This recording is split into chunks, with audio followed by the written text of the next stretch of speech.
All right, and I'm live. Hey, everybody, welcome back to Horsetooth Cinema. And today I'm going to be doing something that was actually the first ever live stream I ever did on my channel, which is a little tour of my physical media collection. So, yeah, it's been about 3 years since I've done this, I believe. Last time I did it, there's probably some overlap that you're going to see here, a decent amount, but there's so much more that I picked up since then. And I kind of felt like just because of that and just the time that's passed, it'd be fun to do. I'm certainly due for one of these. And I love talking about physical media. I love, I just think it's so much better when you can physically, own a film, and that way you're not subject to any sort of rights bullshit that happens with streaming or anything like that. So yeah, well, without further ado, I will get into a couple of comments that we've got here first, and then I'll get right into the collection. So first of all, we got Brady joining here. Hey man, good to see you.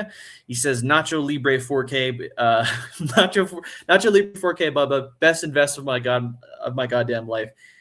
That's fair, and maybe I've got it in the collection, but it's nice to know that in case I don't over here, that you've got me covered on the coolness chart. So I really appreciate that. He also says, you get to be my ear distraction while I play the Peter Jackson King Kong movie game. That's that is a great purpose to serve. Happy to do that, brother. Happy to do that. All right, so got a few piles here, so I'm just gonna get right into it. Last time I kind of separated this into I think I did like DVDs first and then Blu-rays, special edition Blu-rays, 4Ks. I'm just going to go alphabetical this time because it was easier than completely reorganizing my collection. This is just the way it exists on my shelf, so I'll go with that. So starting off with numbers instead of letters, we have 12 Monkeys by Terry Gilliam. Hopefully the glare isn't too bad there. Yeah, I have only seen this once, I believe. I'm not sure I've watched this version of it since I got it, but yeah, really good Terry Gilliam movie about sort of time travel, going back to save humanity from this virus, essentially. Really, really interesting performances by Bruce Willis playing somebody who's very much like out of his element and kind of doesn't know where he is. It's kind of haunting, I would think, to watch that performance now, what we know with Bruce Willis and his like deterioration and stuff. But and then Brad Pitt is wonderful. It's one of his best performances, and one of the only times I can remember you see him playing like kind of a just like a manic, like sort of supporting role kind of character. Really cool if you've never seen it. Terry Gilliam's an awesome director. So keeping with number 12, we have 12 Years a Slave, which I think I mentioned in my last one. It's not a movie I've seen too many. I feel like I've probably seen this maybe I have seen this like 3 or 4 times, something like that. But I don't watch it often because it's very, very harrowing. It's one of the best historical kind of portrayals of slavery, and great performance by Chiwetel Ejiofor, Lupita Nyong'o, whole supporting cast. And yeah, no, just again, like a great one to own, but don't watch it that often. I have to say, it's quite brutal. 2001: A Space Odyssey, one of many Kubrick joints I'll be showing off today. Yeah, this is one of my favorites of his. I think that there's a couple of others that I'll get to that I like better. But in terms of just like his achievements as a director and kind of, just going for something more experimental, something that people had never really seen a film achieve, at least at that scale at the time, something it really kind of blends like, big budget spectacle with kind of art house abstraction. And I don't know, what can you say about it? It's been talked about to death, but yeah, great movie. Got a couple comments. Brady says, keeping my fingers crossed that we make it to K and I get to mention things about King Kong. What do you mean? Wait, what do you mean make it to K? Let me know. Just clarify that. And he also says 12 Monkeys, one of my favorites, 10 out of 10. Yeah. No, yeah, it's again, I need to rewatch it because I bought it a while back, but it's fairly high up in my Gilliam rankings from what I remember of the films I've seen from him.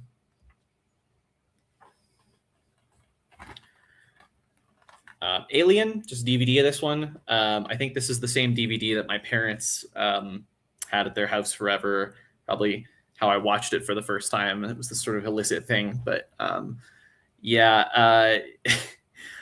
What can you say about this one? But you know, I don't know if I mentioned this last time when I talked about it. One of the best trailers I think I've ever seen for a movie is the one for Alien. It's just the sort of in space, no one can hear you scream. It's like the blood elevator in The Shining. It just gives you a little taste of what the vibe of the movie is and gets you scared for it and everything, and excited to see it without giving away like anything about it. So, yeah, great movie. I like Aliens. I don't love it. I like Alien 3 more than I think most people do. And then I haven't seen Resurrection, Prometheus, Covenant, Romulan. Like there's so much of the Alien franchise I actually haven't seen. But yeah, nothing I've seen so far has come even close to this. So Leon and I both had this as one of our favorite first-time discoveries of last year, which is All That Jazz by Bob Fosse. It's a cool Criterion Collection edition of it. I think this is just such a great movie about what it's like to be an artist who is at like the top of their game, and kind of the way that takes a toll, not just on their mental state, but on their physical state, and kind of the sacrifice that goes into making art, and kind of the moral, you know, whether that's a good thing or a bad thing morally. Is it something that we should sort of demand as people that consume art, or is it something that's kind of immoral for us to do? It's great. It's and the music is just so wonderful in it. The dance sequences are amazing. If you haven't seen this, if this, like for me, this has been on your watch list forever, just move it to the top of your list. It's really, really fantastic.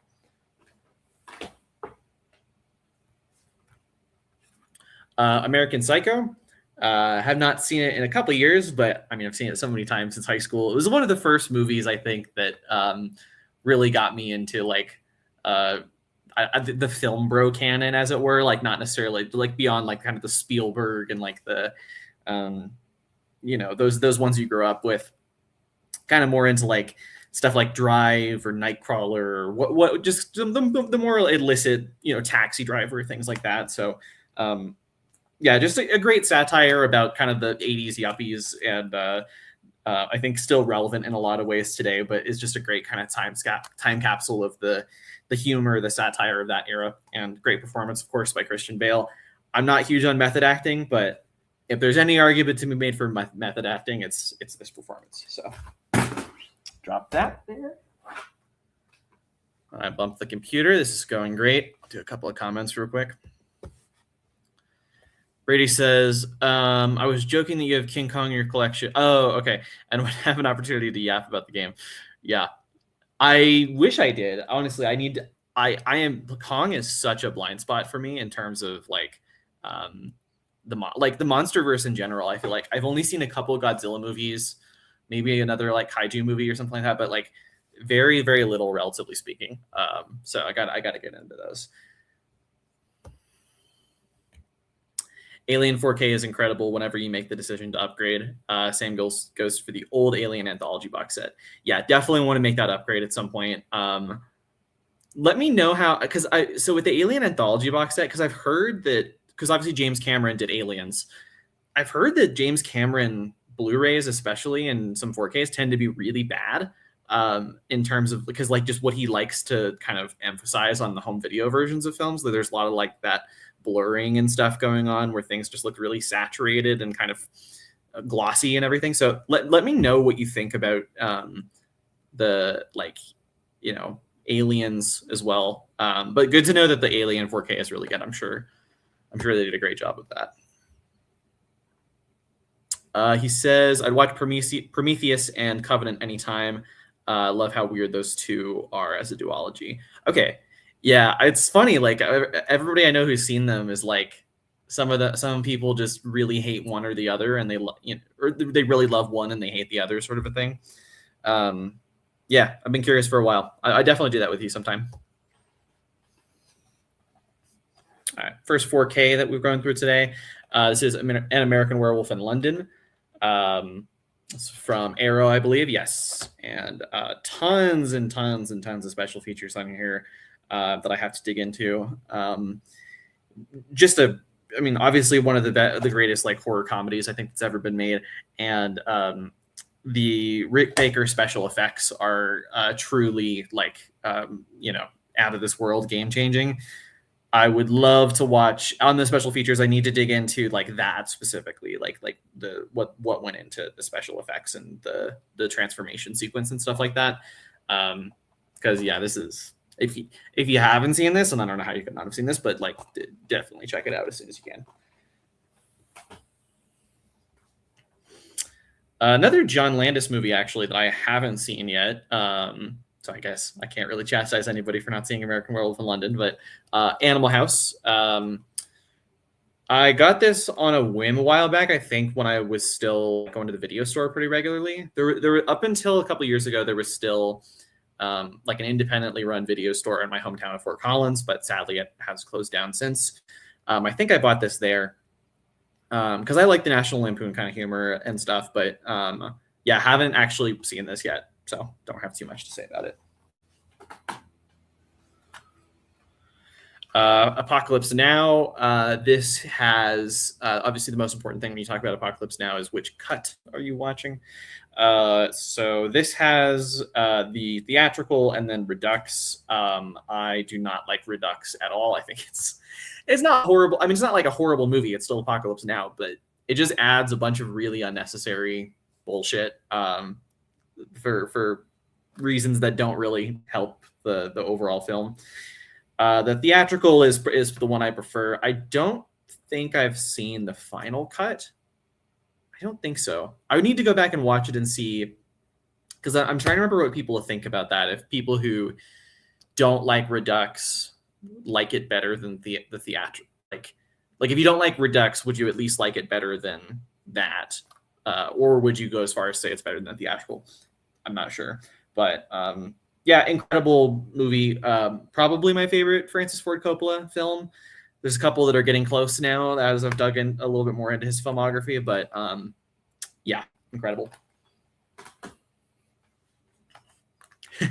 Another Blu-ray that has multiple cuts of the film on it, and it does matter which one you watch. Army of Darkness. So this is, let me see. So it's got 3 cuts of the film. It's got the theatrical, which is, how long is that? Does it give me the runtime? Oh yes, here we go. So the theatrical is 81 minutes, the director's cut is 96, and the international cut is 88 minutes. Once again, I've seen the theatrical, the director's cut, and the international cut. I remember liking the director's cut just fine. I know it adds a couple of things in there that just kind of make it the whole thing a little bit baggy. I get that. It's even without that, it's going to be, a little bit lesser in the trilogy for me compared to, like Evil Dead 2. So I don't mind a little bit more just Sam Raimi awesomeness in it, even if it's a little baggier. And then the international cut I haven't seen. I'm a little curious. I wonder if it's like a TV cut, sort of. Hopefully not too much gore or just weirdness is edited out. But yeah, Evil Dead trilogy is great. I would rank them Evil Dead 2, Evil Dead, Army of Darkness. Oh, and then I like Evil Dead Rise and don't really much care for the Fade Alvarez one, but picked this up within the last year because it was an amazing discovery for me, one of my favorite first-time watches of the year. The Assassination of Jesse James by the Coward Robert Ford. Just kind of a lame DVD version of it, but it is an incredible movie. Basically, it's about the titular kind of folk hero Jesse James, And it's kind of about it's about the person who killed him and like how obsessed he became with him through celebrity. It's really, I think, one of the earliest in terms of like how far the period piece is going back. It's like one of the earliest examples of celebrity kind of infecting our culture and our psyche. And it's really, if you liked the movie also this year that came out, if you liked Train Dreams, if you liked just kind of the vibe of that sort of Malicky, like Western vistas and narration, especially, I think, yeah, I think you'll like this. If you didn't like that, maybe you won't like this. But it's also Andrew Dominic who did Blonde. So take that with that what you will. I like Blonde, but this is way better in terms of like dissecting its ideas about celebrity and all that. So, Abel Ferrara, one of my favorite directors. Bad Lieutenant was my favorite movie of his. Great movie about like sort of Catholic guilt and that intersecting with like a gangster sort of crime life. And man, Harvey Keitel really lets it all out in this performance. Yeah, he that scene of him just getting completely naked and with like a bottle of vodka and just like limp dick and just crying is one of the most vulnerable things I've ever seen an actor do on camera. It's something to see. This is a great kind of redemption story. You can read into that a little ambiguously, but let me see. I got a couple of comments here. Brady says the 4Ks are the really bad Cameron ports for the most part. Aliens is a good Blu-ray, but a horrible 4K. Okay. That's got to be it, because when it's like the upscaling or whatever when it goes that far with it. Especially, it's like modern Cameron who is making all of his movies to look like Avatar. Like sort of, it's like he wants everything that he's made in the past to have this like modern sheen to it. That makes sense, because the Blu-ray would have come out way before that.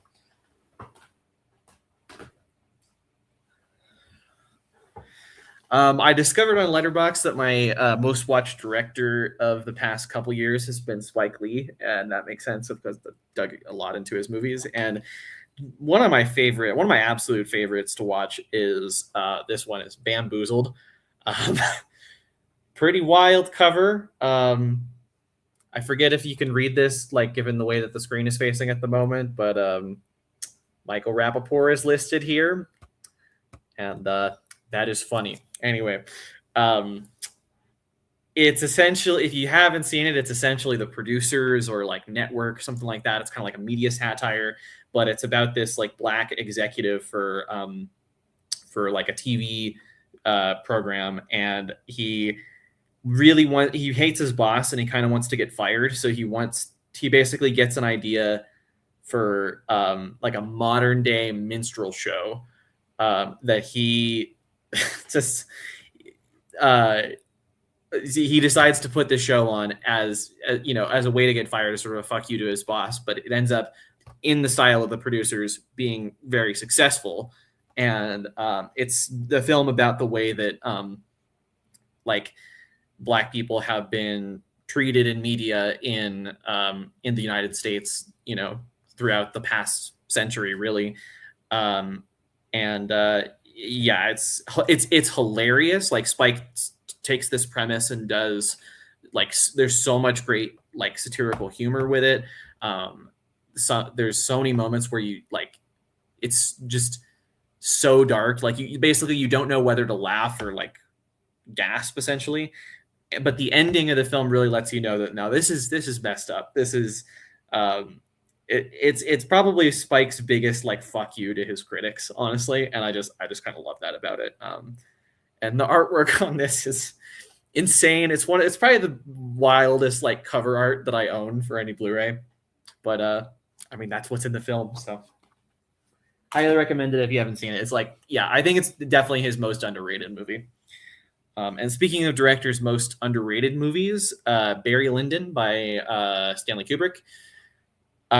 This is probably one of the best releases Criterion has done. I know they've done a 4K for this now too, but just in terms of the special features, there's so much, like in terms of how revolutionary this movie was with its cinematography, like the using the NASA lenses for the camera lighting, the incorporation of the like classical music and everything.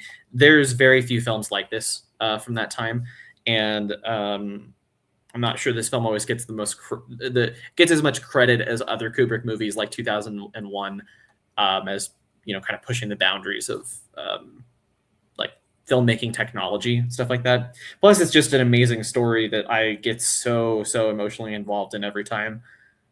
I think I've said it before.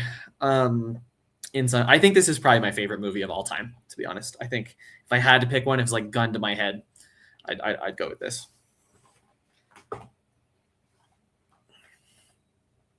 And just we just came off a very thoughtful period piece movie with lots of details and layers. We have another one of those in Frank Henenlotter's Basket Case. Frank Henenlotter is a crazy man, and I just love him. I've seen quite a few of his movies now. I think I still need to see. No, I've seen Brain Damage. What's the one I still need to see? I think if he did a sequel to Basket Case, I think he did. I haven't seen that, but I've seen most of his other movies, including Bad Biology, which I don't like very much. Probably it's either this or Frankenhooker for me as his best film. Incredible! It's just sort of just really funny, sort of a creature feature effects heavy movie. Really kind of scuzzy 16mm look to it, and just an awesome time. I believe it's only 90 minutes as well. Just classic schlock. You gotta love it. Got a few more comments. We got Soulless Trenchcoat. Hey man, yeah. Hey, how's it going? Hope you're doing well. Thank you so much for joining. Really appreciate it. He says, I still got to see Barry Lyndon. Yeah, it's I think a lot of people, it's a little intimidating, right, for Kubrick, because it's 3 hours, and especially if you don't like those kind of English period pieces normally. But I know a lot of people who don't like those kind of movies normally, who watch Barry Lyndon and they're like, oh, that's this one's different. So yeah, I'd recommend it. Yeah, how can you not love it? It is so funny. So yes, I know there's 2 Basket Case sequels, but can you remind me, did Frank Henenlotter direct both of them? Because I can't remember that exactly. Because I've seen Basket Case, Frankenhooker, Brain Damage, Bad Biology, and one of his short films that is about circumcision, which was, I believe it's on the disc or something. Okay, Brady says he did. Okay, cool. Yeah. Okay, well, I definitely got to see those then, because that's anything he does, especially from that time, amazing. Brady says, Brain Damage is so much fun. Wish it got as much love as Basket Case. There are days where I also think Brain Damage is my favorite. That just the images, for one, it's hilarious, but it's also that image of the creature connecting to your spinal cord like it does. It actually does kind of get me in a body horror way. I don't know if that's a hot take to admit, but yeah, Brain Damage is wonderful. Not sure. I think he was involved with both, but not sure how. Yeah, it seems like he probably directed it. Basket Case 2 is fantastic. Yeah, I'm gonna move those up my watch list because I just love that man. Crazy man. Okay, let's see. Batman Begins. For some reason, I don't have the other 2. I think this is just one of those that my parents had growing up, and I just because they don't really have physical media much anymore, and so they let me have it. But yeah, I'd like to get the other 2, or at least The Dark Knight. I don't like The Dark Knight Rises very much. This is good.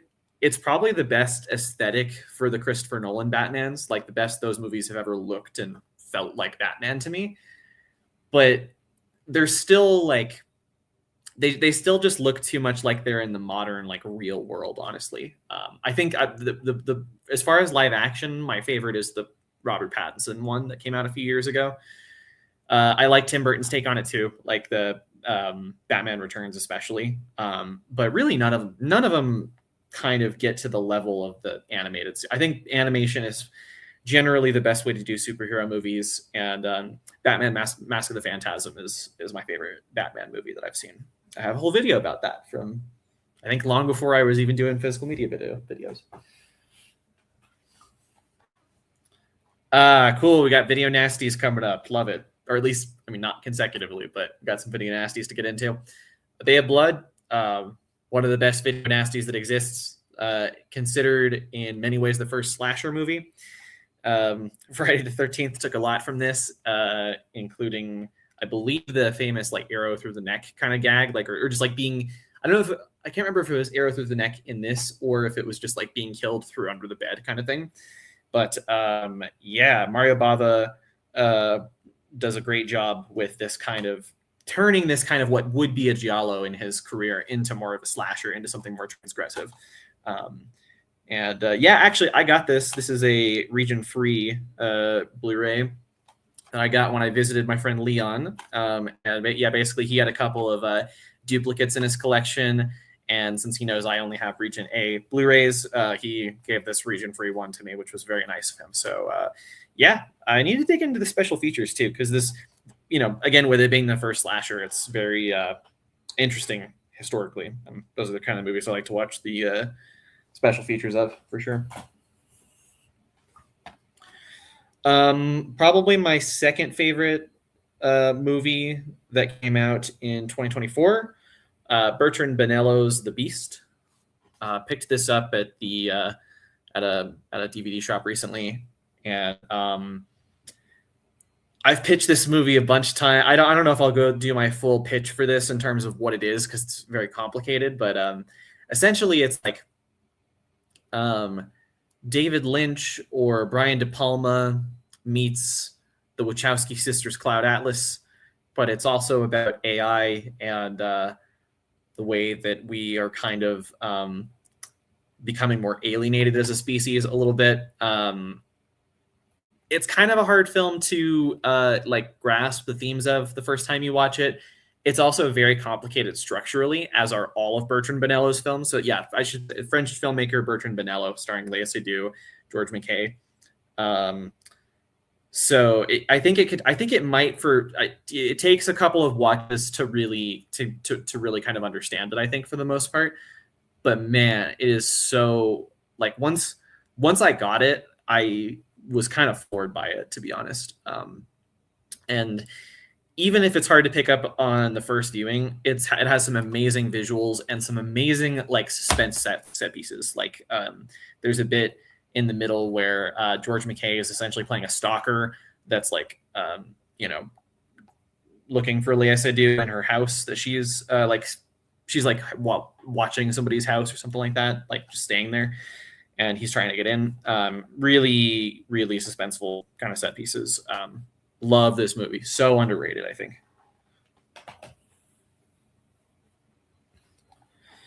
Another French movie, probably my favorite French movie of all time, or up there, Claire Denis' Beau Travail, which is about a bunch of soldiers that are stationed in East Africa. And it's kind of about like this psychological battle of wits between the commander and like this sort of up and coming person that he has a rivalry with. And it's directed kind of like a ballet, like it's like they're military exercises, but there's so much dance in it. Anyway, I there's so much I could say about this, but I should do a full review on the channel, because Claire Denis is hard to talk about sometimes because there's just so much to analyze in her films. But I think this one deserves it. This is in my top 10 of all time for sure. We have another video nasty. This one, and we have this is one of two movies I own from the great Lucio Fulci. And this is his masterpiece, I think, The Beyond. Love this cover art for it. Let me see what does the poster, does the one inside also have the same? No, it's different. It's got this really like kind of blasphemous image in here of like the gates of hell, basically. This is just, I think, probably the best depiction I've ever seen of what hell looks like. And man, Fulci is just so gross. I love him. It's this kind of like gothic. There's like this gothic house that in like the bayou, essentially, in like Louisiana, and that's where the horror is set around. And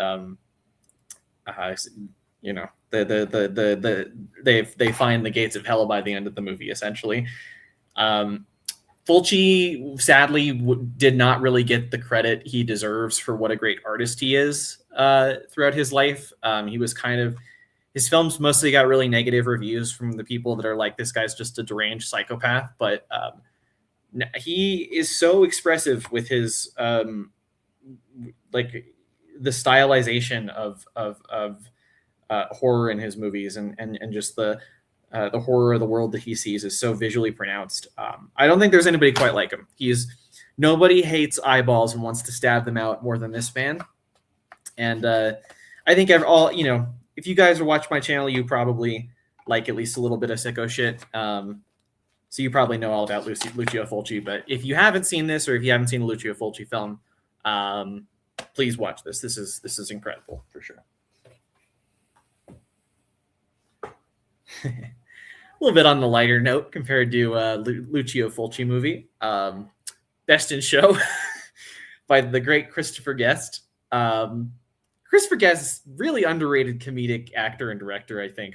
But I feel like everybody kind of knows this one, or maybe saw it growing up. Just a really funny sort of like anthology mockumentary about a dog show. It's kind of like This Is Spinal Tap, but it all like revolves around like a dog show, essentially. Similar kind of humor, because I believe Christopher Guest also in Spinal Tap. Just some of my favorite, some of the most quotable lines, honestly, in any comedy are in this. I love it. I don't remember why I still have this. I think that I got this when Blockbuster was going out of business in my town. Black Swan by Darren Aronofsky. I don't actually love this movie very much, to be honest. I think it's fine. If you want to watch what this is doing, watch The Red Shoes, watch Perfect Blue. Like, there's any number of like ballet artist kind of movies with this kind of dark, a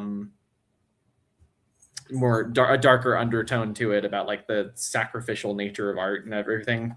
Just do this so much better than what Darren Aronofsky does here, but it's fine. I think it's not too bad. Let's see. The Beyond is so great. I also like City of the Living Dead. Still got to see House by the Cemetery. We'll be talking about one of those two coming up here, because I do love the Gates of Hell trilogy in particular. I have watched a few more that are not part of the Gates of Hell trilogy. Of those, oh God, is New York Ripper my favorite out of those ones? Maybe. It's a wild movie. I can see the argument of it being like banned in some places. Oh, sorry. Onyx. Hey, Onyx. My dog is just drinking up some water. She's very loud with it as well. So, have you seen The Void from 2016-17? Not sure the date. The ending is very similar to The Beyond, and it's a good Lovecraftian movie. I've heard that's pretty good. Yeah, as far as Lovecraftian movies, I haven't seen that. I want to get around to it for sure, because a few different people have said that that's as far as like modern Lovecraft movies, it's a good one. Black Swan is okay. Yeah, I agree. There's so many movies that have done that better, I think, but it's fine. It's definitely one of Aronofsky's better movies, I think. But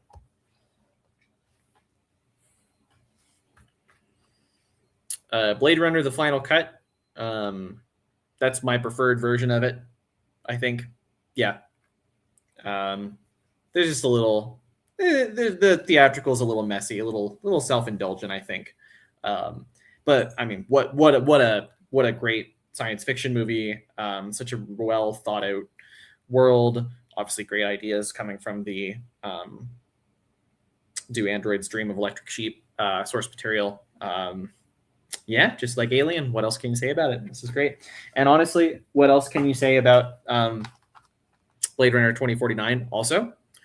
I loved both of these movies. I think there are some people that kind of, don't like the original because it's a little, slow and stuff like that. And then there's some people that don't like this one because it's kind of, it can be a little long-winded in its ideas, and it's a little kind of has some modern elements that people might not like if you like this, but I don't know. I like them both. I think this really expands well on the ideas in the first one, and expands on the world too. I like the Ana de Armas kind of like AI companion character, which I think we're only seeing more in media now with movies like Companion with Sophie Thatcher last year. So yeah, these are great. These are lovely. I picked this up for Noirvember on Criterion. This is Blast of Silence, which is from, I believe, 1961. Yes. And it's by, who directed this? Alan Barron. Yeah, I don't think he did a whole lot else. But yeah, this is a very lo-fi movie. Kind of like the budget, I want to say, is like $5,000 or something really low. And it's all black and white. And it's a very simple, kind of straightforward noir that is a little bit out of its time. And I think that that's part of why it took so long for it to get rediscovered, because, most of the big hits in film noir were in the 40s and 50s. And doing something like this that's so overtly of that time was probably a little bit like passe. But this is, yeah, it's incredibly bleak. Is what, not just the actual, like the noir details of the plot, but just the style of it. There's a bunch of images I can think of like these like harsh, like barren landscapes. The finale of it takes place basically in the middle of this like snowstorm or sleet storm in New Jersey, where somebody's chasing another character through this like marsh. And I won't say who dies, but somebody dies in the freezing cold. And the movie just kind of ends on that note. So yeah, I think this is pretty underrated. It was one of my favorite discoveries of Noirvember. It was just kind of a blind buy, but highly recommend it if you haven't seen it.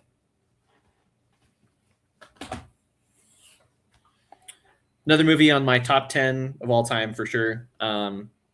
Blowout by Brian De Palma, starring John Travolta and Nancy Allen. I've reviewed it on the channel. I've talked about this movie so much. I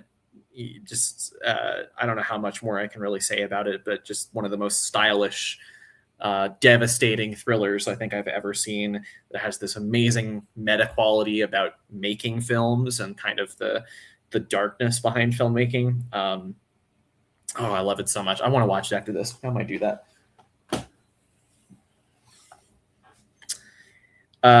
David Lynch's Blue Velvet.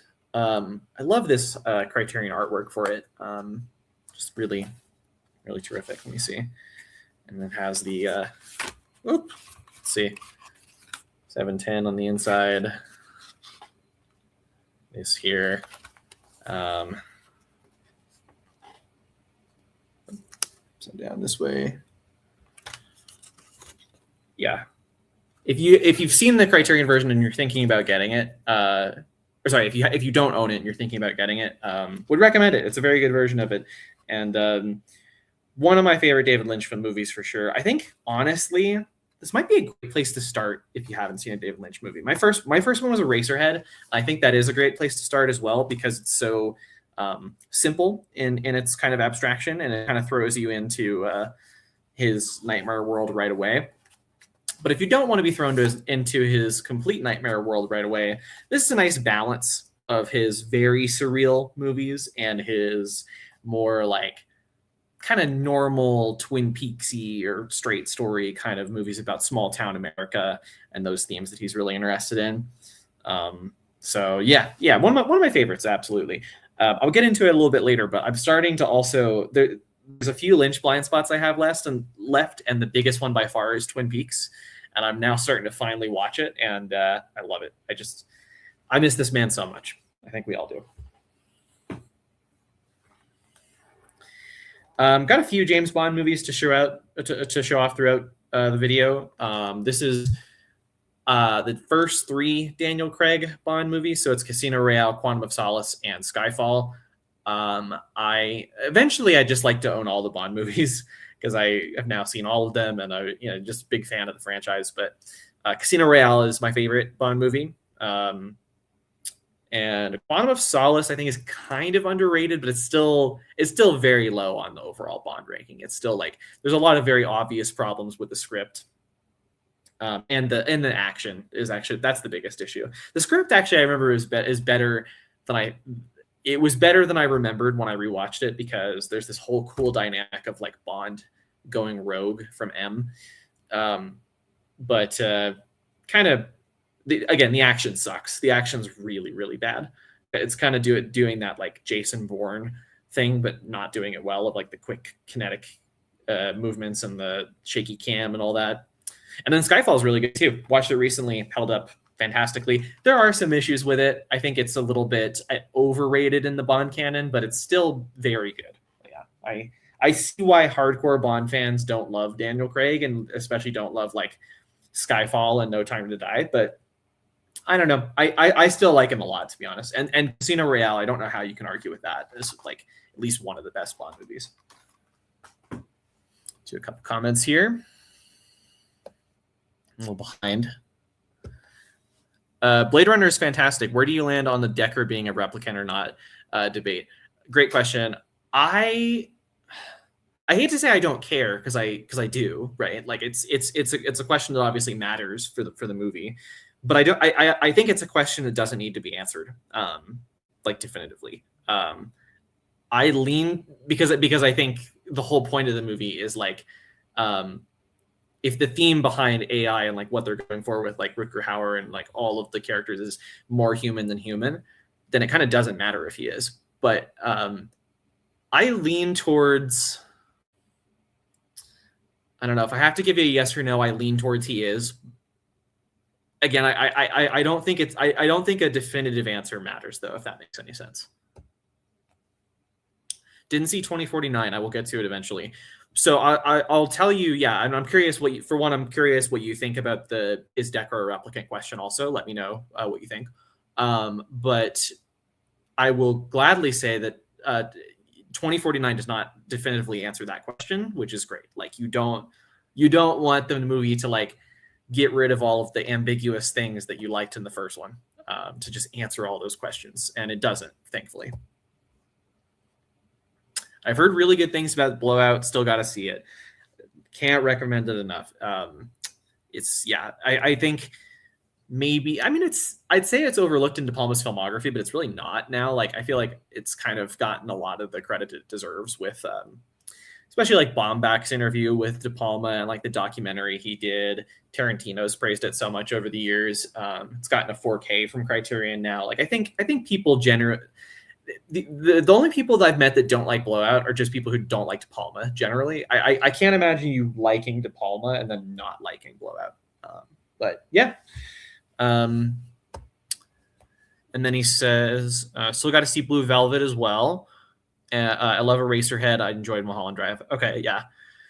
Yeah, I think that's Mulholland Drive is my favorite, but I think it takes many watches to grow on you, I think. Because there's just so much to pick up on as you go. Not that it's Eraserhead and Blue Velvet don't, but I think it just takes a little bit more to kind of like sit with Mulholland Drive. Yeah, highly recommend Blue Velvet. I think if you like Eraserhead, you'll probably like it. I mean, just because Eraserhead, even though it's more surreal, it's still got that same like Lynchian like heart to it, I think, for the most part. And The Straight Story, thank you for shouting out. It is really, I think it's one of Lynch's most underrated, because it's one that's like overlooked by the people who like the dark shit that he does. And people don't realize that The Straight Story is dark. It's like it's so sad. but it's also so beautiful. It's just an amazing contrast and a great portrayal of kind of small town America and the people that live there, I think. Casino Royale is fantastic. Yep, absolutely. Brady says, I think I've shared this with you before, but I've only seen the Roger Moore Volume 1 set in my collection. I have no excuse for not. Oh, I only have the Roger Moore Volume 1 set in my collection. Okay, no excuse for not owning Casino Royale. That's totally fair. So I know. Okay, so that's what you own. How many Bond films have you seen? Like, have you seen all the Roger Moore ones, or have you seen all of them generally? Just let me know. I'm a little curious. I was so lucky to see 2049 in theaters opening weekend. Oh, awesome. Because it bombed, right? Like, it was like a huge, yeah, because it had been, the first one bombed anyway. And it was all these years later that they were revisiting it. It doesn't have that built-in audience. It's a little slower. It's quite long. So it's unfortunate, but that's great. That's a great memory that you got to see that opening weekend in theaters. My dog's just being a bit loud. I'm just going to go grab something real quick.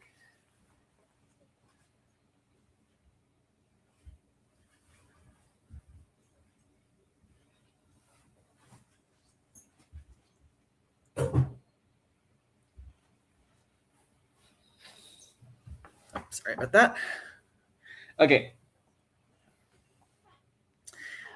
So there's some movies in this collection now that I have that my wife's family owns. Onyx. Sorry, that my wife's family owns, and it's more like stuff she liked growing up and all that kind of thing. But these are not really my things, but she just wanted to have these movies with us and whatnot. So I got Brave from Pixar. I don't love this movie. I think it's quite low in my Pixar ranking overall. Got a couple good visuals. The whole bear thing is kind of fun. I like the witchcraft stuff, but not great. I touched on Terry Gilliam earlier. We've got Brazil now, which is probably my favorite movie he's done. It's either this or one of the Monty Python movies. Great kind of surreal, weirdo adaptation of 1984. Obviously very relevant themes and everything now, but it's nice to have an adaptation of 1984 that's not just like so bland and stark and just like we live in a society. This is so like, again, surreal and funny and like fantastical. It's exactly a Terry Gilliam movie. It's got that sort of sardonic political humor, but it's also just a really fun fantasy kind of time. So love it. Another one that is in that basically my wife wanted to own this, something her family had, Brother Bear. Haven't seen this since I was a little kid. I remember it being okay. Yeah, don't have much to say about it, honestly. Yeah. I realize I'm saying this and people are going to be like, wow, you and your wife have such different tastes in movies. We don't actually. We mostly have really similar tastes. We have a lot of overlap. It's just that some of our, like, she doesn't like the most extreme version of like the gore movies that I like and stuff like that. And I don't like the most extreme version of just the kids movies that she likes at times. So, for example, like she and her family grew up watching like some of the Barbie movies and stuff like that. Not the Greta Gerwig one, the animated ones. If you know, you know. But other than that, we mostly have a lot of overlap with our taste. I picked this up when I was in Seattle recently. It was like at a Japanese market that had a bunch of like East Asian cinema. I haven't seen it yet, but Burning by Lee Chang-dong. I've heard this is like a cool, like sort of neo-Hitchcockian kind of thriller. It sounds amazing. Let me know if you guys have seen it, but it's I've heard really good things about it.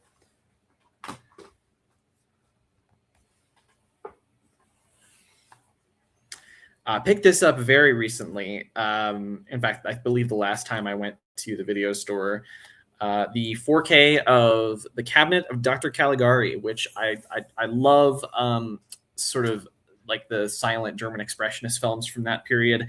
And I actually haven't seen this one. This is like the big blind spot for me with that. So I love that somebody did a high quality like 4K restoration of a movie as old and as, kind of weird as this is, from what I know.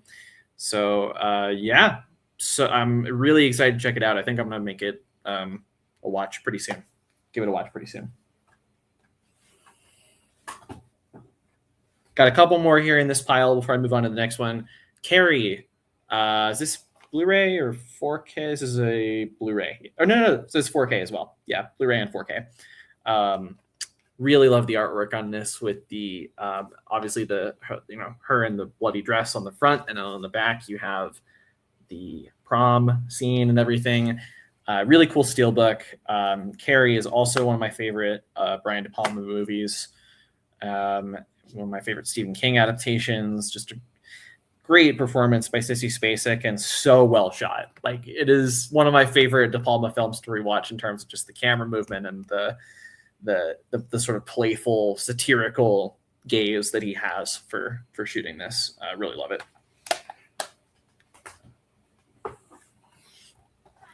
One of a couple Roman Polanski movies I own. Don't judge. If I don't know, you can judge.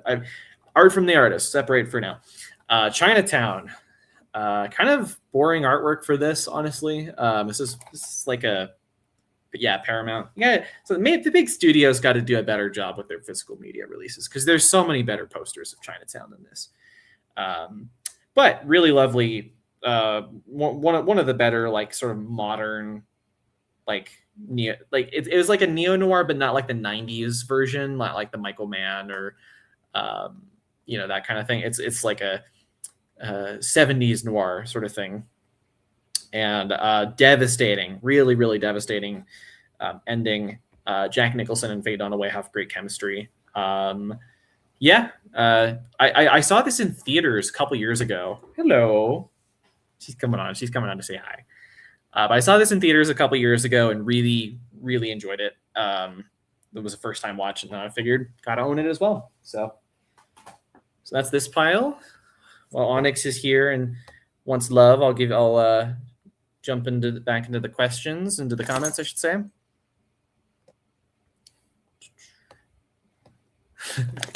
She's being really needy. Oh yeah, you said that. Blade Runner 2049 theaters. Gotcha. Okay, here we go. I think he is a replicant. Okay, if you had to put a gun to my head, I think I lean that way as well. But I also don't think it totally matters, to be honest. Like I said, I'll get around to Inland Empire one day. You and me both. And I know, Brady, you have a certain fear of a certain image from Inland Empire, and Leon and I are not allowed to send you this image, or else you will shun us for life. And I've so far respected that. Maybe I will continue to as well. I enjoy Brave Enough. Yeah, I think I'm not saying it's not a bad movie per se. There are a couple bad movies in this pile, which I'll get to. I don't know why my wife enjoys, but no, Brave is okay. It's just kind of like forgettable for me, especially as far as Pixar goes. Like, there's so many better Pixar movies. It's okay to have a partner or wife movies in the collection. I have a really bad Aqua Teen Hunger Force movie Aaron won't let me get rid of. It's just like that sometimes, like they just, it's and I'm fine with it, to be honest. Like, I'm not really opposed to owning this. Like, we can always expand the shelf. There's lots more room eventually. Brazil is great. Yeah, I love Brazil. Brazil is really terrific. Brother Ben went hard as fuck in 2004. That is true. That is true. It is a fine film, as I used to say back then. Human Centipede trilogy with the wife when? I'll see if maybe I will make her do that sometime. She actually doesn't mind body horror that much. It's more just like, I don't know. Certain violence gets to her a little bit, but it's not even like she loved The Substance, for example. So I guess it just kind of depends on what it is. Aqua Teen Hunger Force was part of my childhood for better or worse. Nice. Love to hear it. Yeah, no, I don't dislike Brother Bear. It's just been forever since I've seen it. I remember really liking it as a kid, but I just don't have that many memories of it. I really like the AT, I don't know what that is. The most recent movie is Stinky. It's good that you own Nicolas Cage's favorite movie. This is true. It's true. I don't have Paddington 2 yet. Gotta get that. Didn't get the movie Broccoli. But I didn't see the movie that Broccoli That Sucks. It didn't hit. Caligari is a classic. So is Carrie. Yeah. Yeah. No. I don't know why I've gone this long without seeing Caligari. Got to get around to it. The Carrie 4K is really hard to find in Canada for some reason. That and the OG Black Christmas were nightmares to find on 4K. That's so funny because obviously the OG Black Christmas is Canadian. Like it's like one of the most Canadian movies I can think of. That's really interesting, huh? Still got to see Chinatown all the way through, but I love Rosemary's Baby. That spoiler alert, Rosemary's Baby is the other one I have. So yeah, I do really like Polanski's movies. Not Polanski himself. Repulsion's great. I love Tess. That might be my favorite of his, actually.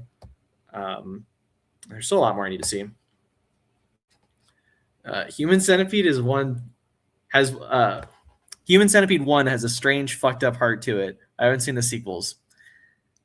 I think I've heard that about it, that like the first one is like surprisingly sincere, and then it's like the second one that they're like, oh, this is hilarious, and we're gonna do like basically like just a hyper gross out sort of comedy thing with it.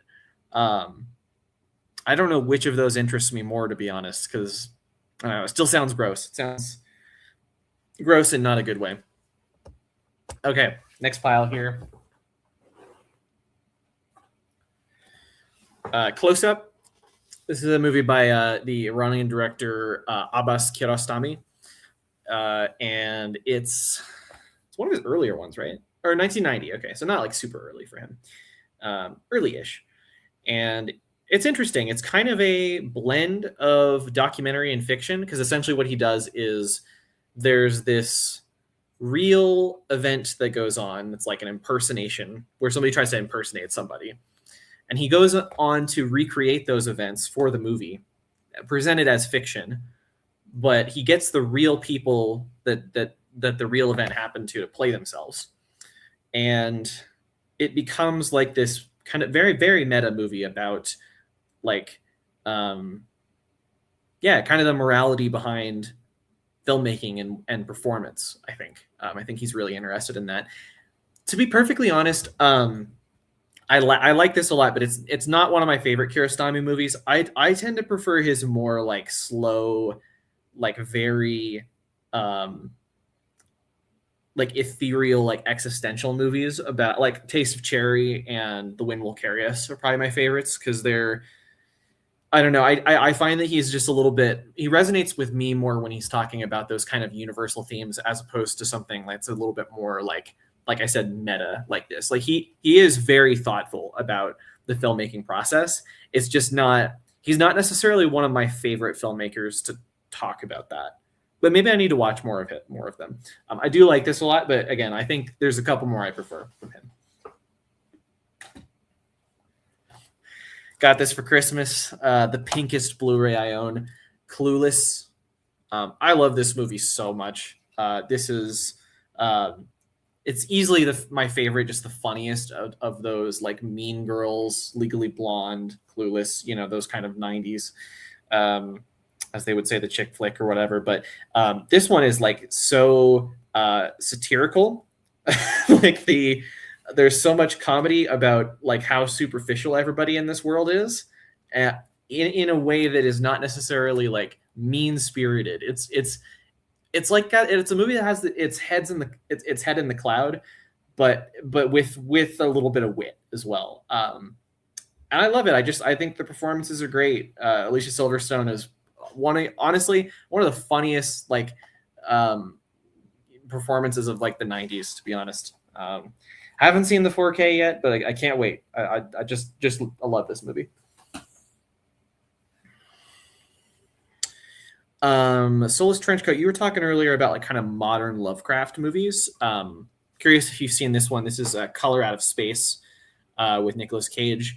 I've started to read more Lovecraft like short stories. I got this big anthology short story Lovecraft book a while back, and this is still one of my favorites that he's written. And while the movie is a very literal version of it, like it's always a challenge to adapt Lovecraft because he spends so much time talking about the unknowable, and then you have to visually depict that, right, which makes it not unknowable. But I think they do that really well here, and Richard Stanley is just somebody who understands the horror of Lovecraft really well, and just horror aesthetic in general. This is it's kind of like a riff on The Thing, like what happens in like the third act, especially of this movie. Imagine like The Thing, but with Nick Cage, with like a crazy Nick Cage performance, and that's kind of what this is. Highly recommend to anybody that hasn't seen it. Another one from my wife's collection, but honestly, this is just a fantastic movie, and I love it. Coraline. Henry Selick has made some real bangers, honestly. I think I like The Nightmare Before Christmas just a teeny tiny bit better, but the trailer for this scared the shit out of me as a kid, and I never wanted to see it. But I did all years later, and it's great sort of children's fable. I think it's really beautiful animation. The first of a couple John Waters movies I've got, Crybaby. I think if you've never seen a John Waters movie, I would either start with this one or Serial Mom, because they're the 90s ones he did are a little bit more, did this come in the 80s? No, 1990. Okay. They're a little bit more normal. Normal is the wrong word, but they're less overtly transgressive. They're less in your face, and there's less wild shit happening in it that could just kind of put you off compared to his early movies. But yeah, this is a great, like, it's just a great musical with Johnny Depp. It's kind of a bit of a parody on the whole like Grease style musical, where this woman sort of like this girl like falls in love with like a biker essentially. But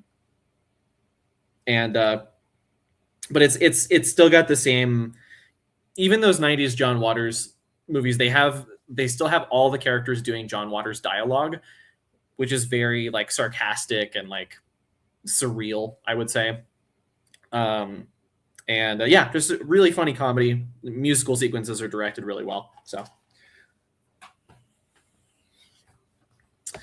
another movie potentially in my top 10, Cure, a Japanese like horror thriller movie by Kiyoshi Kurosawa. And I've seen this so many times, and it's a movie that I very much feel like I understand the basics of what it is, but it's something I pick up new layers on every time, where I'm like, do I really understand this movie? I'm not sure that I do. It's about somebody who hypnotizes people, or I should say it's about a series of killings that appear. Basically, it's the same method of killing that every person does. But they're all, none of the people are actually connected. It's as if somebody hypnotized them to do that crime, essentially. And it gets very, very like dark and existential. This detective kind of goes down the rabbit hole of the investigation and kind of loses his sanity in the process. And I think it's the best movie in that genre of like obsessed detectives, like getting so into the case where their obsession becomes more important to the movie than the actual case. Cure is a masterpiece. Love it. I've got some comments here. Scrolling up a little bit. Okay. I still got to see Chinatown all the way through, but I love Rosemary's Baby. Or no, I think we already said that. Yes. Brady says, "Taste of Cherry is so beautiful." Yes. Yeah, it is. It is an emotional roller coaster of a movie. Really, really beautiful. Clueless is meh to me personally. That's fair enough. Yeah, I think, and you're not the only person I know to say that. Like, I think Leon also has said that about this. My friend Leon, who I stream with a fair amount. Brady, I don't remember what you think about Clueless. Yeah, I just know a fair amount of people who kind of just don't get the hype around it, and that's totally fair. I did want to give it a second chance. I just was not that into it when I first saw it, but I love Mean Girls. Yeah, I think, yeah, they're similar. They're in the same vein. I think, like I said, I think Clueless is more like satirical than Mean Girls is, but they're both really fun in that same kind of humor. Yeah, glad you like it too. Yeah. No, I figured if you like the Lovecraft stuff, then that would be your thing. Oh, hey, Jason. Yeah, how's it going? I'm doing good. Hope you're doing well. Yeah. Not Lovecraftian, but is just pair these two movies with Color Out of Space in my mind, and that's Mandy and Vivarium. Okay, I haven't seen Vivarium. I have seen Mandy, and I own it, and we'll get to it. I actually think Mandy is kind of Lovecraftian, just a little bit, but not overtly, not in the same way that a lot of his stories are, his cosmic horror kind of things. Coraline is great. I just saw Wendell and Wild. I love that too. I haven't seen that yet. I know that's the one that Jordan Peele produced, I think. I heard mostly good things. But yeah, I forgot that he had made a couple new movies.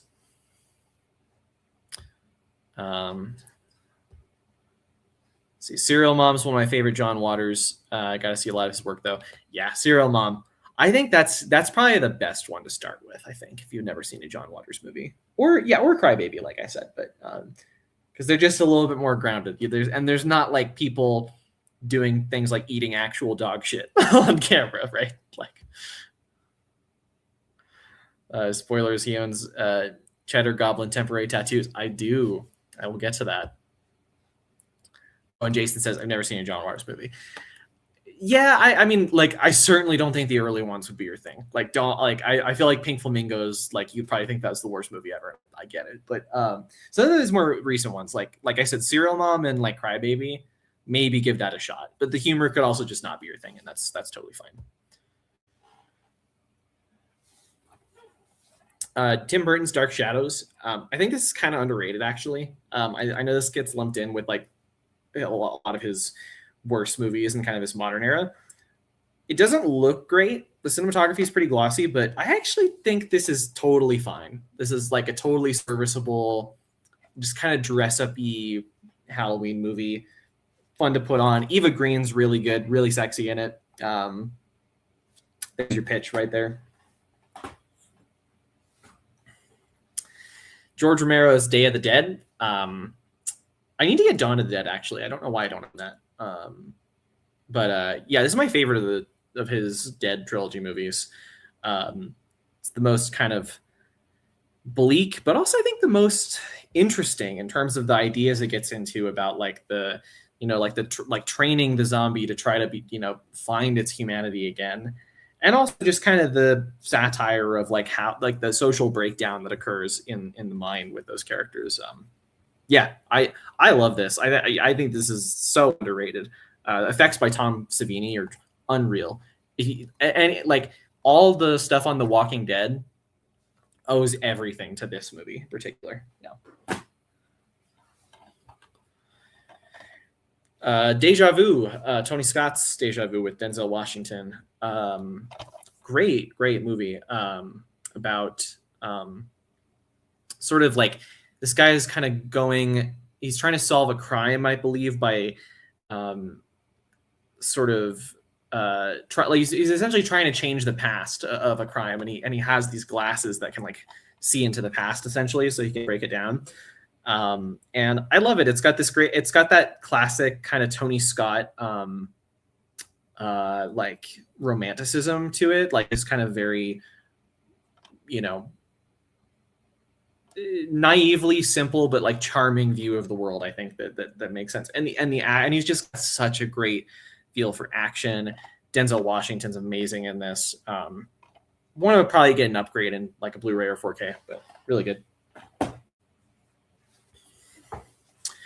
The Departed, I haven't seen it in a long time, so I remember being good, but not like one of my favorite Scorsese movies or anything.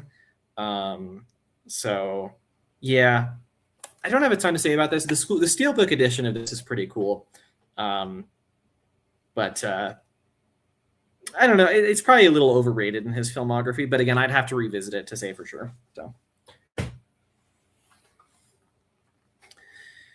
Nicholas Roeg's Don't Look Now. Incredible. One of the best edited movies I think that's ever been made. Great performance by both Donald Sutherland and Julie Christie. Yeah.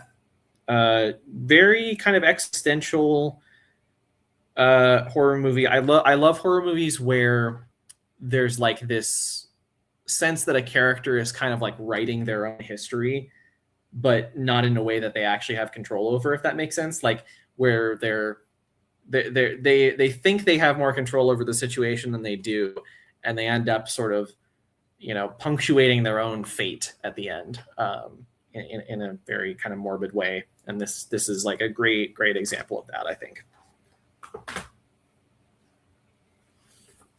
Probably one of the best editions I own of any movie is the Criterion for Spike Lee's Do the Right Thing.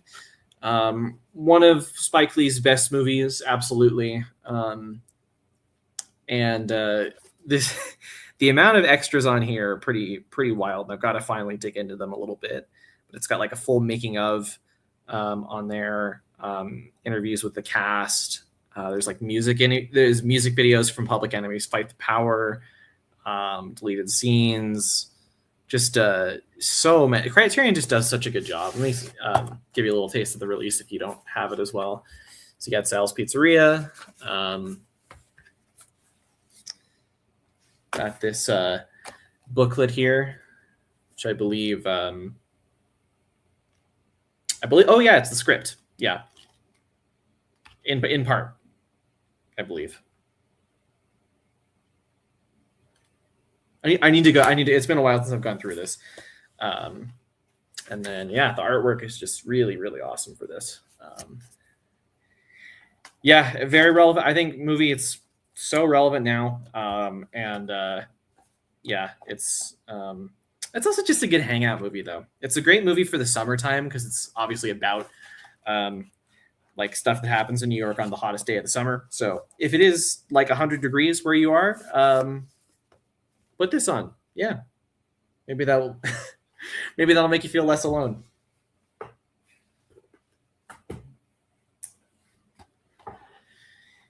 Billy Wilder's Double Indemnity. One of the earliest noirs I ever saw. Still one of my favorites. Really love Barbara Stanwyck in it.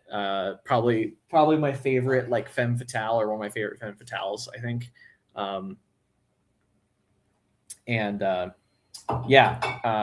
I've seen the 4K. This is 4K actually as well. So, and the 4K is amazing. Sometimes you don't necessarily think about a 4K transfer for a movie that's as old as this, but oh my God, it's so beautiful. Like you get the perfect amount of grain and still see everything so clearly. Yeah, probably my favorite Billy Wilder movies. I go back and forth between this and Sunset Boulevard all the time, but yeah, great director, great movie.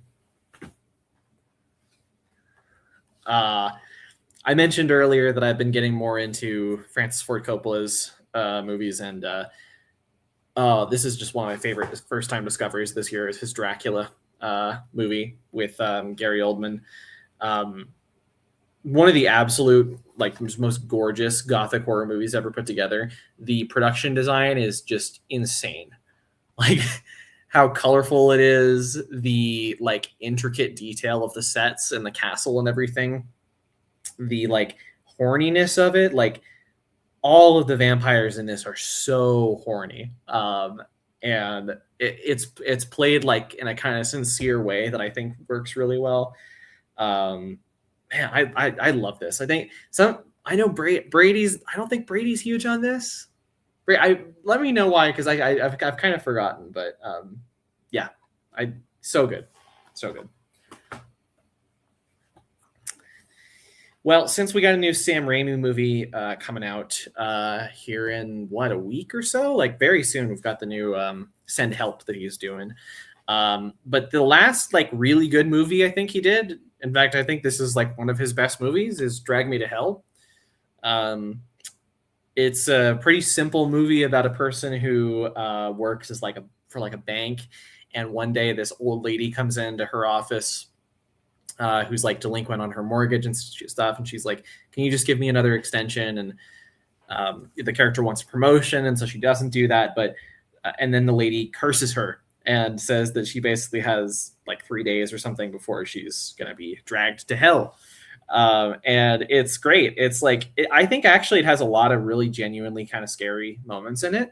I think the silhouette of the Lamia demon is pretty creepy, but mostly why it's great is because it is a very silly Sam Raimi like horror comedy, in the vein of the Evil Dead movies. It's probably I think it's honestly I think it's up there with like the best stuff that he's done. Yeah, it's late style, but it's like the best you could possibly get for a late style Raimi, I think. Another De Palma movie, Dress to Kill. Not one of my favorites of his, actually. I think there's the obvious issues that people talk about with it, of it being like very dated in terms of how it deals with this trans character, right? I don't think the movie's like mean spirited about it. I just think it's dated. I think it's playing into like dated stereotypes and stuff like that. But I don't. That doesn't really. That's not a huge issue for me with it. The much bigger issue for me is that the third act gets really like indulgent, especially with like Psycho references. Like the ending of the movie is basically he's like, let me try to do the shower scene in Psycho like my way. And I know De Palma is a very meta director and everything, and I love that about him. But this just felt lazy in parts. That being said, it's really well put together. It's still De Palma, like this. He made this right before Blowout, so he was still at like the height of his powers, I think. I might have to revisit it to see if I like it more. But yeah, to me, it's a very flawed, like well put together thriller. Drive by Nicholas Winding Refn. Lovely movie in the film bro canon. Yeah, I got to see more Nick Winding Refn, actually. Also, I hate the artwork for this. I really prefer the one with like the pink, like classic, like the Driver sort of thing. That's a bit more of a throwback. This looks just so generic. It almost looks like it was AI generated, like years before. That was a thing. But yeah, no, really awesome movie. And I got to see more Nick Winding Refn. I've seen the Neon Demon and maybe another one or two, but I really want to see his TV show, Too Old to Die Young. That seems super cool.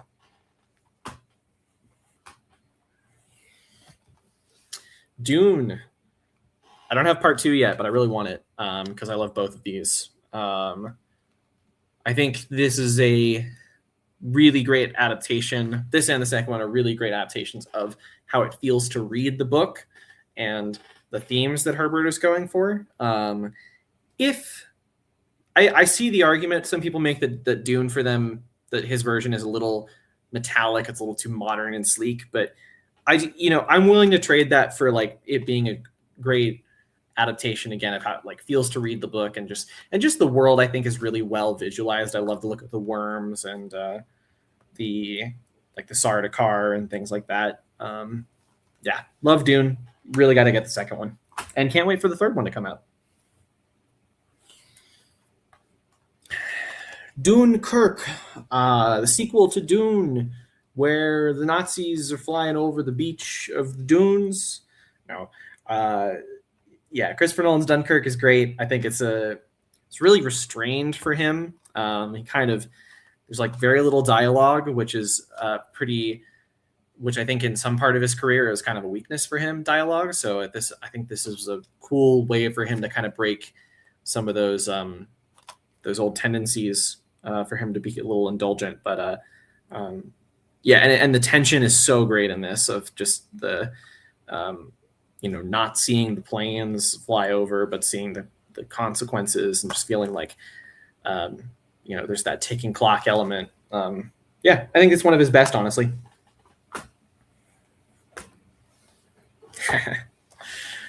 Eating Raoul. I think I've seen this movie like 5 times in the last like 2 years or something like that. Like, for how simple and kind of like stupid this movie is at times, I've watched it so many times because it's hilarious. It's a cannibal movie, as the title would suggest, but it's not like a video nasty, like transgressive, gory thing. It's sort of like an Andy Warhol like pop art or like John Waters kind of comedy of manners with these two people they're trying to open like a restaurant, and they kind of realize that the only way to do that is crime at a certain point. They start killing people to get their money in order to get enough money to get the restaurant. And it's again, like the dialogue it's very John Waters. It's so I don't know. It's just really playful and charming. I love it, to be honest. There is a little bit of like edgy humor in this, but I still think it works pretty well. I think it works in service of the story for the most part. So highly recommend this if you haven't seen it. I love it. Paul Bartel is the director. He also directed Death Race 2000, if you know that. All right, let's do some comments.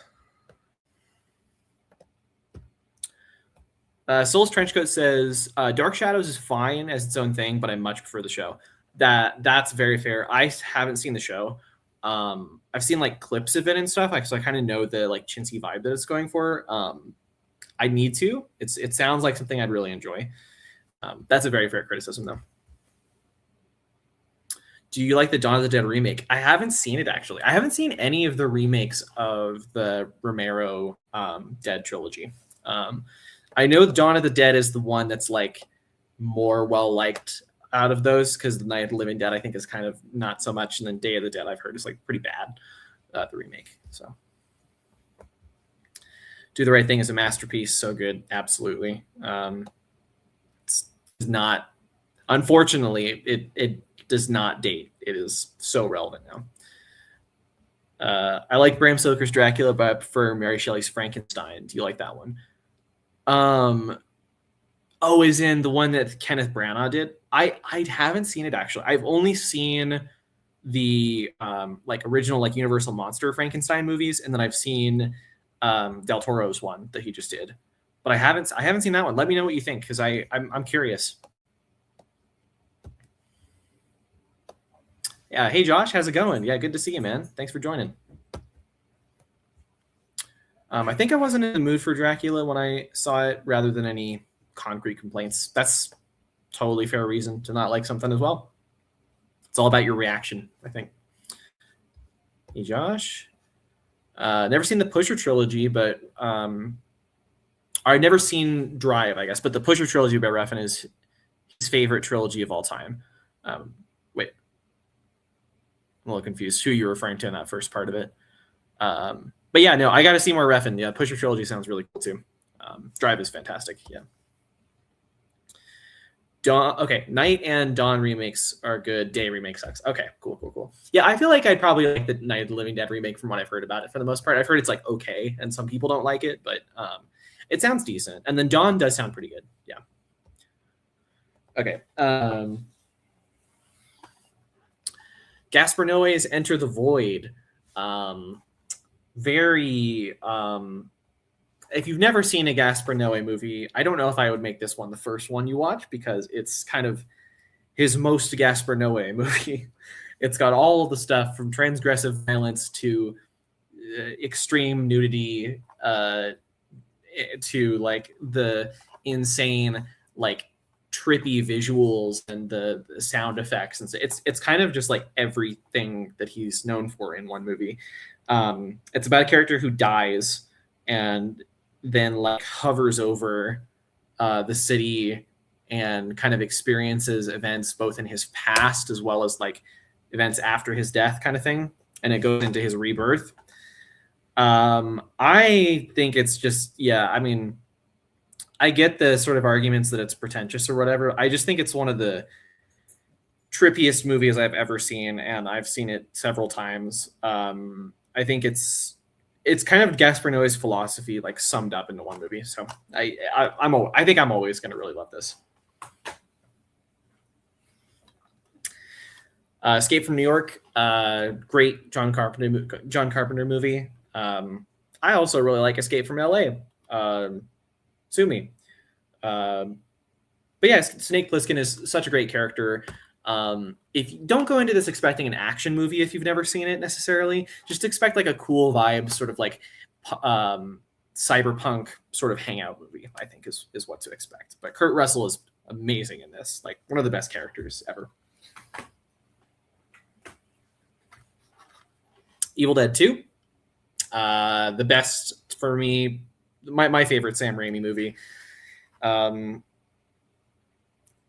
It's just takes the first one and takes that sort of a basic idea and expands it into like such a wild horror comedy. What's not to love about Evil Dead 2? Stanley Kubrick's Eyes Wide Shut, very underrated movie, I think, for Kubrick. I always like to imagine like, what would Kubrick have made after Eyes Wide Shut? Because this, to me, marks such a like big step in his filmography of like embracing surrealism a lot more overtly and kind of having this much looser pace to his movies. And I think he unlocked something in this, and unfortunately he died after making it. So I think it's always going to be a big question what his career would have looked like after this. But what a final last line to go out with! What an incredible, last line in your career for this. Amazing. Collector's edition of Face Off with Nicolas Cage. The best movie ever made. I think it's the best movie ever made. The peak of Nick Cage's powers of just insane German expressionist performances put into the most fun premise anyone's ever had for a movie. John Travolta playing up to Nicolas Cage's level, then both like playing each other. Just the best. And John Woo, he does the dove stuff. He does, you get to see the doves and everything. Terrific. What's not to love about it? Fantastic Mr. Fox, one of my favorite Wes Anderson movies. I still have yet to see Isle of Dogs. That's actually the one of two Wes Andersons I still haven't seen, so I'm not going to compare them that much. But I love his animation style. I love stop motion. I think he captures the kind of like darkness of Roald Dahl pretty well. But it's still like a more fun, like kind of crime story for kids. It's not like something I don't think kids would see this and get creeped out necessarily, which maybe you would want for a Roald Dahl movie. But I don't know. I think it works so well, and the voice performances are awesome. So yeah. Really love Fantastic Mr. Fox. But I didn't grow up with it. I saw it like much later in my life. Fargo by the Coen brothers. Used to be my favorite. I think it's probably not quite anymore. I think Raising Arizona has really, really grown on me in a way that it's now the movie I watch. It's like the last movie I watch every year to kind of give me hope going into the new year sort of thing. Which I know is a little weird, but it's just a tradition I have now. But Fargo is great too. Just a great tone, like kind of perfectly combining their like very dark and sort of bleak sensibility about humanity to their hilarious, like, slapstick comedy kind of stuff. Classic. My wife got me this for Christmas. So this movie, this Blu-ray used to cost like $200 because I'll show you what it is first. It's Faster Pussycat Kill Kill by Russ Meyer. And the Meyer estate, basically, like, Russ Meyer's been dead for a while, and his wife really didn't want the movie. Like, I don't know if, I forget if his wife, like, didn't like his movies or whatever it was, but, or like just didn't want to give up the rights or whatever. But so there were like very few like good copies of this that were available, and they were so expensive. Like, I rented this from the video store back in the day, and the guy was like, I hardly ever rent this out. I only do it to my most trusted customers because that's how it was, like $200 for this. This is much more reasonable, like $35 now on it's probably, I think it's just from Russ Meyer's estate, like, yeah, rmfilms.com. You can get it. But yeah, this is incredible. This is a kind of a definitely an influence on John Waters. John Waters is actually quoted on the back of the movie saying, "Beyond a doubt, the best movie ever made. It is possibly better than any film that will be made in the future." That's a good sell. And I think this is a very influential film, in particular on Quentin Tarantino's Death Proof. Women in cars doing crazy crimes and all that kind of stuff. It is so funny and just the best one of the best hangout movies I can think of. Not even really like an exploitation movie. I mean, it is, but it's not that extreme or anything. It's just a lot of fun. So yeah, I'll do some comments, and then we got the next pile here in a second. For Interfan. Oh, okay, yeah, no worries. Are you doing every movie you own? I am. It's gonna take a while. I've got like a couple hundred movies, but I'm dedicated. Gonna get through it. Gonna do the grind. My voice is already starting to hurt a little bit, so this is gonna be. Let's see how this goes. Escape from LA, or LA is fun, but Escape from New York is better. LA is wacky in the best way. Yes, absolutely. They're not the same tone at all. Like, and I see why, if you just really love the tone of Escape from New York, Escape from LA will be too silly for you.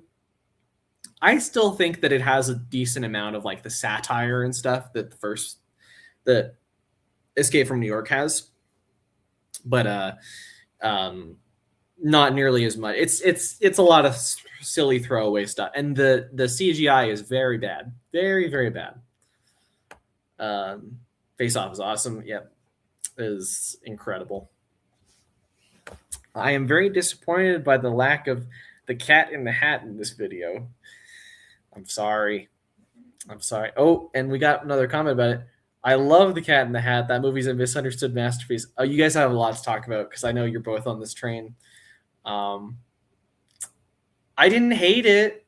I don't think it's good, but I didn't hate it as much as I maybe thought I would based on what the poster looks like. Anyway, sort these out a bit, and then let's go grab some more.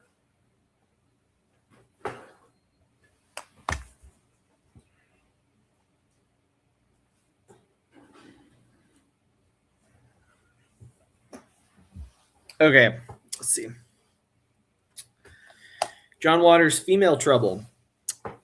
My favorite John Waters movie, I think, because I think it's I like his early stuff the best, but I think that this is the most, like, for lack of a better term, polished. Like, it's still pretty grimy, still pretty transgressive, obviously, but I think it's just got the most on its mind with the whole like true crime thing that it's satirizing. And it's the funniest. Like, the opening 20 minutes is so funny. Like, I laugh so hard every time I watch this. And just a tour de force, incredible performance from Divine, and all of the cast, really. Like Mink Stoll, Edith Massey, Cookie Mueller, David Lochria. Just John Waters' like early cast is just so good. I think the last time I did this video, it had been a while since I had seen this, but I did rewatch it within the last year. Rambo: First Blood, amazing movie. It's funny how the sequels kind of went more for the, schlocky, we have less on our mind kind of action movie. But this one is just a really great action thriller about somebody with serious PTSD, and it's kind of like the evils of Vietnam are coming home to roost, essentially, from the vets with PTSD. And yeah, great action, kind of revenge movie. Terrific, love it. I haven't seen this yet. I got it for Christmas, and I'm very excited to watch it. My sister-in-law, she really loved Flow, which won Best Animated Feature last year, and it got a Criterion, and she wants me to see it. So I'm gonna have to watch it real soon. It's so cool that it was made with like basically like wasn't it made with like free animation software? Yeah, that's amazing. Just such a great story of filmmaking. So, or yeah, I don't know if it's free, but open source, yeah, for sure. So yeah, gonna have to check this out. Let me know what you guys think of this. David Cronenberg's The Fly. Love it. One of my favorite movies of his. It's probably Videodrome, Eastern Promises, and The Fly, I would say. Yeah, those are amazing. This is so sad. It's just such a great performance, and like you watch it for the body horror, but like you don't realize how like the emotion behind that until you get like almost all the way through the film, and he just starts delivering these horribly sad monologues about his death and everything. So yeah, great movie.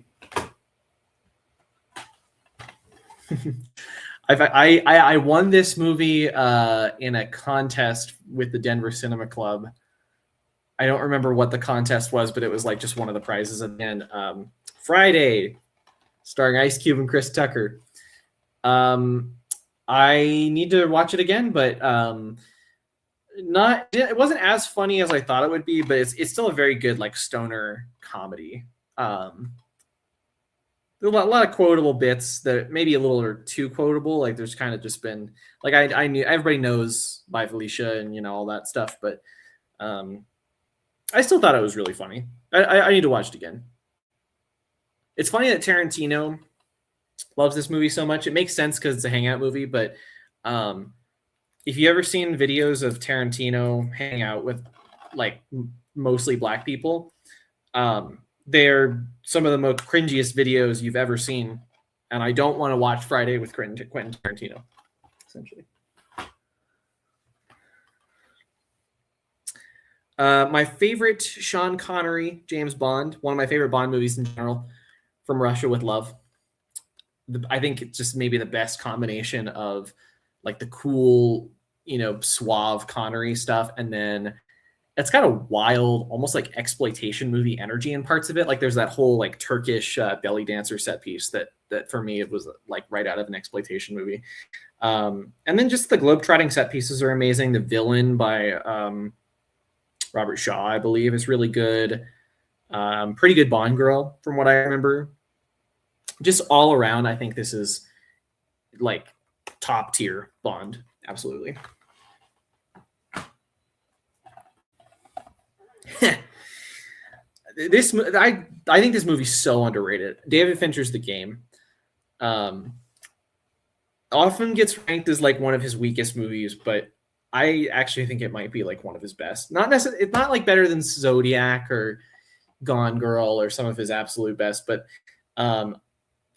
I don't know. It's for me, it is so it's like David Fincher like deconstructing in a meta way like what it means to make a movie, kind of, in a very subtle way where you still are just buying into this batshit thriller plot about a rich guy who his brother buys him like this game where he like has to figure, and it basically turns into all these like wild thriller set pieces that are ruining his life. It's kind of like it ends up turning into kind of like a very dark version of like A Christmas Carol, where this game is trying to teach him a lesson essentially. It gets better every time I watch it. I love it. Another Michael Douglas movie, interesting segue. The Ghost in the Darkness. Another one that my wife grew up with. It's very funny to me that like a lot of the movies that she grew up with are like kids movies and everything. That's kind of her family's vibe. And then this, because this is pretty This is a pretty violent movie, to be honest. What's it rated? It's rated R. She grew up. Her parents let her watch it.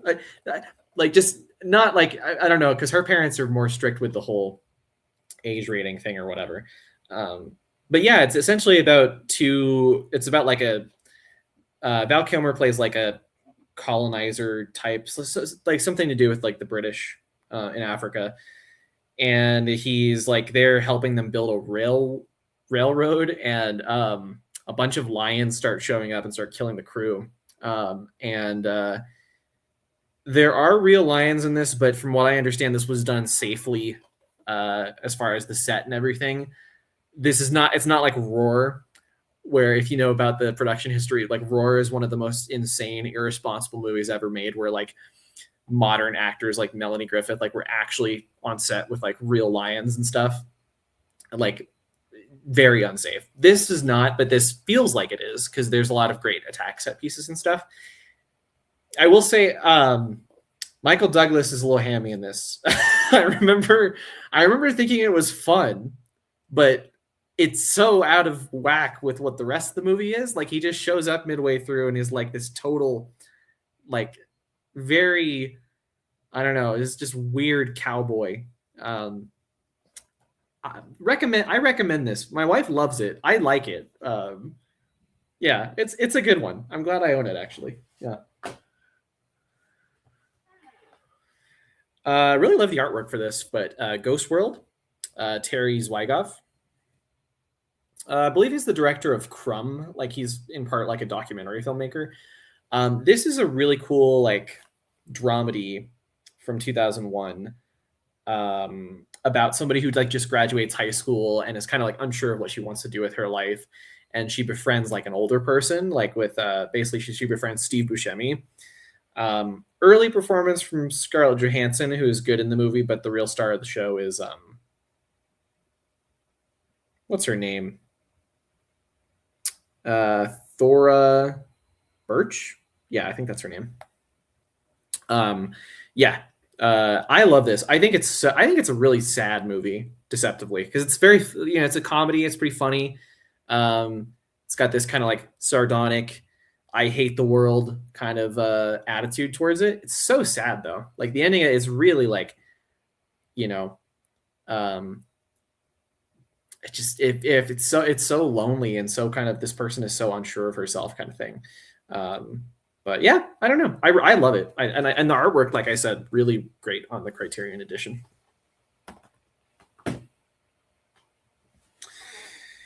The Swedish version of The Girl with the Dragon Tattoo. I've still not seen this. I've only seen the David Fincher version. We need to watch it. I think I bought this at the video store a while back. And yeah, it's I like the David Fincher version. I don't love it, honestly. I think it's one of his weaker movies. It's a little overlong. So I've been curious to watch this to see if the reason I don't like it is because of the source material, just like not liking the story, or if it's more just from being like David Fincher took a foreign language movie and kind of, did not a carbon copy of it, but just like a remake that doesn't have too much reason to exist kind of thing. Because I like Noomi Rapace a lot, the main actress in this, and is that the Skarsgårds? I forget. No, because Stellan Skarsgård's in the Fincher one as the I do want to check this out though. Let me know if you've seen it, if you like it more or less than the original.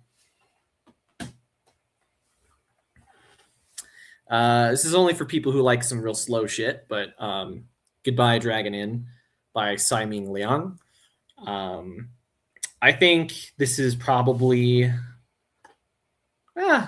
slow cinema. I don't know. There's a lot of good ones, but this is one of my favorites for sure. It's about a movie theater that's it's kind of like the Last Picture Show, where it's like the movie theater's closing, and but this is kind of about the mundanity that exists in the movie theater. A lot of this movie is just watching the people who work there like clean.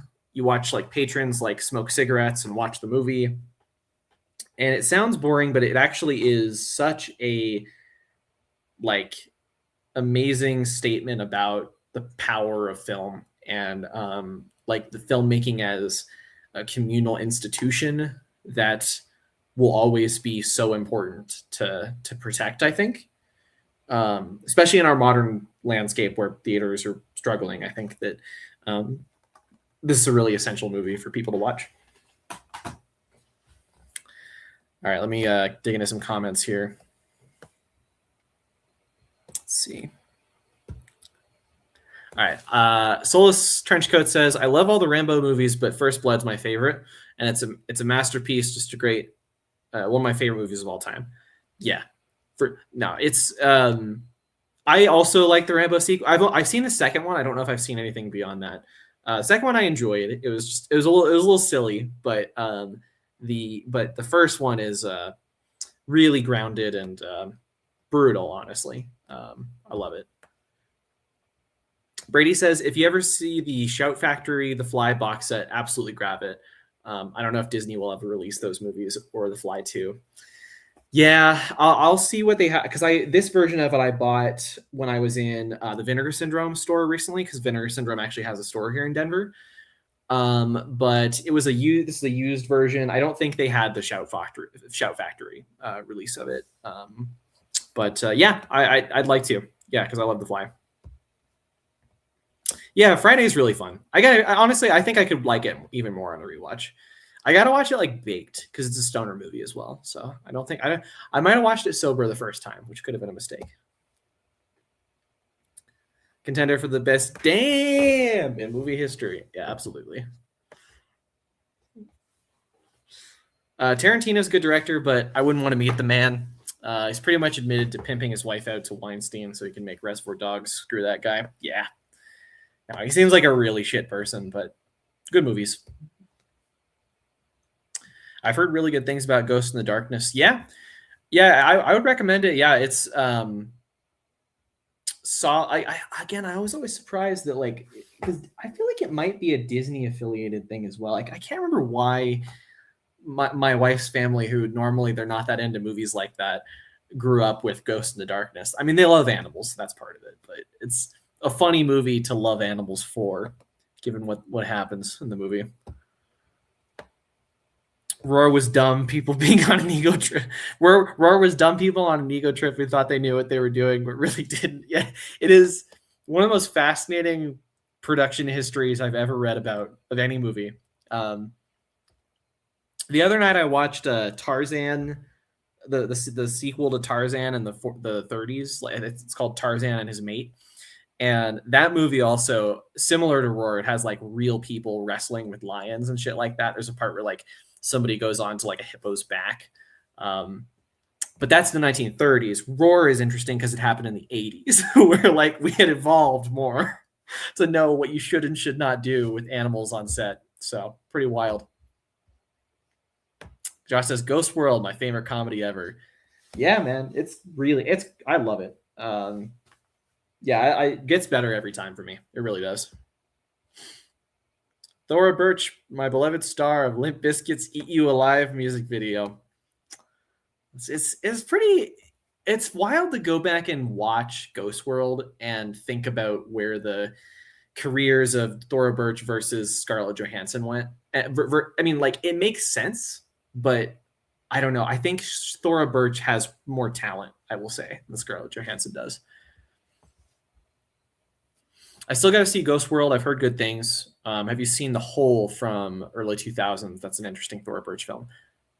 I don't think so. Let me look that up real quick. Let me see The Hole. Yeah, I've heard about this. Yeah, I haven't seen it. Yeah, is it good? I'm not sure. I'll have to check that out. I don't know much about it. Rambo 4 is a bit more serious than some of the other ones, but I still think most of them carry the tragic element of Rambo in most of them. Okay. Yeah, that's fair. I haven't seen the second one in a while, so maybe the second one had more of it than I remembered. I remember the second one just being very over the top and kind of like about, he goes to try and win after his trauma. He goes back to Vietnam to try to win the war by himself, basically. And I'm like, that's fun, but does it have the drama of the first one? Not really, but I'm interested. All right, I'll continue here. Oh, here we go. The Great Silence, or Il Gran Silencio, from the director of the original Django, Sergio Corbucci, starring Klaus Kinski as the villain. Is my favorite Western of all time.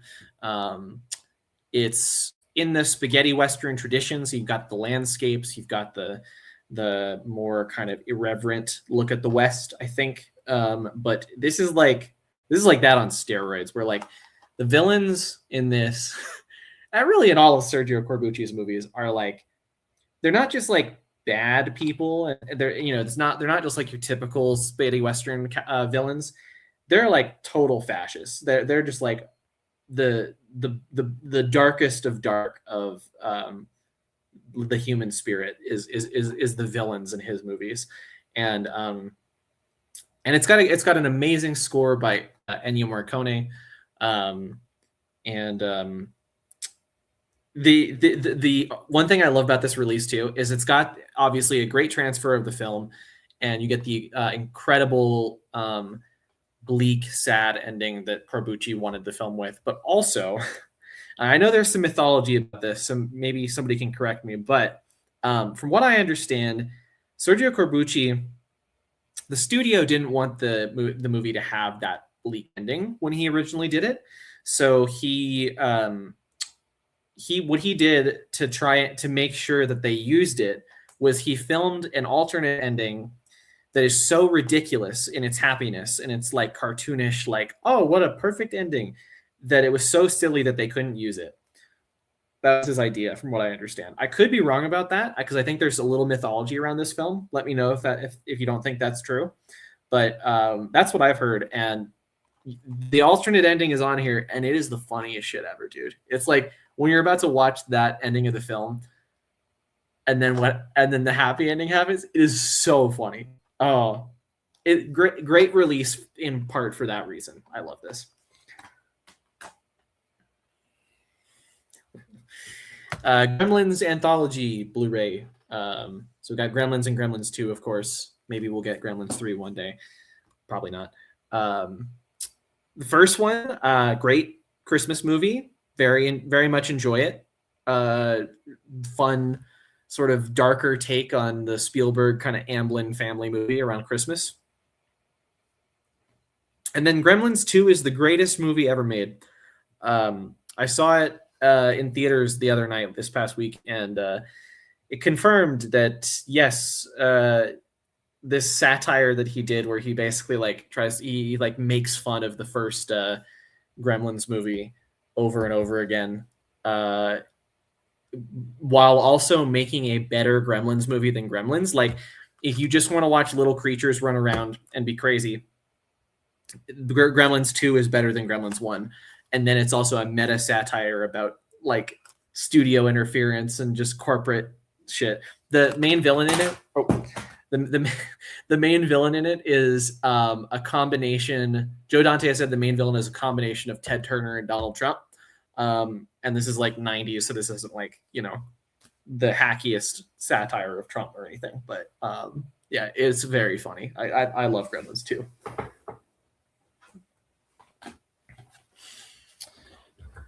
The Godfather. It's great. I love it. I still need to see the sequel or sequels, I guess. But I don't have much to say here. I think this is one that my parents had grown up. I was like, I love The Godfather enough to own it. But I haven't seen it in so long. It's just one of those movies that's praised so much that it's not even worth saying anything more, to be honest. And echo that for Goodfellas. There are a lot of Scorsese movies I like a lot more than this, to be honest. But it's still very good. Don't get me wrong, it's still very good. I might fix the lighting in here real quick. It's just getting a little bit dark.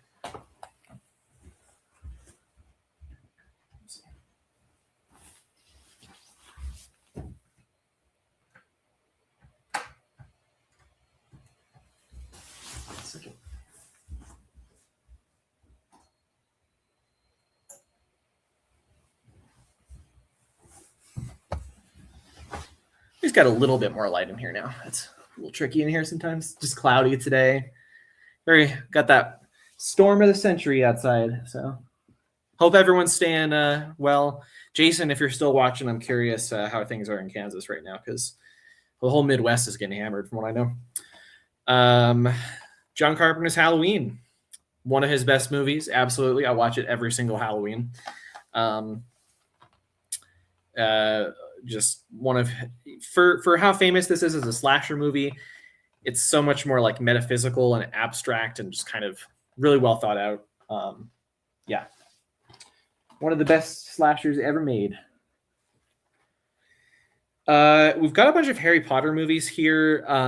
These are like ones I've like, I think that Renee's family owned and stuff like that.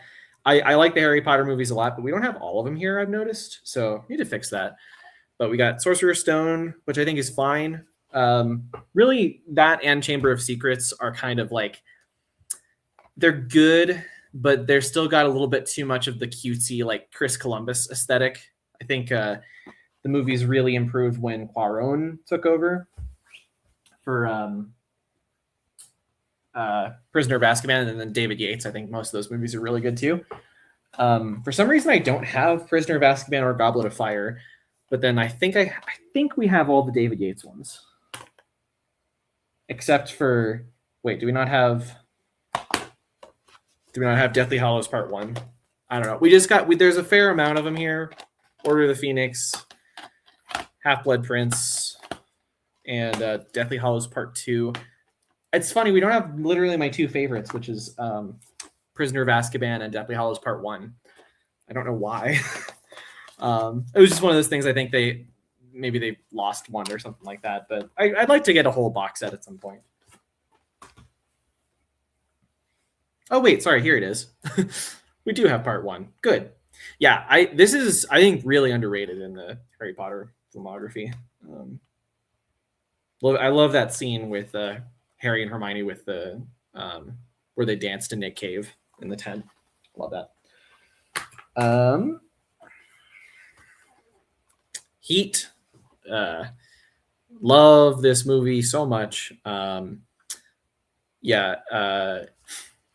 She got a great ass. This is one of the best crime thrillers ever. I got to see this in theaters sometime.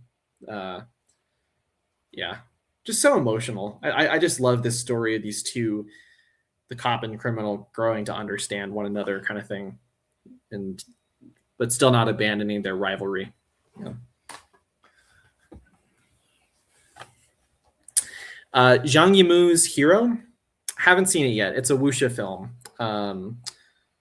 from I think with Jet Li. Tarantino's a big fan of this. And then Zhang Yimou, he's done like he did like The Great Wall. I think that's probably his most well-known movie.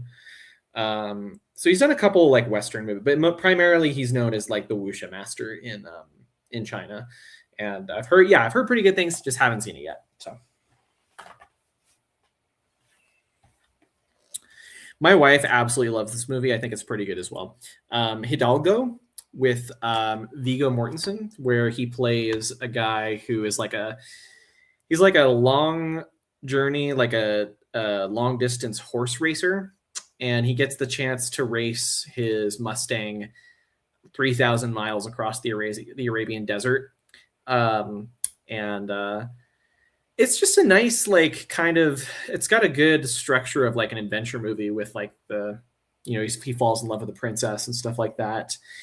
We actually named our cat Jazeera after the princess in this movie because my wife likes this movie that much.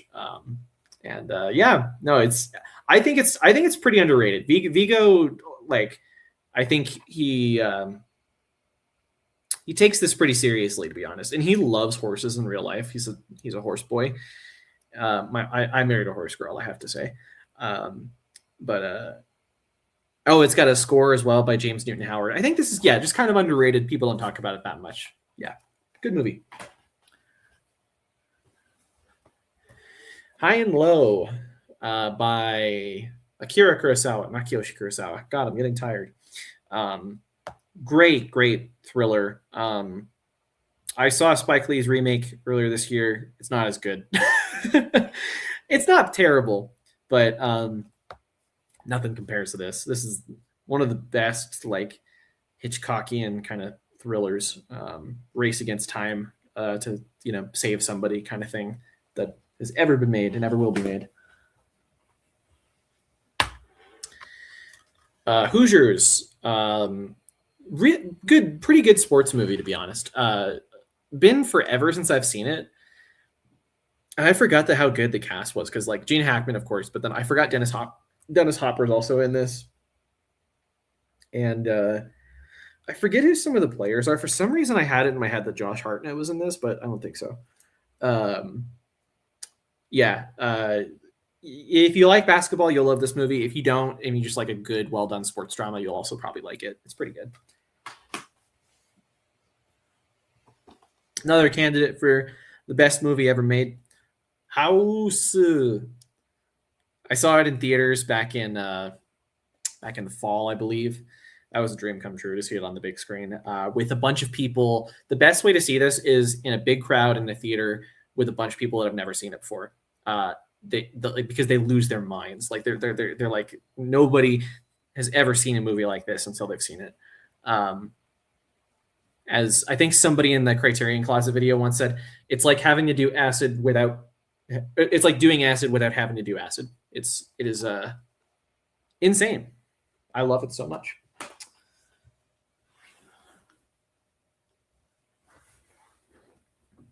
This pile's about to fall over here, so.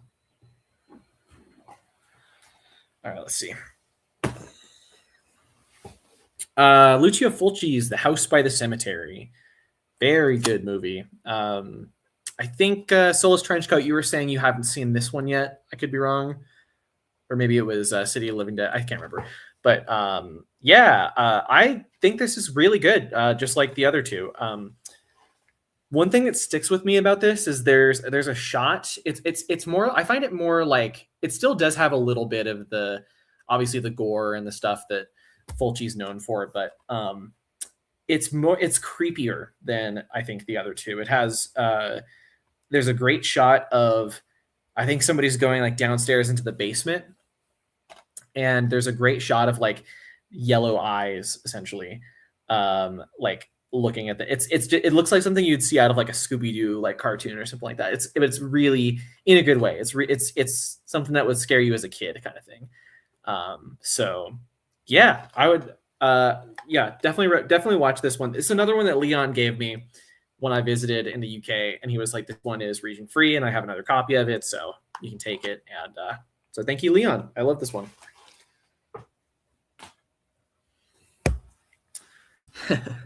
Another one my wife loves, and hell, I love it too. It's great. I think How to Train Your Dragon is for sure one of the best movies DreamWorks has done. Might not be as meme-worthy as Shrek, but yeah, it's really good. It's a nice family movie. In addition, I mean, not just but it's it's cute, like a family story, and then also Toothless is just such a cute dragon. Looks like a cat. It really does look like a cat.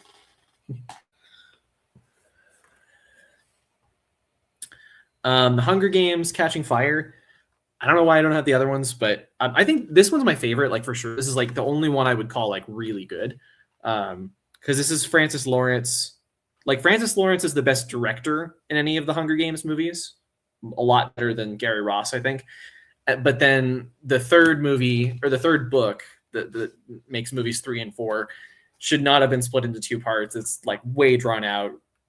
Not the writing's not good, but this one is pretty good, honestly. As far as like the teen battle royale kind of stories, yeah, it's up there. It's certainly of the American ones. I think it's like one of the better ones for sure.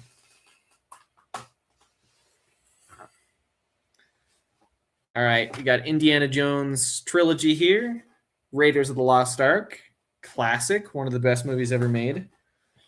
We got Indiana Jones and Temple of Doom, one of the best movies ever made that people don't talk about as being one of the best movies ever made. I love it so much. It's so edgy. It's so, like, it doesn't give a shit what you think about it, and I love that about it. And Indiana Jones and the Last Crusade, good, very good actually. Just a little bit of a disappointment to go back to that more like kind of family tone after Temple of Doom, but still great. And don't get me wrong, the dynamic between Indy and Sean Connery is wonderful. All three of these movies are really good, and then the sequels, or the 4 and 5, are not. Quentin Tarantino's Inglourious Bastards. I remember it being like in the middle of my rankings when I did that, because I tend to like the earlier Tarantino movies for the most part, at least like the ones that are not his like revenge movies. So probably his best. It's like either this or Once Upon a Time in Hollywood for me are like his best revenge movies, I would say. So yeah, it's really good. Obviously, it's been a while since I've watched it. I might just put it on pretty soon. So, okay, got to grab another pile. Be right back here.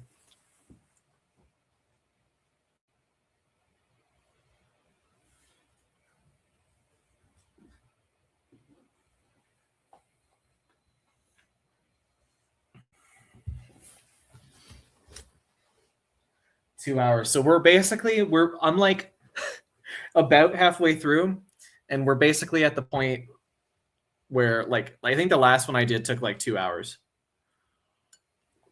So it's gonna take a bit. Do a couple comments first. Taxi Driver is my favorite Scorsese. I rewatched it this week actually. And I mean, it's so good. It's one of my favorites as well. Absolutely. My favorite's The King of Comedy, I would say. But yeah, no, great choice. Yeah, okay, House by the Cemetery, that was the one. Yeah, highly recommend it, man. All three are great. Temple of Doom is my favorite. Yeah, mine too. It's so much fun. Love all the horror stuff in that. Thank you. I appreciate the encouragement, and thank you guys for watching. I appreciate this so much. Yeah. Goodfellas is so goddamn entertaining. I could watch it any day of my life. I feel the same way. It's just not one of my absolute favorites of his, but it is very, very entertaining. Yeah. This King of Comedy is underrated. Yeah. It's like I think that people. It's funny. Like I've heard a couple like film critics say that like people still feel like they have to be like, hey, like I know this might seem underrated, this might seem bizarre, but King of Comedy is my favorite Scorsese. And I was like, I feel like we've gotten to the point where it's so appreciated that you don't have to say that anymore. Maybe I'm wrong though. Temple of Doom is my favorite indie. There we go. We got Temple of Doom truthers in the house. I love it. Alrighty, let's keep going. Interstellar. One of the best theater experiences of my life was seeing this in 70 millimeter in London a couple years ago. Legit, like, was like levitating during the docking sequence. This movie's very cheesy, very emotional, very, very like sort of naked with its emotional aspects. And it's kind of silly at times, but I love it. I really buy into it every time. And the visuals are so good. It's just like immaculately crafted. So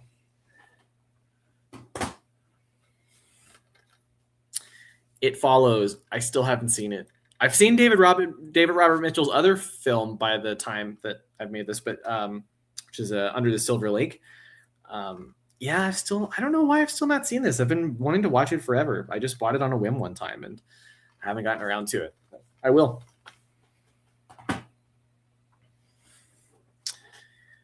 Jaws 4K. Probably one of the better 4Ks that exists, as well as like as far as like transfers anyway. Special features aren't great, but I mean it's Jaws, you know it. Still a little bit there's like a making of documentary kind of thing, but oh my god, like yeah, it's either this or I go back and forth between this and Temple of Doom as my favorite Spielberg just in general. But yeah, Jaws is just unreal, so love it. Jackie Brown, one of my favorite Tarantino movies. I think he's a little bit more reined in here, and I think in this case that's probably a good thing. It's just a little bit. It's a little bit more intimate. It's a bit kind of slower pace. It's less. It's less like show offy at times. Pam Grier's just amazing in this. Robert De Niro is really good in it too. I got to rewatch this too because I've only seen it once and it blew me away. But it's also been a while.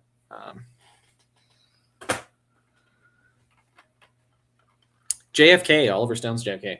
I saw it a long time ago and I don't remember it very much.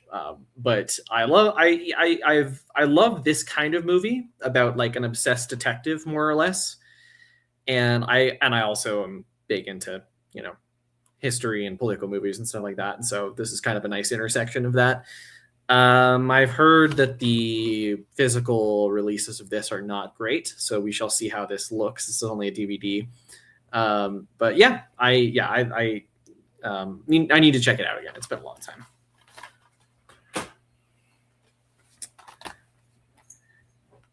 John Wick 1, 2, and 3. I bought this before the fourth one came out, kind of in preparation for the fourth one.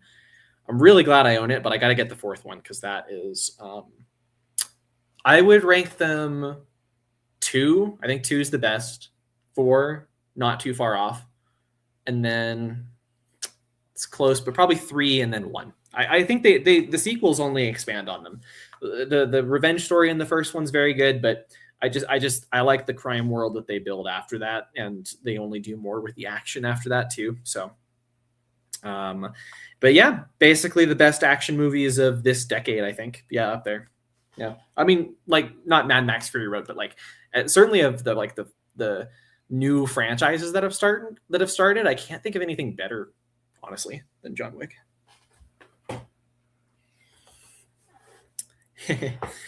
I actually love this movie, Jupiter Ascending, by the Wachowski sisters.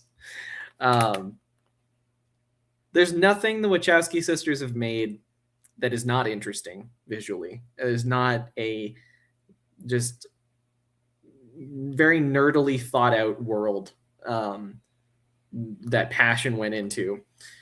And even though this story doesn't make a lot of sense and is very corny, and some of the visuals are pretty garish, some of the performances, oh my god, Eddie Redmayne is wild on this. I still think it's really fun. I think it's a very campy time. I think it's perfectly in line with like a Matrix sequel, and like a really good one, probably better than a lot of the other. Like I like this quite a bit more than Matrix 4, for instance, and I do like Matrix 4 as well. But Qui-Gon, Criterion Collection version. This is my favorite horror anthology. It's a few different pieces.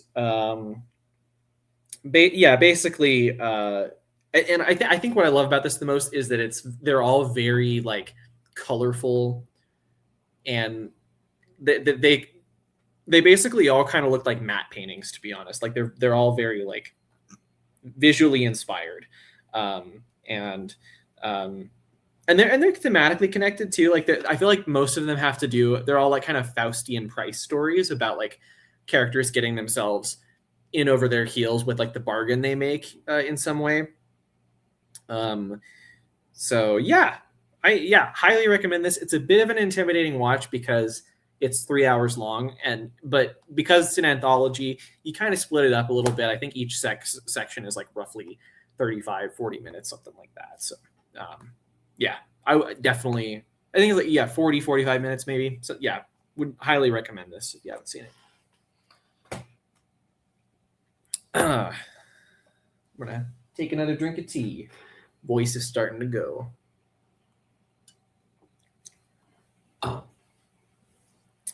Another one of my favorite Scorsese movies is The Last Temptation of Christ, and I just got this over Christmas, actually. Coincidence. Well, this is an Easter movie, I guess. Great script by Paul Schrader. Scorsese basically got death threats for making this when it came out because it depicts the it depicts this idea of when Jesus was on the cross, like things that went through his head, basically the temptation that he had to not be the Messiah, to lead a normal life. And I think all that does really is it just treats him like a human. It treats him like a human who lived and had doubts and had you know, and there was this big thing asked of him and he wasn't sure whether he could do it. It's a great dilemma, and I think they do it. Honestly, you're going to get way more out of this movie if you're religious than if you're not. I think, because it's very faith affirming. I think the ending. So yeah, very, very strange that this got all the hate it got, especially when like years later, you know, Mel Gibson would do The Passion of the Christ, which is honestly, it's nothing more than just Jesus being tortured for 2 hours, which is like, I don't know why you'd want to watch that if you're a Christian, but anyway, yeah, this is great. And it's not really that blasphemous, especially compared to like actually blasphemous movies like The Devils or something like that. Like, it's pretty tame.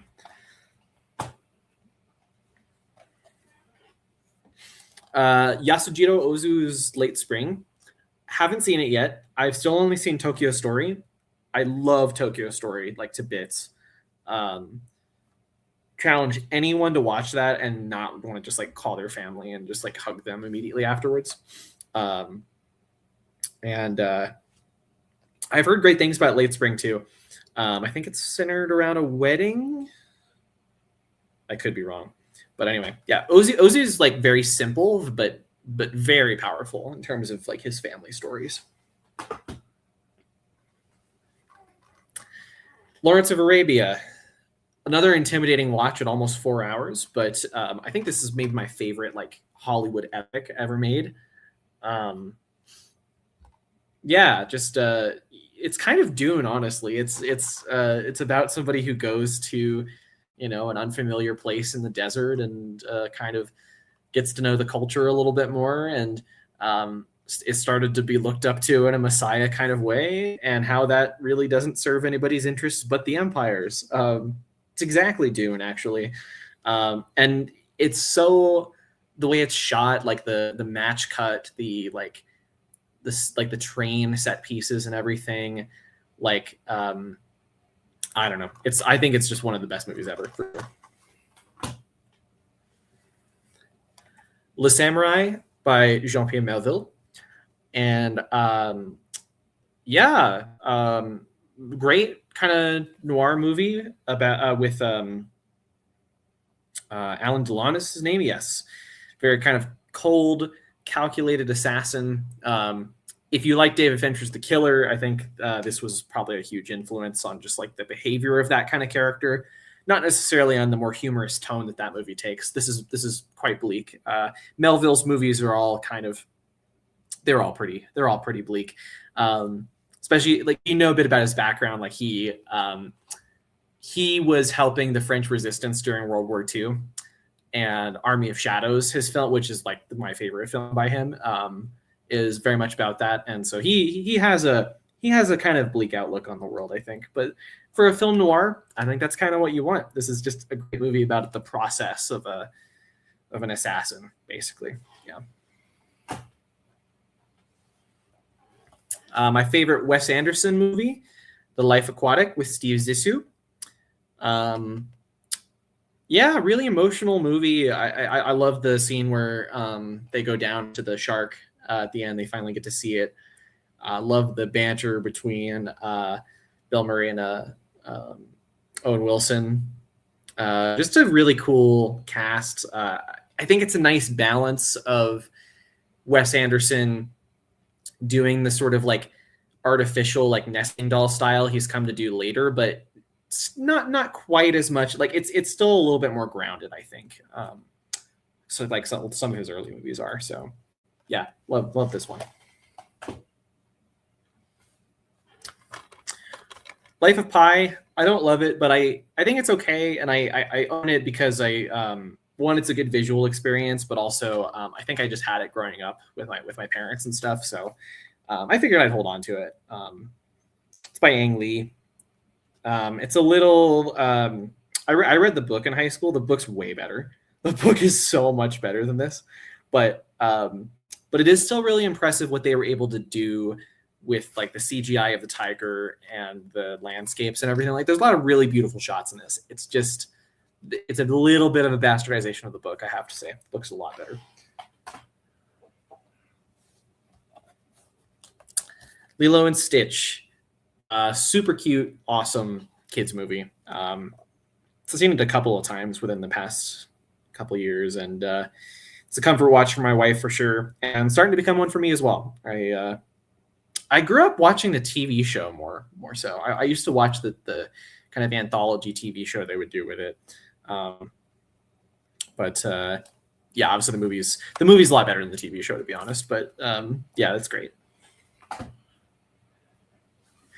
Big item here, especially with like some of the movies now in theaters, in re-releases and stuff like that. But Lord of the Rings Extended Edition box set. So this is, are these 4K?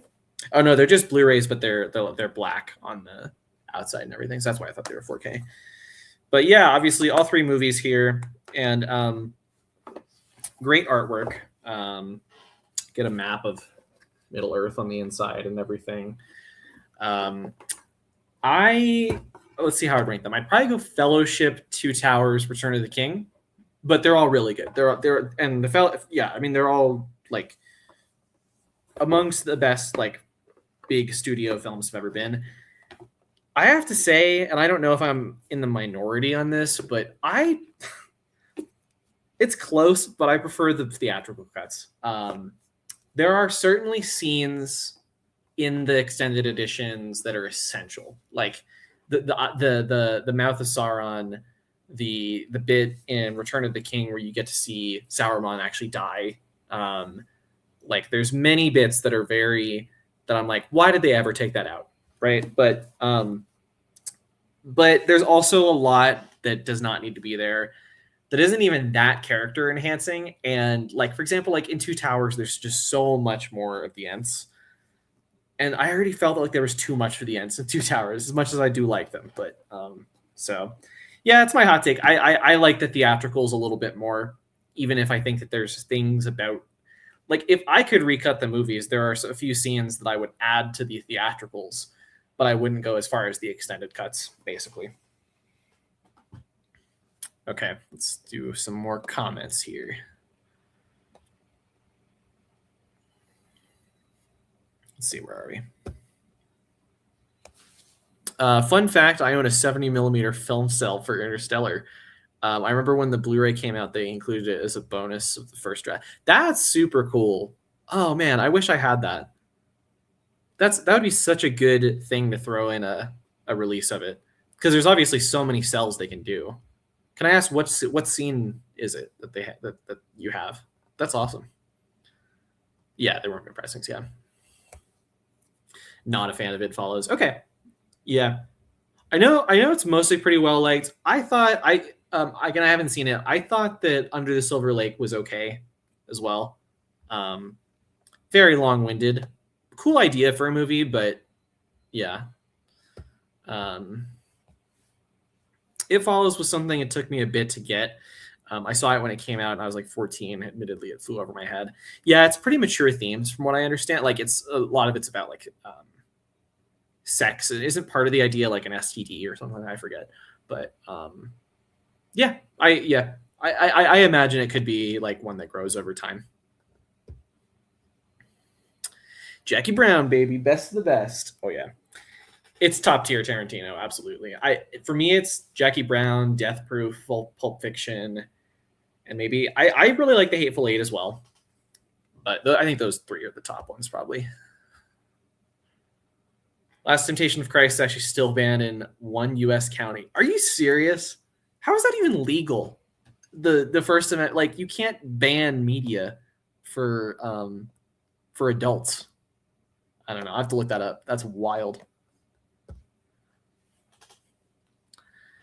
Last Temptation of Christ controversy stems a lot from the novel it's based on and its reputation. Yeah. From what I've heard, the book is similarly controversial in that way. Yeah. Jesus Christ Superstar tackles similar themes. Yes, absolutely. I still need to see that. My parents love it. Love the movie and its show Lilo and Stitch. Yeah, the show I grew up with. I was so like autistic about all the different like experiment like creatures in it. I loved the every episode, like seeing what new ones would do and stuff. Like it was a fun little show. I like Lord of the Rings, but me and this other guy did a 2-part live stream where we watched all the extended Hobbit movies and Lord of the Rings movies in a row a few years ago. So I'm good for a while. That's fair, especially the Hobbit movies, like because like man, watching the extended cuts for those are I don't think those are very good to be honest. So yeah. All right. Another sip of tea, and then we're off and running here. Let's go. The Lost Boys. Haven't seen it yet. My friend Jen, who I go to movies with all the time, for like Terror Tuesday, like the Alamo Drafthouse Terror Tuesday. This is like her favorite vampire movie ever. And I really love Near Dark, which I've heard is like similar aesthetically and stuff to this. So I'll be watching it soon. The Lost City of Z, so underrated. I love James Gray. And this to me is kind of like the source, the going into the jungle and like the exploration kind of thing that Apocalypse Now has, mixed with like the scope of Barry Lyndon with like the same ideas about the futility of man, basically. And it's like this movie that didn't get a lot of attention in 2016 when it came out. And yeah, I just think James Gray is he's had like several movies that are like masterpieces or close to it, in my opinion. So Lost Highway by David Lynch. Don't start with this one. Like we were talking about earlier, like movies to start with David Lynch. This is not one of them. This is the structure of it is a lot to take in on first viewing because it's kind of like it's like a Mobius strip essentially, where it's like the end is the beginning is the end, and it kind of like keeps going around like that. But great nightmarish sort of noir, and I love the performances in this. I love the soundtrack, the kind of metal soundscape that it has for a lot of it. Yeah, no, this is really, really underrated movie, I think. M by Fritz Lang. Really interesting movie historically. I really want to dive into the special features because this has themes of like, the ability of like the masses to kind of betray their moral compass and everything, and to watch, and this came out in 1931 in Germany, so right before Hitler's rise to power and everything. So it's probably an interesting film to watch in that sort of historical light. I believe it was one of the last films that Fritz Lang did before he left for the States to make movies over there, since he couldn't in Germany. So yeah, it's kind of a historical artifact to own, but it's also a really good movie. Honestly, it's not silent, but there is still like there's very little dialogue in this. Fritz Lang was very sparing with dialogue, even in his talkies. So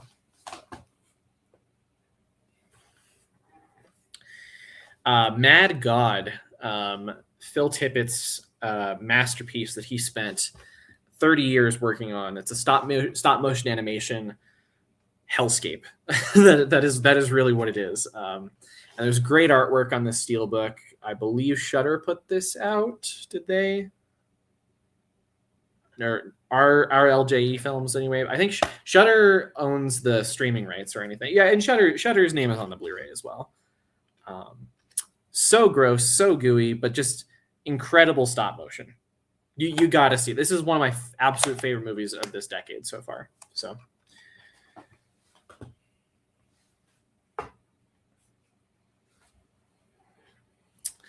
the best movie ever made, Mad Max Fury Road. Don't I mean, absolutely one of the best action movies ever made, to be honest. Love George Miller. I really hope we get to see the Wasteland at some point. I really hope we get to, figure out what he wants to do with that. But I don't know. Furiosa did not make much money, so we'll have to see. But I love the Mad Max movies, and this is easily the best one for sure. The Road Warrior is very good, though. If that's your favorite, I won't like chastise you or anything. Straighten these out. I don't want any dominoes falling or anything like that. Spike Lee's Malcolm X, Spike Lee's best movie. I reviewed it on the channel like a year ago, and it is just probably the best biopic ever made, honestly. A bunch of special features on this because this was a really like, this took a while to develop, because I think Hollywood didn't want Spike Lee to make it for a time, and I'm glad he got to do it. He had to get parts of it independently financed by I think Magic Johnson helped fund this movie. Like, it's a pretty wild story. I go into it a little bit in the review if you want to watch that.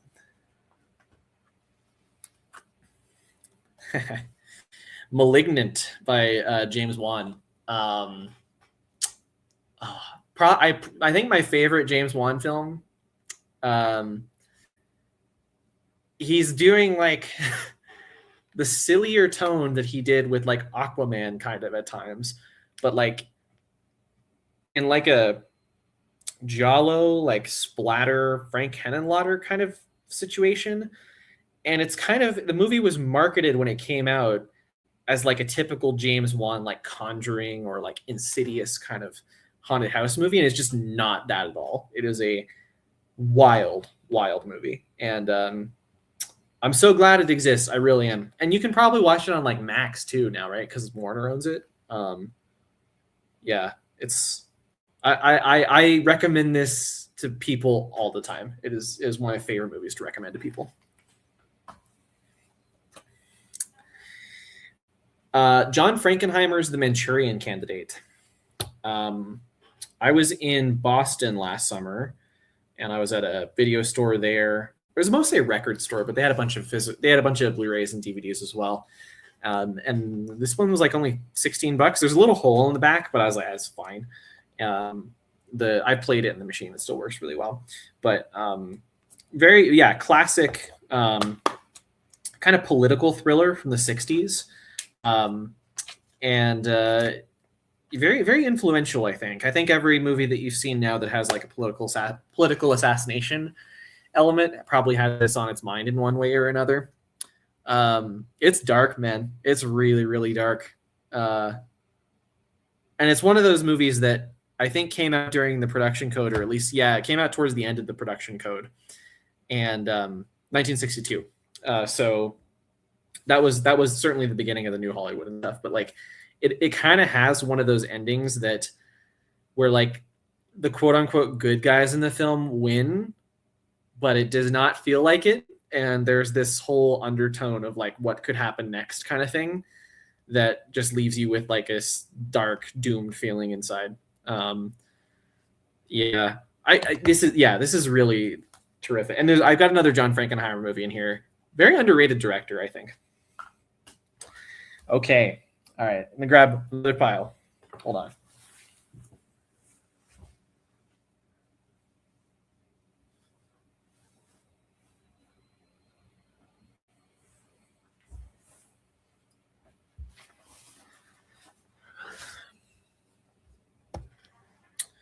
Brady says, I like The Desolation of Smaug a lot in theaters, but the other two didn't impress me. I think I like The Big Sexy Dragon. Yeah, that's fair. I think I liked The Desolation of Smaug okay in theaters. I've watched it since. It's so long. That movie is so long. And it's like the book is like a little children's fable. It's like tiny. For Tolkien, it's tiny. Lost Boys is my favorite vampire movie. Nice. That's awesome. Bela Lugosi, Dracula's close second. I still need to see those are two I still need to see. That's really awesome. I've heard great things about Mad God. Yeah, it went a little under the radar when it came out because obviously it's got a niche audience, right? But I can't recommend it enough, man. I showed Brady one time and he loved it. Malcolm X is an odyssey of a film, just fantastic. Absolutely. It really feels like three different movies at times because it's like you have the early life stuff kind of leading up to when he goes to prison. You have the section where he's learning about Islam, and then you have like the conversion and reformation kind of ideas in the third act. But it really feels like, I think because of that, it kind of feels like a fast movie. It feels like three different, like pretty well paced, like not slow movies that just happens to be 3.5 hours long. Hobbit should have been one, maybe two movies. Yeah. I could see the argument for two, but like three, especially the last one is so bad. Like it's so drawn out and like it's just action set pieces that have nothing to do with the book as well. Okay, you brought it up earlier, Soulless Trenchcoat, but Mandy, and I've got a great steelbook edition of it with the death metal font on the back. And as Brady alluded to, there are temporary tattoos in this. Get them out. I've put one of them on before, but we've got like the death metal font, which I think is the one I've used, and it also has the font from Cheddar Goblin Mac and Cheese. So I'm just going to put that on my body sometime and just have somebody be very confused. Maybe I'll put it on my chest when I go to the pool so people will be very confused. But yeah, I love Mandy so much. It's one of my favorite Cage performances because it's insane, but it's also really emotionally grounded, I think. Yeah.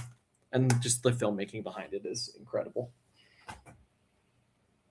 Okay. Another one of my favorite French movies is Robert Bresson's A Man Escaped. A very simple movie. It's about a man who, get this, escapes from prison. But it's so complicated as well in a lot of ways, just the formal nature of it. So much of the movie is where the prison is really quiet and he's trying to like do something that will help him escape, but it's very loud and he's trying to make as little noise as possible while doing it. So it's very tense. And as the Safdie brothers have pointed out, it's a movie that literally spoils itself in the title. And yet the whole time you're like, is he going to do it? Is he going to escape? Yes. Yes, he does.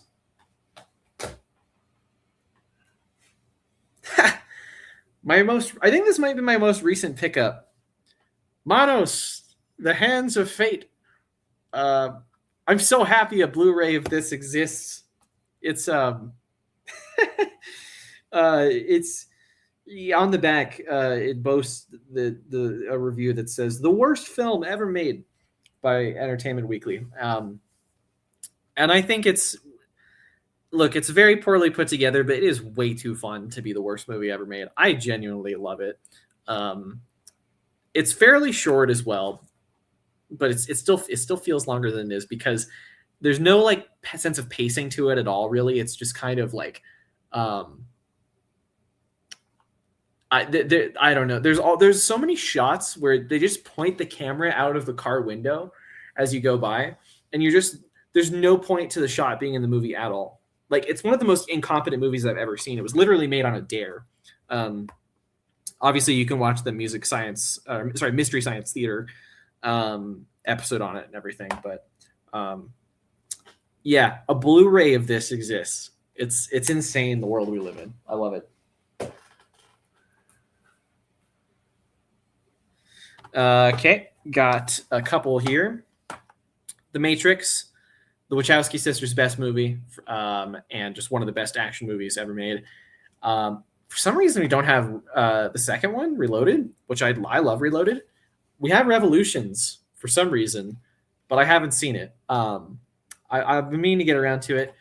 For me, Reloaded is not as good as the first one. I've also seen the fourth one.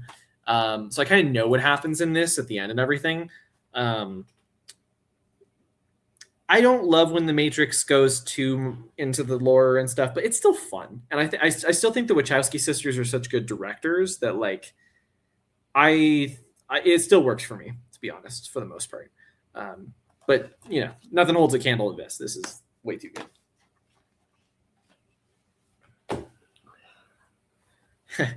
Another one that my wife has, Megamind.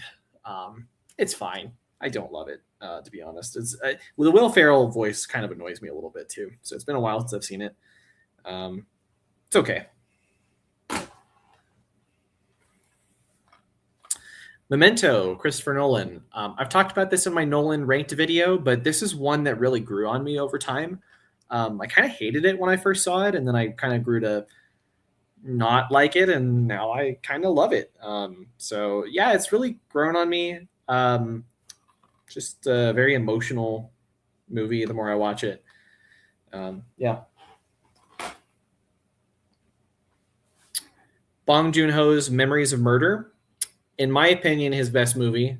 That's more of a personal thing because I just love the genre of the obsessed detective, again, that gets like so into the case, where that is more of the drama than the actual case.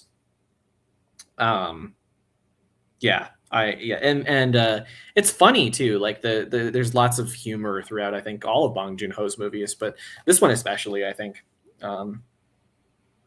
Great soundtrack as well. I forget, it's like, is it Taro Iwashiro?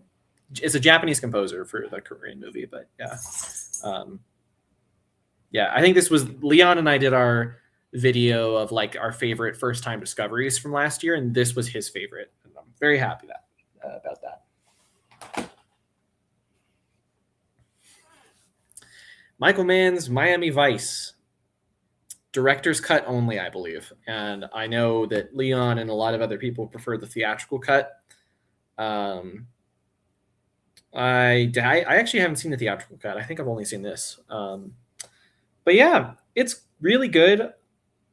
I have to say though, it's one of those that's much more of like I watch it to kind of, you know, it's more about the experience, the vibes of it for me than it is about anything to do with like, I don't remember the plot of this like at all, essentially, but it's a great vibes movie. All right, let's see. Comments as well. Mandy is awesome, just a badass, dark, fun movie. Yeah, it's so fun. It's one of the most metal movies that exists, I think. The master wouldn't approve. Torgo is the man. Yes, thank you. I'm glad you like it as well, because it's not. I think it's silly. I genuinely give it 4 stars on Letterboxd. I don't care if it's poorly made. It's very entertaining. Assignment Outer Space is way worse. I don't know if I know that one. I'll have to look it up.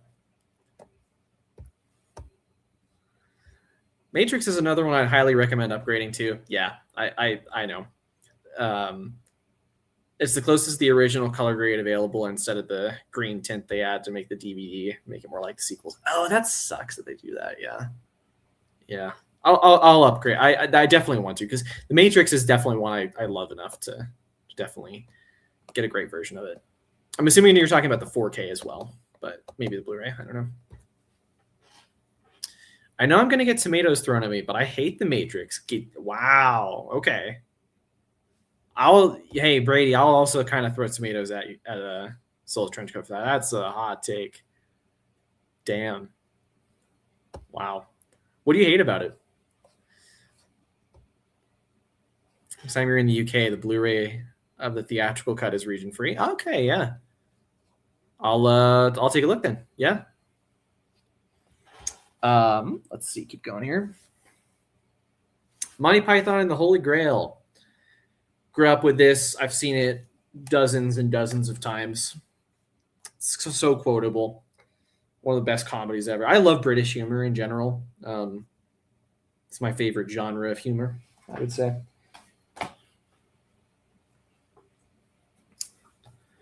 David Lynch's Mulholland Drive. I love the Criterion edition of this. It's great artwork. The Club Silencio and the key on the inside. Such a good addition. And so when David Lynch died, I was kind of debating like which film that I want to watch that day. I spent a lot of the day crying because I was devastated. I was like, I could, if I watch Mulholland Drive, I'm just gonna cry even more because the Club Silencio scene. I already cry when I watch that, and but I was like, it is my favorite movie by him, and it's the movie. It's that scene is the scene that I most invest emotionally into his films, and so I felt like when he died that it would be the most authentic one for me to watch because it just, I don't know, it spoke to me the most, I think. And I bawled my eyes out. It's so great. And I miss him a lot. The world is a much worse place for not having him in it, I think. I'm gonna put this back. It's a little tricky.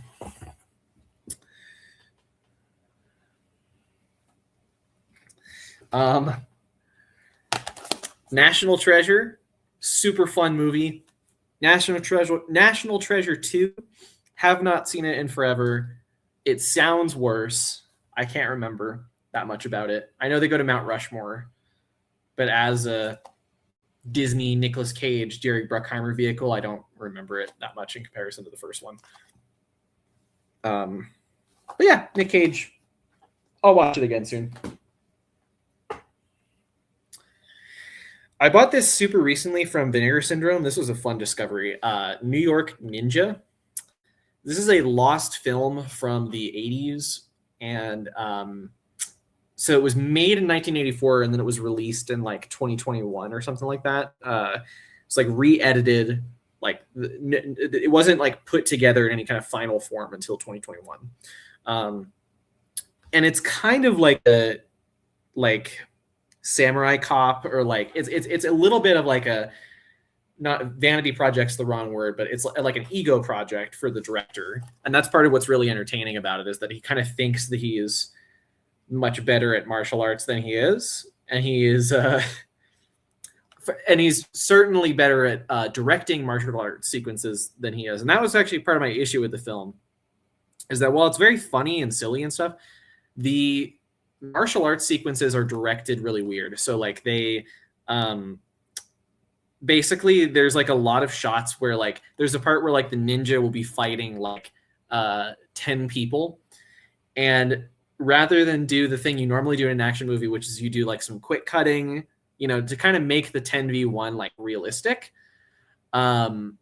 this just shows it in a wide shot. So you're like watching him fight one person and the other 9 people just stand back and watch. It's very funny, and it's charming. Like it does have that value and stuff. I wanted better action, I have to say, in movies like this, where it's like a silly kind of like Miami Connection. I haven't seen actually, but I've heard about. Like I feel like I would like that better than this from what I've heard about it, because at least the action is like, even if there's a lot wrong with it, it's much more energetic, and like it feels like they're going for it, right? So this felt a little just restrained for me, but it's still fun, and it's still a really fun movie to own. And it's just awesome that Vinegar Syndrome like rescued this film, because it like nobody had seen this for decades until 2021, which is super cool. We got the first 4 Nightmare on Elm Street movies I picked up at the video store a while back. There's another one I got to upgrade on the quality and everything, but yeah, I love these movies. The first one's the best, of course. I quite like 2. It's the gay one, and this is the subtext in that is really good, entertaining. 3 is honestly almost as good as the first one. The like kind of imaginative stuff, and the way that they bring the original characters like back into the movie, I think is great. It feels like more of a sequel to the first one, where the second one could just be like a generic Freddy movie, right? And then the fourth one's a generic Freddy movie, but it's still fine. It's still pretty good from what I remember. And that's all I've seen. I haven't seen 5 with Dream Child, I believe, and then 6 Freddy's Dead, The Final Nightmare.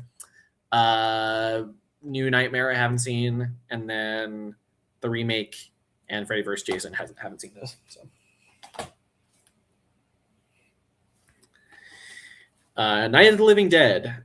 So yeah, another reason I gotta go own Dawn of the Dead to get the whole trilogy. But I would rank them honestly, probably Day of the Dead, Dawn of the Dead, and Night of the Living Dead, but close, because Night of the Living Dead is great, and it's obviously like you watch it and you can see why it's such a classic. Really good transfer as well. This is also a 4K, I believe. Yes, it is, and it looks great. Yeah, I gotta dig into the special features as well. Alfred Hitchcock's Notorious, underrated movie for him, I think, because it's kind of like, I don't know, it's like a cool like World War II kind of like identity thriller a little bit. People just don't talk about this one, I feel like, as much as some of his other ones. It's a little earlier as well, 1946. Yeah, so it was right after World War II ended. And it's Ingrid Bergman and Cary Grant. So great cast, obviously. Really dark ending, especially for the Hays Code era. Yeah, really good. Once Upon a Time in the West. Haven't seen it yet. I love Sergio Leone, but there's so many more of his movies I need to see. And yeah, this is very high on my list to prioritize from him.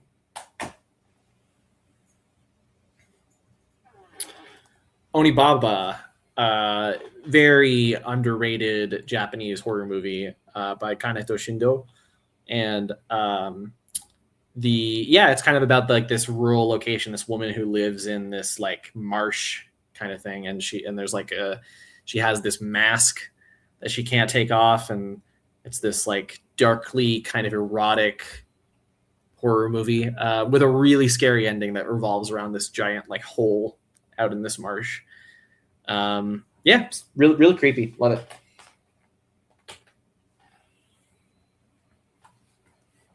As Leon would say, Borenheimer. Oppenheimer, my favorite movie of 2023. It was just gargantuan movie. Nolan's best film, I think. A masterpiece, absolutely. And I saw it 4 times in theaters when it came out. It's a long movie. Satoshi Kon's Paprika. I go back and forth between this because I love this, and then I rewatched Perfect Blue recently, and part of me was like I might like Perfect Blue more, but Satoshi Kon is just one of the great artists I think that ever lived, and just in terms of his imagination, his animated, like his animation is something like you don't see even in other anime. Like it's so out there. Plot wise, it's kind of like Inception, I think, but I like it a lot better. It feels a lot more like you're actually dreaming, whereas Inception kind of feels a little bit more grounded to me. All right, let's go back to the comments.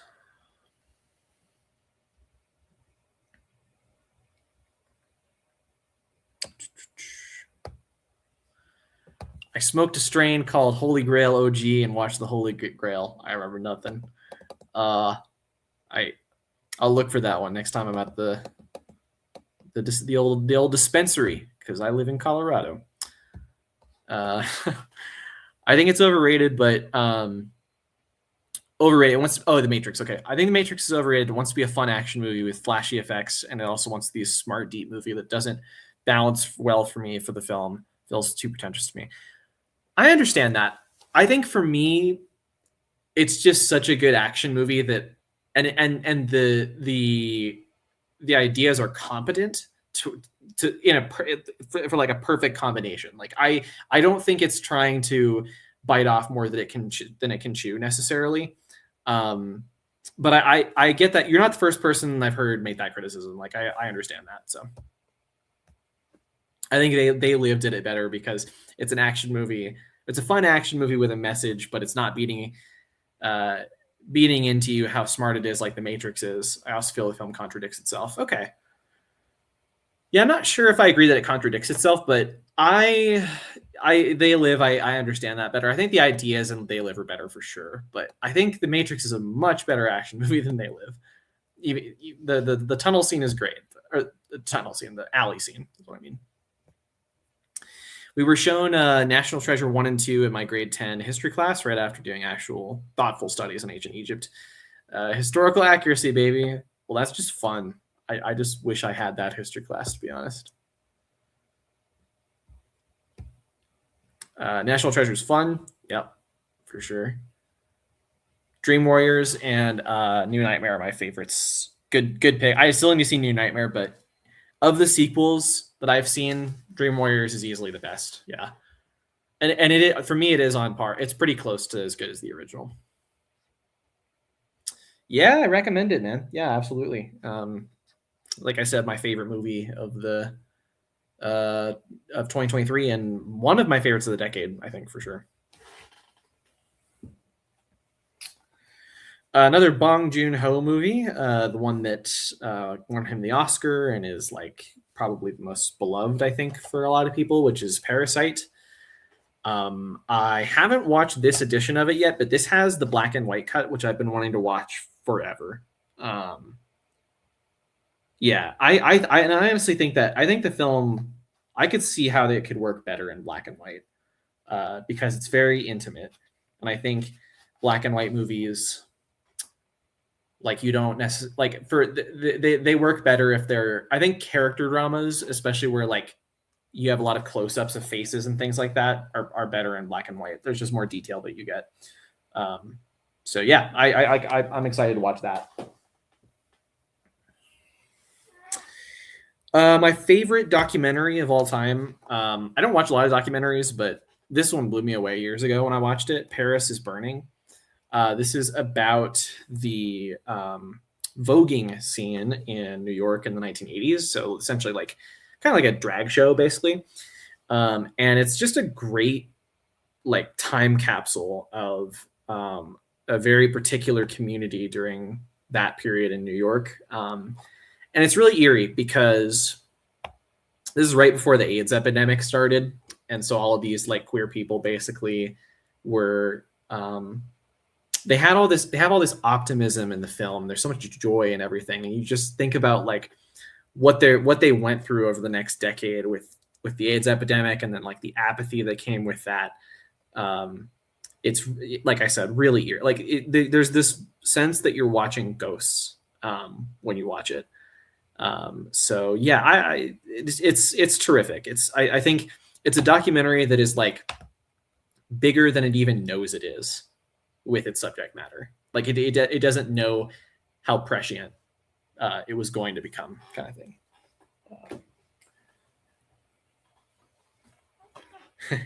One of my favorite cult movies of all time, Brian De Palma's Phantom of the Paradise, which I got to get a better version of, but this is still pretty good for a DVD. Paul Williams, a genius. The score for this is incredible. All the songs.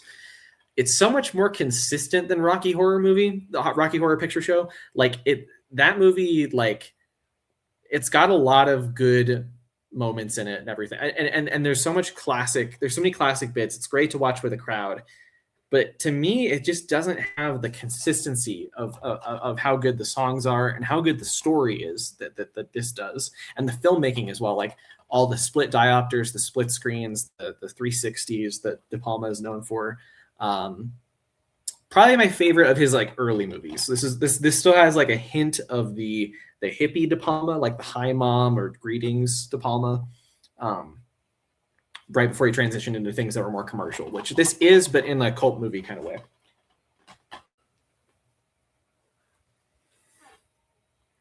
Phantom Thread, really good Paul Thomas Anderson movie that I need to rewatch. I think it didn't hit with me as hard as many of his other movies did, but it's still, yeah, I still liked it a lot for sure. It's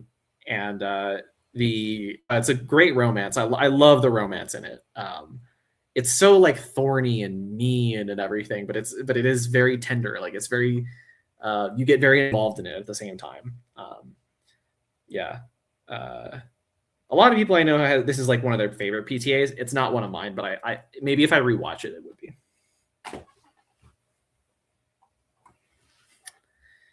I think I got 3 of these here real quick. Let's see.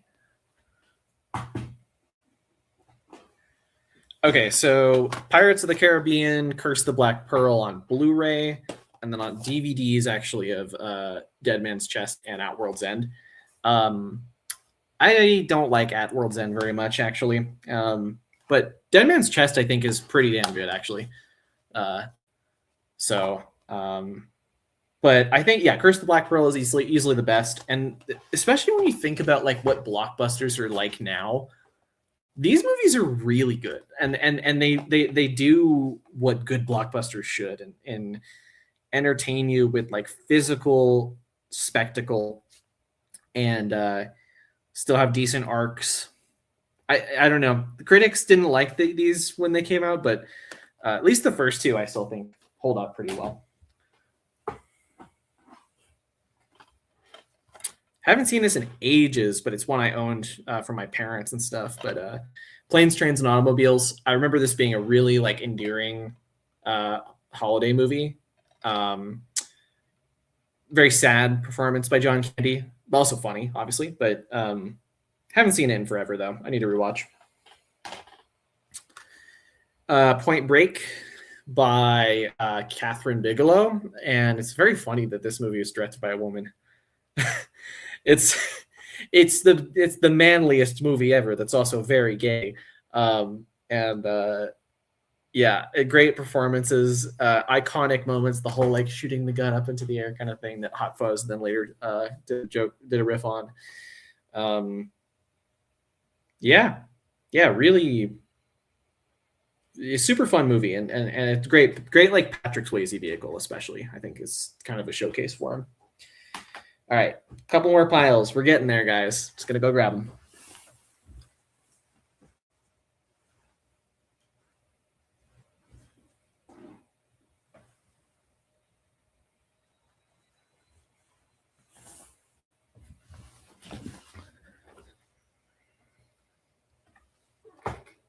Okay, Police Story 1 and 2. I wanted this criterion forever, not just because I love Police Story and I like Police Story 2, but also because this has, I've heard, like the best special features for like any criterion. The making of documentary stuff around Jackie Chan and just like the physical, like, you know, like what he did to his body to make these movies is just so impressive. You got third-degree burns doing the slide down those electric lights at the end of the first Police Story movie. So essentially, he would say, "You're welcome," because these movies are worth it. But goddamn, did he put himself through it? So I'm just gonna move these out of the way a little bit, and I'm actually gonna get into some comments as well. Okay, let's see. New Nightmare is cool. I like its take on the meta stuff. That's what I've heard, is that it's like almost like it's like a precursor to what he ended up doing with Scream. I think even like Mark Kermode said he likes it better than Scream, which is pretty cool. Got to see Phantom of the Paradise. I feel like I would like it. I feel like from the movies we talked about, I think you would. It's also really short. I think it's like it's not crazy short. It's like 90 minutes or something, but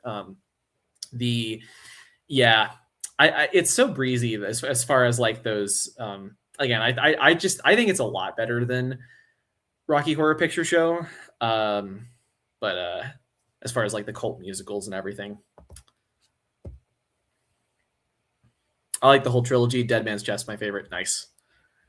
Yeah, I gotta rewatch At World's End. It's been a while, but I don't remember loving it. Dead Man's Chest, though, like the bit at the end, like some of the best like set pieces, honestly, in the series, for sure. And the big like "Hello Beastie" thing at the end. Stranger Tides was kind of meh, but the fifth one they did was okay.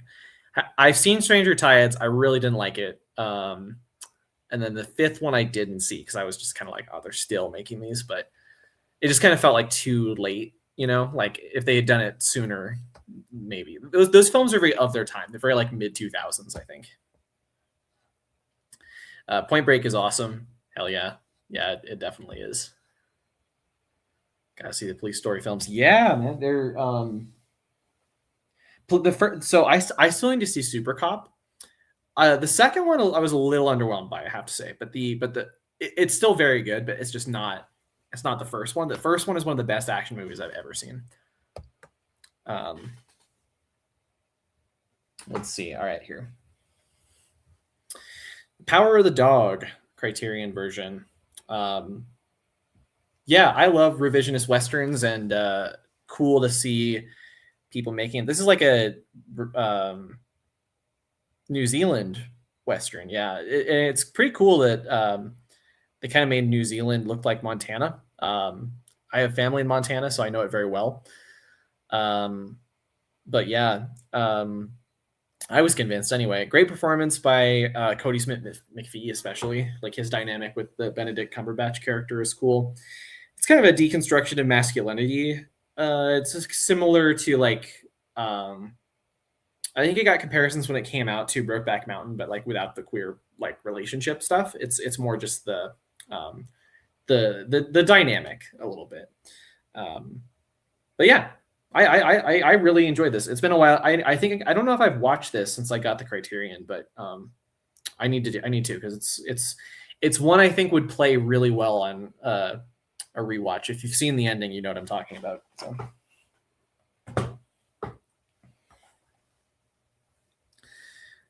Predator. Yeah, maybe my favorite Arnold movie, my favorite John McTiernan movie.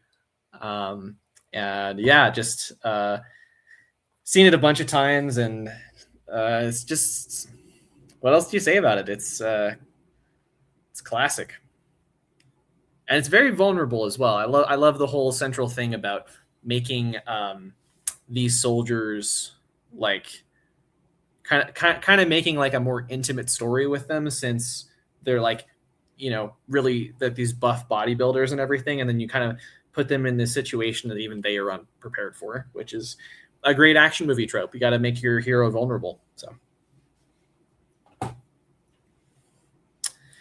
watched some of the special features for this recently. This is Prince of Darkness 4K, my favorite John Carpenter movie. And I was watching some of the like the bit about, I watched Alan Howarth talk about what he and Carpenter were thinking about doing the score. Watched something about the like location work for the film. There's a bit about Alice Cooper in the special features I need to watch as well. Yeah, this is like top tier, like apocalypse dread horror movie kind of thing. And the score is like one of my favorites in movie history. Like, it's, oh god, I got it in my head right now thinking about it. It's so good. It's so underrated as well for Carpenter. Yeah, I hope more people who like The Thing will check this out, because for me it's just as good, if not better. So another one from my wife, pretty good one, Princess and the Frog. Haven't seen it in a long time, but I remember liking it more than some of the other ones I've mentioned, like definitely a lot more than like Megamind or something. Part of it is I really love the New Orleans like bayou voodoo kind of iconography in it, like some of the horror images. But I remember, yeah, I saw it in theaters too. It's just been forever since I've seen it. So yeah, I'll have to watch it with her sometime. My favorite animated movie of all time, Princess Mononoke. Beautiful animation from Hayao Miyazaki, and the score by Joe Hisaishi is one of his most beautiful. And it's kind of, yeah, it's also a really complicated story about the kind of eternal battle between man and nature, basically. And so yeah, it's, yeah, easily my favorite Ghibli movie, and just my favorite animated movie in general, I think. a really shitty copy of Pulp Fiction. I love Pulp Fiction, but man, I gotta upgrade. There's so many better copies of it than this. I don't know. I think this is the one I just had growing up, and so I've seen the movie a million times, often in better format. Like I've seen it in theaters and stuff. So I'm kind of embarrassed to have this version of it, but it's Pulp Fiction. At least I own it. So Puss in Boots.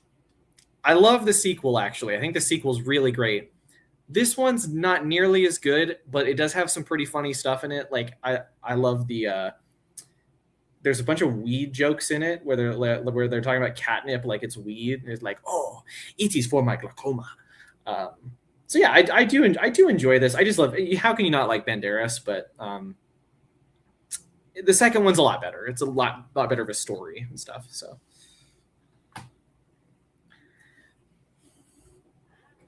I love the artwork for this one. This is Ran, the Kurosawa movie. See on the back here. I haven't seen this yet, actually, but this is a 4K steelbook as well. Yeah, I've been meaning to check it out. I think I've just been waiting for like the right setting, and then part of me, I think last year actually I had a chance to see it in theaters for the like 40th, 50th. No, it's 40th anniversary, yeah, because it came out in 85. But I didn't get around to it, and I'm mad at myself for that. So I'm just going to watch this sometime soon because I need to finally get around to that. It's just very long as well. It's 3 hours. Yeah, I've heard great things. Ratatouille. Probably my favorite Pixar movie along with WALL-E. Like those two are pretty up there. I love movies about food. I think food is one of my biggest passions in life in addition to movies and stuff. I love cooking.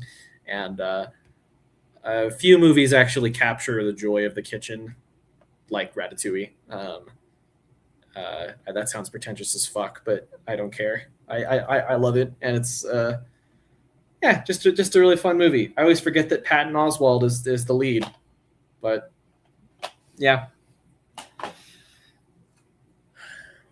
The Red Shoes, the first Criterion that I ever bought, I believe, and I think maybe I mentioned it when I was talking about Black Swan a few hours ago, and this is so much better about this. This is just it's a great story about somebody who is passionate about dancing and wants to make it her whole life, and then she's torn between that and romance. And the 7-minute or 10-minute whatever is ballet sequences in the middle is one of the greatest things that's ever been filmed, like up there with the Dream Ballet and Singing in the Rain.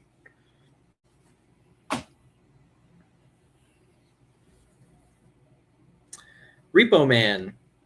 I love the artwork on this so much. I actually don't love the one that's on Letterboxd. Is kind of generic, but this is so cool. This is so like comic booky and everything. Yeah, it's got like a map thing in this. Just such a great like punk rock movie, I think. I love all the generic humor in it. Like I say generic humor in that it's about like, like they'll drink like cans of beer that just say beer on it and stuff like that. It's like there's a bunch of like really dry stuff in it. Harry Dean Stanton's fantastic. This is such a great one to put on for movie night with friends. It's just fun to have a few beers, smoke a joint, and watch this. So highly recommend. Another really shitty edition of a Tarantino movie, Reservoir Dogs. Lovely movie. This is a terrible version of it. I need to upgrade. Reservoir Dogs is up there for me for one of my favorites of Tarantino's for sure. Sometimes I feel it's a little stripped down, obviously, but that's also part of what's great about it. It's one of his best scripts, absolutely. It's just sometimes it doesn't feel as expansive in his filmmaking as his later movies do, but I love it. I could rewatch the opening like 20-30 minutes of this like all day. Yeah. Rio, another one that my wife likes. I'm not that huge on it. I think it's fine. Yeah, there's a little Portuguese humor in it, which I enjoy. Well, I say Portuguese, but like Brazilian Portuguese. Um, it's an animated movie. It's it's a kids movie. It's fine. RoboCop, the best movie ever made. I've said that many times about other movies today, but I love RoboCop so much. Other than Showgirls is my favorite Verhoeven, I think. And certainly of his more popular American movies, yeah, it's my favorite. It's so violent. It's so witty. Such a great like sort of satire about like police militarization and just like the Americanization of all these like violent institutions. And when it came out, like people just thought like people didn't get the satire like at all. So yeah, I don't know. I love it. It's terrific. Okay, let's see.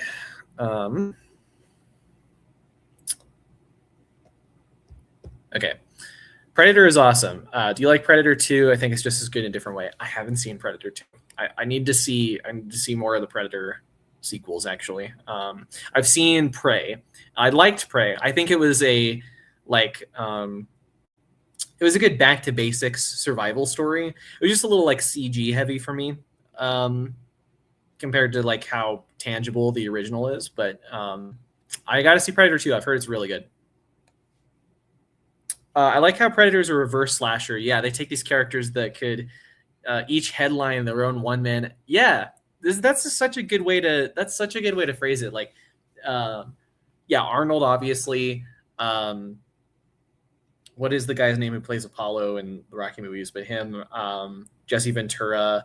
Like all these people could absolutely headline their own movie, and they're all together, and they're all very scared, right? Because of what's happening to them.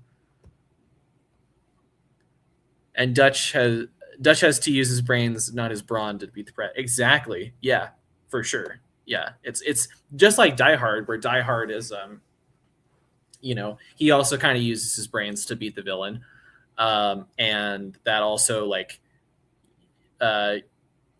he's kind of he becomes really vulnerable with the whole like glass in the feet scene and everything.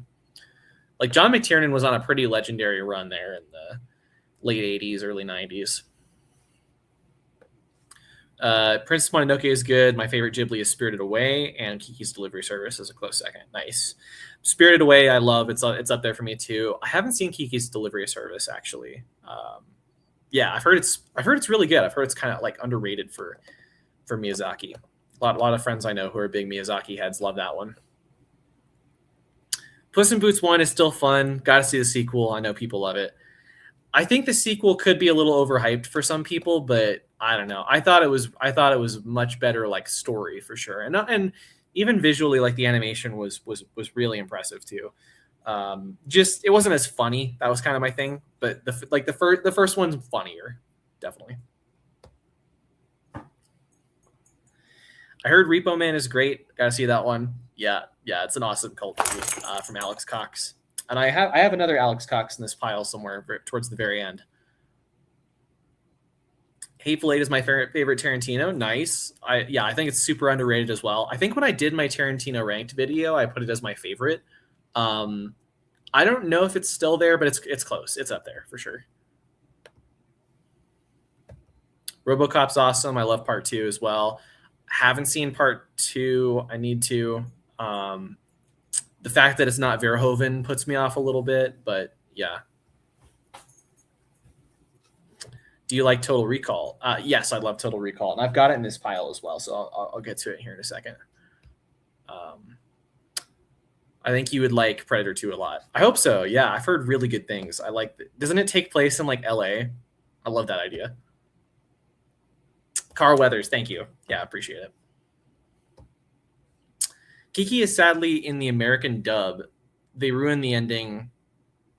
Oh, Kiki is great, but sadly in the American dub, they ruin the ending and the whole message and theme of the film. That sucks. That's why that they changed the movie in addition to the dub. But Rocky Horror Picture Show. I talked about it earlier with Phantom of the Paradise, but I like it. I don't love it. I think it kind of falls off a little bit after how great the first like 30 minutes of it are. But it's still pretty good. Hello, my dog is back. She's back. She wants to go outside here in a bit. It's very cold, so you're gonna have to deal with the snow, baby. Yeah, I know. But yeah, it's okay. I'm kind of at the point though that I only really want to see it in a theater with like a crowd, because I actually don't think it's a great experience. Just watch at home kind of thing. It's fine.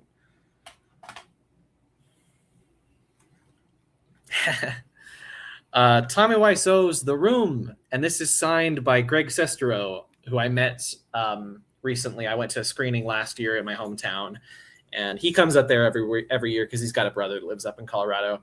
And he signed it. Oh, hi, Jackson. Love Greg.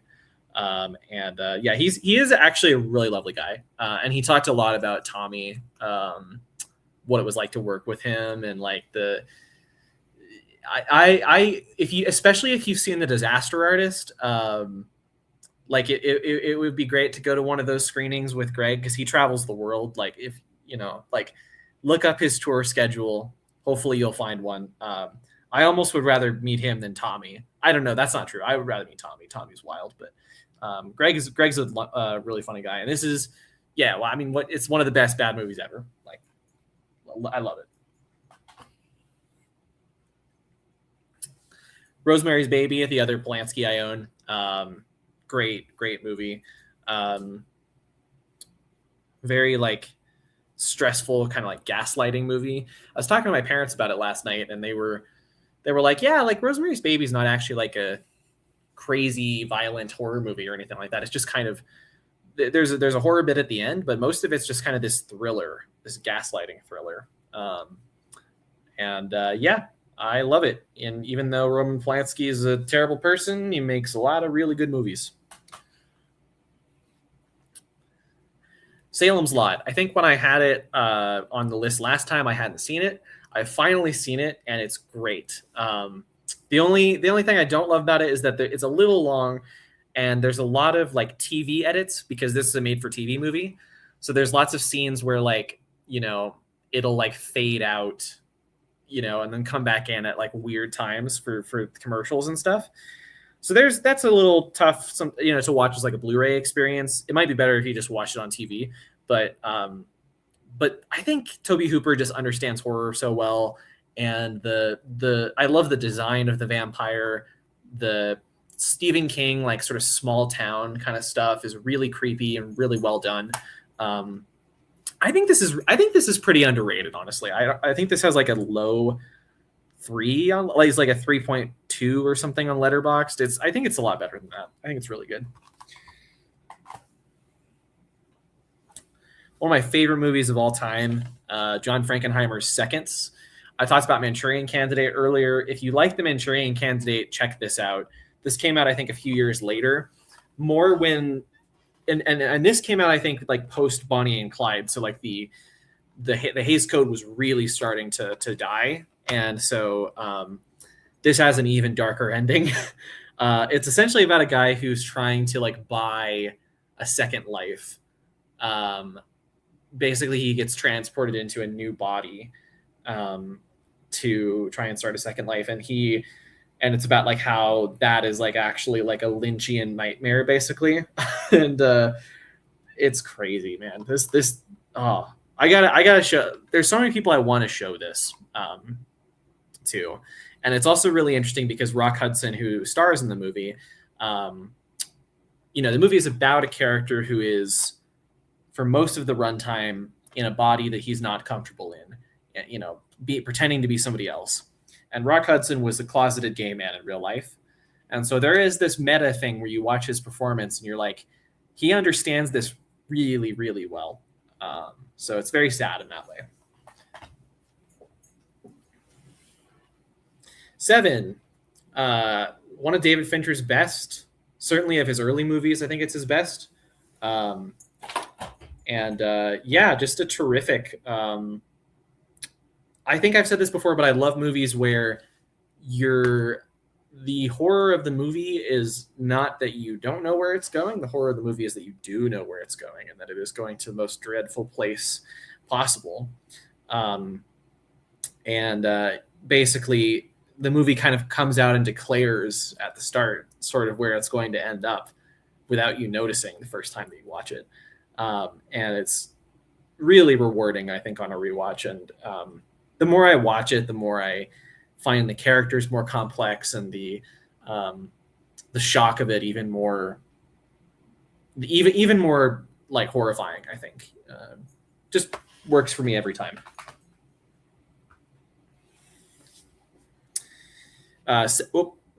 Starting to fall out. Seven Samurai by Akira Kurosawa.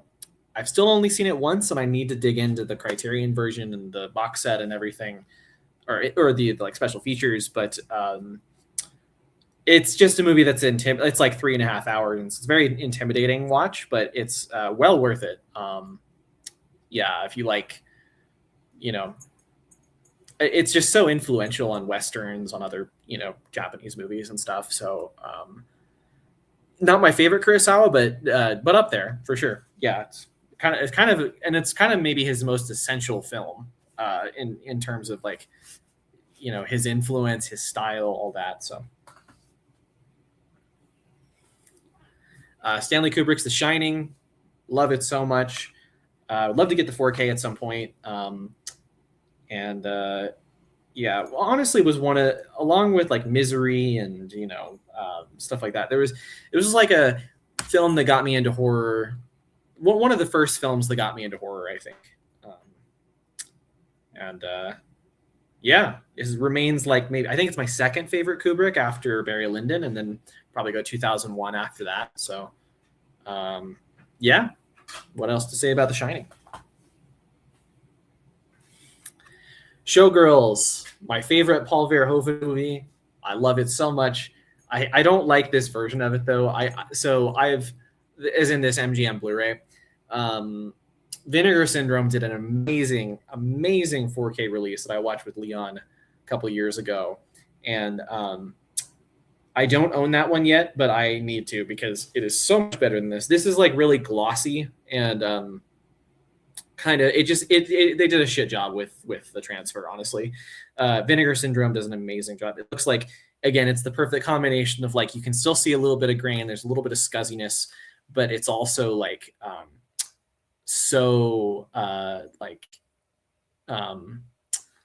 it's also very clear, like the images they really pop as well at the same time. So and the special features on that are way better, the artwork is way better. Highly recommend that release if you love Showgirls. All right, Singing in the Rain, got it for Christmas recently. Love this movie, one of my favorite musicals of all time. I love this era of musicals in particular. I think it's my favorite era of musicals. And the I think there was a time where I didn't like the Lena Lamont character in it. I still think that you could criticize the movie for being like, hey, this movie's a little too mean to that character, because there's something very human about, being like an actress that's going out of style, right? And you're being replaced by now the people that are more naturalistic and all that, and there's real emotion to that, and they just kind of play her for comedy.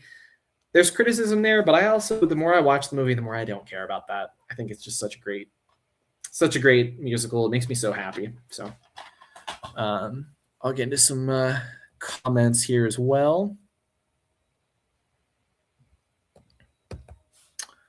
Pompoko is also great, but you got to see the Japanese version. The raccoon creatures fly through the air with the giant testicles and kill people with their testicles.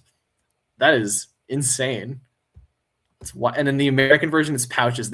Oh wow, that sucks. Hey, let them go literally balls to the wall with their animation. Love Rocky Horror Picture Show. It's in my top 5, and The Room is fun. Okay. Fair, yeah, totally fair.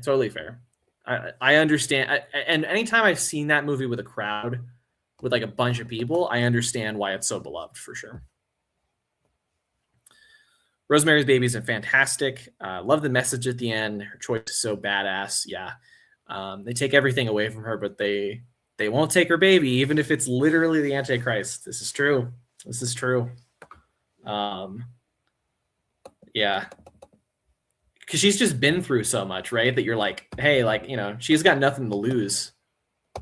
She's just gonna go out in a blaze of glory, basically. Still got to finish Salem's Lot. Read the book all the way through though. Nice. I got to read the book. Yeah.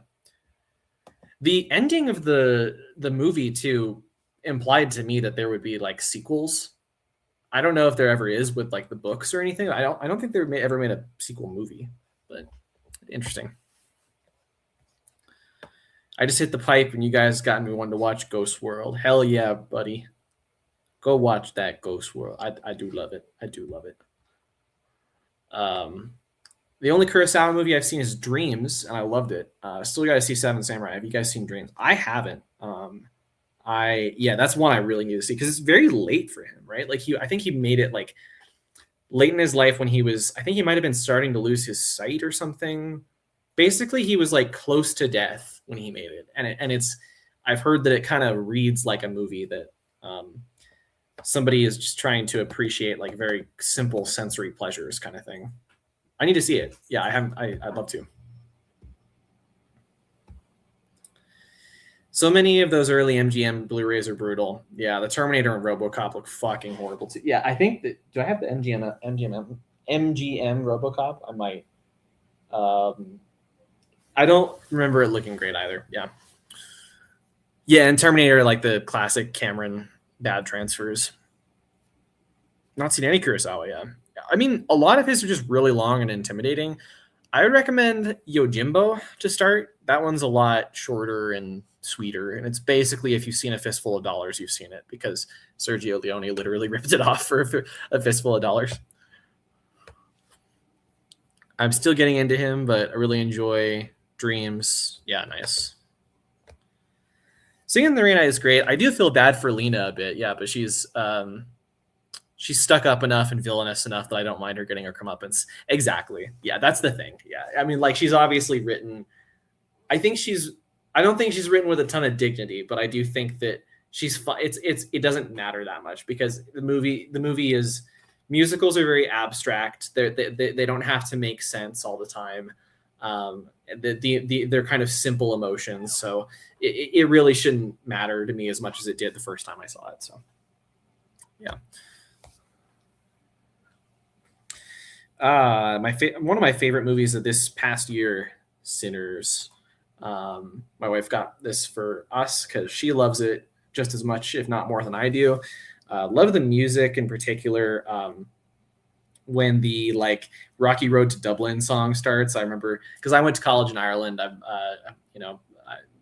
roots there and stuff, and I love Irish folk music, and that's one of my favorite songs. And I loved that they did like a horror version of it. It was, so much better than I could have imagined.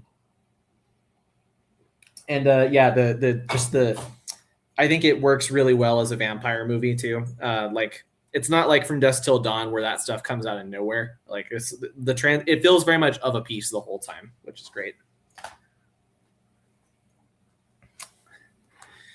Andrei Tarkovsky, Solaris, and this is it's not like an official like this and Stalker get talked about together a lot because they get talked about together a lot because they're both like science fiction. They're both slow. They're both kind of introspective and try to sort of refract like a person's psyche outwards a little bit, like into the broader science fiction world that they're building. They're both films where ostensibly they're about characters on odysseys into the unknown, but really what they're doing is looking inward. And this is there's a great essay in this called Inner Space, actually, that I really recommend reading if you own this. It's my favorite Tarkovsky film from what I've seen, actually. Very slow. You gotta be patient with it, but it's I think it's really rewarding. William Friedkin's best movie, in my opinion, Sorcerer. This is a remake of The Wages of Fear, which is also a great French movie. Like, don't sleep on that one either. But I love what this does with the just the tension of, oh my god, the tension of the set pieces where they're moving this truck full of dynamite to like across a bridge, and this rickety bridge in the storm. Oh my god, I love this movie. I should put it on tonight. That'd be so good. Highly recommend. I showed this to a crowd once, actually. Yeah, funny story. So I was in a theater thing where like they let some people who were members like pick a movie to show the entire theater. And I picked Sorcerer, but I forgot to tell them to put on subtitles for part of it because, in my defense, I just thought that that the movie would just have subtitles for this. Hello. But the opening bit where they're in different countries, like, and talking to each other, like in French and stuff, they didn't subtitle that. So for the first 5-10 minutes in the movie, people were like, "What's going on?" And I was like, "Is this just like this?" And I couldn't do anything about it because I just picked the movie. I wasn't in the projection booth or anything. But so that was a little annoying. But just make sure it's got subtitles for that first 10 minutes. But most of it's in English. So. Another one my wife grew up with, and I do like this movie. I've only seen it once. Sound of Music. It's a little long, from what I remember, but the songs are good, and I think it's shot pretty well as a musical. It looks great. Just good location photography, I think. Good performances. But I haven't opened this in a while. It's like a book almost with like the film in it, stuff. Yeah, it's pretty good, but it's just been a while since I've seen it. A very underrated Paul Verhoeven movie, one of his Dutch movies that I think doesn't get enough attention, which is Spetters. I think if you want to understand what he's trying to do with Showgirls, especially with the whole the transactional sex sort of thing, and like the way that people use sex to manipulate social relationships and whatnot, this is a great place to look. It's much more sincere than Showgirls. It's played straight. There's lots of there's a pretty notorious rape scene in this, so I caution anybody before they watch this. But just like Showgirls, actually, I think it's trying to do like a similar thing and punctuating the story. So yeah, I think for understanding Paul Verhoeven's interest in sex, especially, I think this is a really good one. Sean Baker has said this is very influential for him on his movies about sex, which most of his are. So,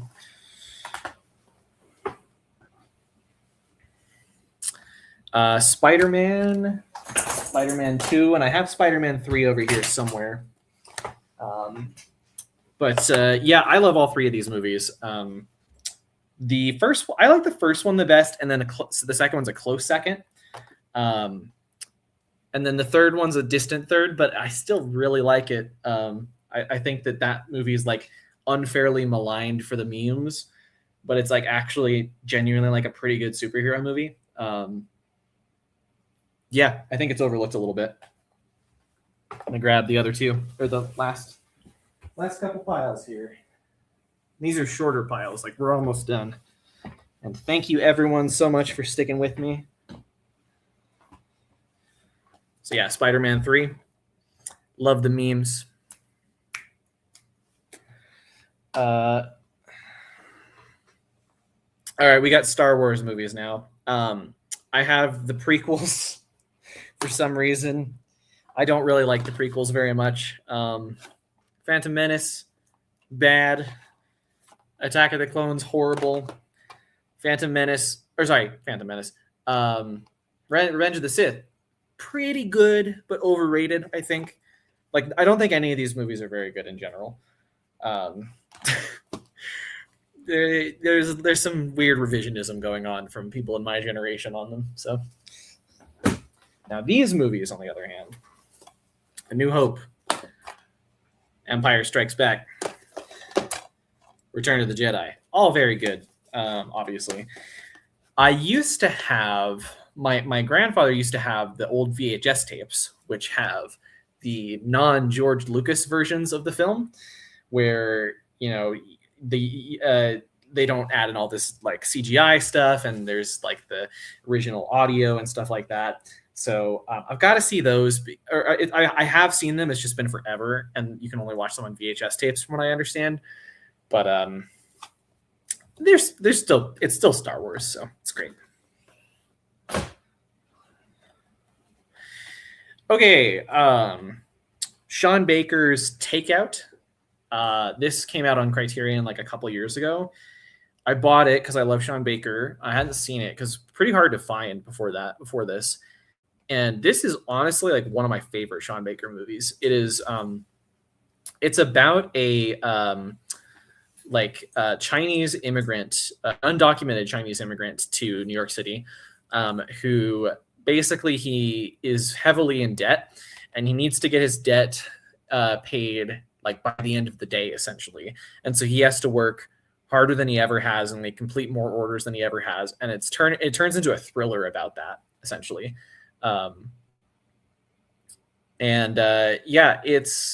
It's great. It has this great energy to it. It's kind of shot similarly to a lot of Sean Baker's movies, where there's a lot of like handheld, there's a lot of like kind of like Cassavetes, like close-ups in like stressful situations and things like that. Kind of similar to like a Safdie's movie a little bit. And great New York location work. I believe a lot of it was done illegally because this is, like they couldn't afford permits, so they just shot everything guerrilla style. And then the ending is great. It's kind of like ambiguous, I would say. It's you kind of know where on one level where things are going for this person, but it's also like not that clear what exactly is going to happen next. You've just seen so much over the course of the film. There's so much empathy for this character. I think now, especially like at a time where immigrants are so demonized, like this is just a great like empathy watch, I think, for the most part. And also not for a character that's entirely good, right? Like this is they write him with dignity, and that he is virtuous and flawed. I think it's a great movie.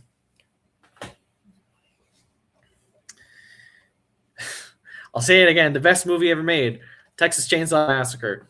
It was my birthday yesterday, and I actually rewatched this as like a birthday comfort watch. That's how much I love this movie, and that's how much a sicko I am.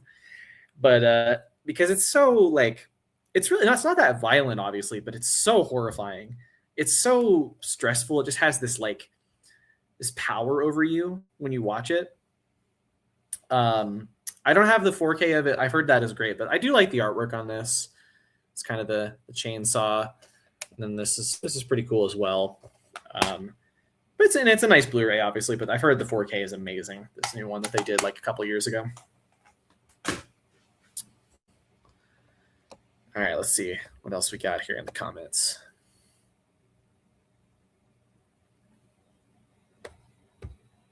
Odyssey Sinners. Yep. Yeah. I think if there's any, based on like what we've talked about so far and like the movies you like, I feel like if there's any movie from last year I can recommend to you, it's Sinners, for sure. Sound of Music is dope. Hell yeah. Yeah, it's pretty good. Like I feel like I might like it even more on stage, to be honest. Like, yeah, I enjoyed the movie for sure.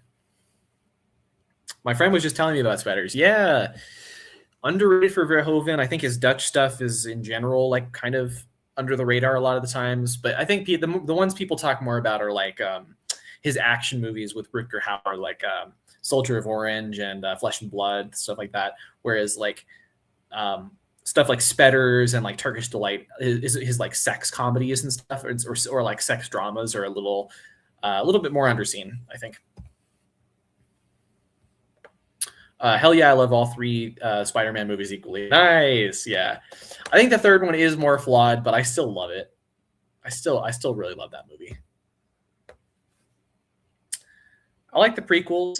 Jar Jar Binks is a character I love. Unironically love Attack of the Clones. Or sorry, unironically love Jar Jar Binks. Attack of the Clones is the weakest for me. I cannot agree with you on Jar Jar Binks, but I also don't like hate him like a lot of people do. I think he's just kind of just another thing that doesn't work about it. But yeah, Attack of the Clones is the weakest for sure. Oh yeah, goes so hard. I got to rewatch it every couple years, you know.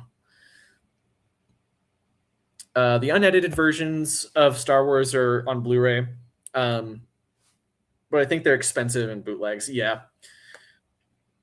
and I'm sure like you can find them online and stuff. But if you want to watch them in nice home media versions, I think the VHS tapes are still the best way to do that, from what I understand. Disney should change that, but they won't. I love Takeout, my second favorite Sean Baker film after the Florida Project. Nice. He doesn't miss, in my opinion, from what I've seen. Yeah, he hasn't made any bad movies. I've also seen Starlet. I think the only one I haven't seen is Prince of Broadway. And then like 4-letter words or whatever that short film he did was. But yeah, he does. He really doesn't miss. Like he's a master. Yeah. Texas Chainsaw Massacre is great. Just a good raw horror film. Yeah, it doesn't get more like pure terror, an unpretentious terror than Texas Chainsaw Massacre. And I do like the sequel. Yeah, I do. It's different. It's more of a comedy, right? Which is funny because Toby Hooper has said on record before that he kind of thinks the first one is a comedy, which is insane to me. But okay. And yeah, no, I like I like Dennis Hopper's performance a lot. I think the whole like isn't like a circus kind of setting. I remember thinking the setting of the film was really good, and it has this kind of mean energy to it that exists in the first one, but it's more played for humor, like you said. Yeah. I got to see Starlet. I really like Tangerine, and Red Rocket grew on me. Yeah, I think Red Rocket's my favorite, and Tangerine's really good as well. Starlet, I forget where I put it in the ranking. I feel like it was relatively lower, but it was still really sweet. It was just like I said in my review that it's a movie you could show your grandma in how sweet of a drama it is, except for the fact that there's lots of like full frontal unsimulated sex in the movie. You probably don't want to show your grandma there, but yeah. Okay, let's see. Where am I? I think I'm here. All right. There Will Be Blood, my favorite Paul Thomas Anderson movie. Daniel Day-Lewis is amazing in it. Those are two like tautologies. Those are just facts, obviously. Unlike Tarantino, I think Paul Dano is great in this. He's not weak sauce. What are you talking about? Shut up.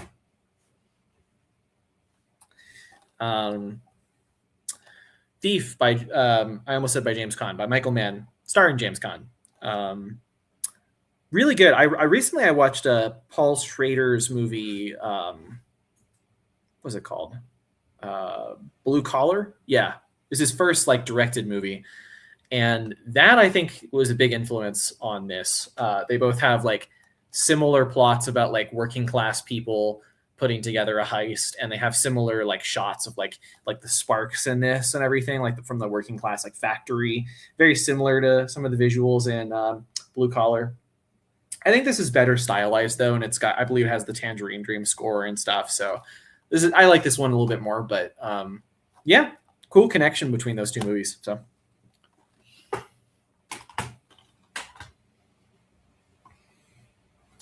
John Carpenter's The Thing, incredible. Top 2 Carpenter, sometimes top 3, because there are days where I love Starman so much too, but and obviously Prince of Darkness I mentioned earlier, but probably his just objectively, like the best like filmmaking he's done is The Thing, and it's like the cleanest, just like the one that works the best. Yeah, I can't get enough of this, honestly. It's snowing outside. Kind of makes me want to watch it, to be honest. Titan from Julia Ducournau. And it's a really good French body horror film. I think it was my favorite year favorite movie that year it came out, 2021. It's oddly sweet, like for the body horror that it does and everything. Like it's kind of just a movie about like unconditional love and helping strangers out, kind of. like love towards strangers is a big part of it. It's a little abstract, but I still, yeah, I mean, it's stuck with me all these years later, and I'm really glad I own it. So,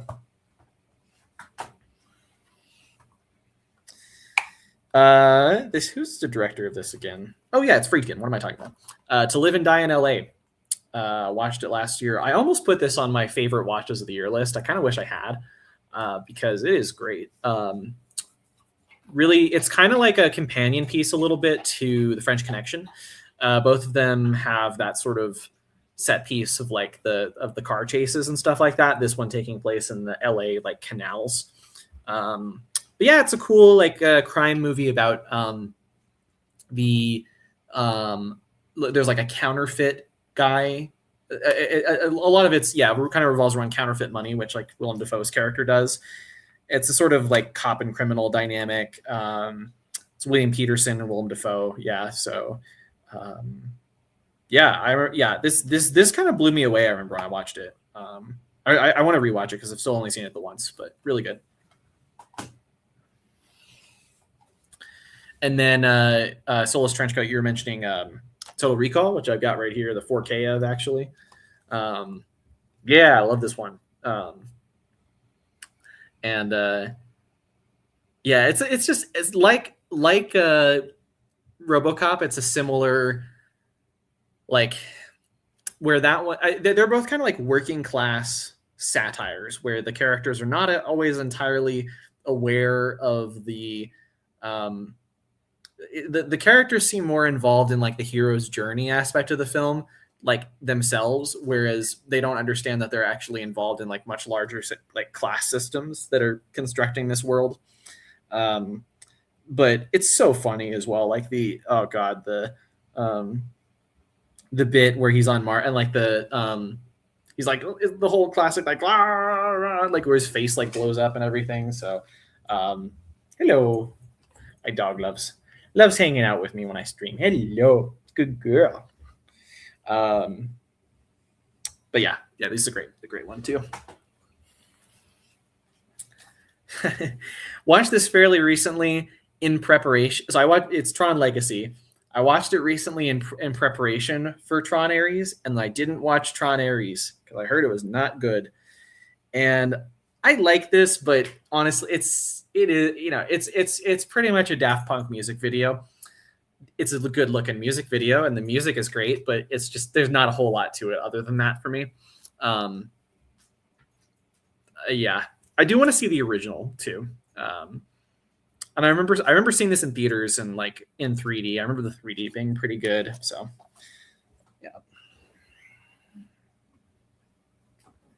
Getting towards the end. Okay. So this is an Arrow box set. It is 10 films, I believe, from Shinya Tsukamoto, who is the director of the Tetsuo the Iron Man is the most famous film he's done.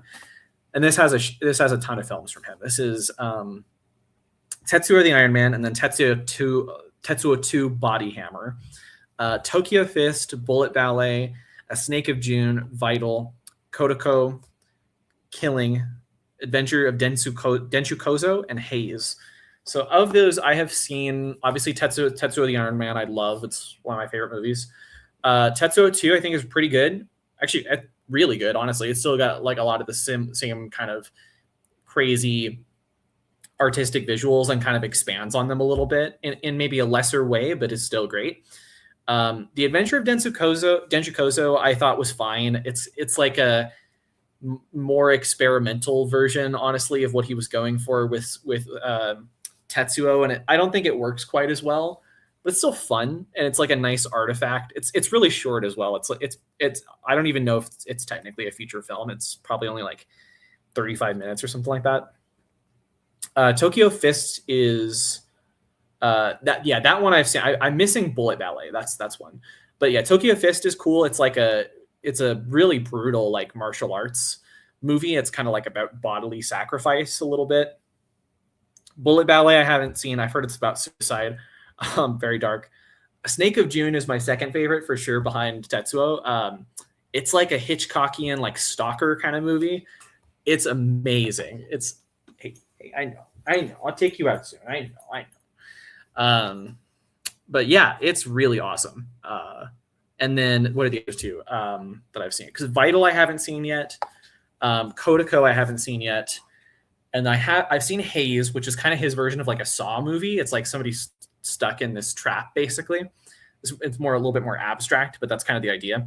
And then, oh no, sorry, I haven't seen Killing as well, which I know has elements of like like samurai kind of stuff and things like that. So it's like he's a really cool director. I like him a lot. Very good body horror kind of director. Okay, last small pile here.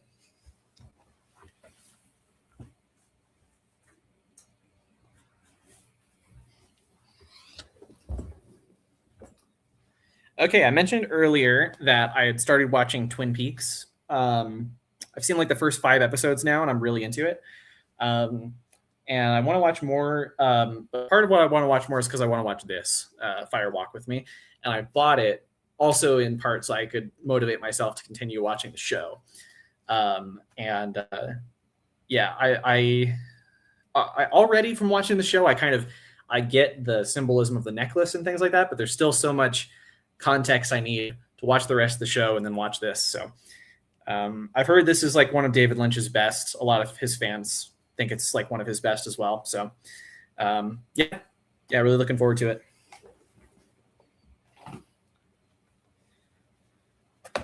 Another one of my favorite musicals, The Umbrellas of Cherbourg by Jacques Demy. This is like one thing that you might need to get used to with this is that it's like a speak musical.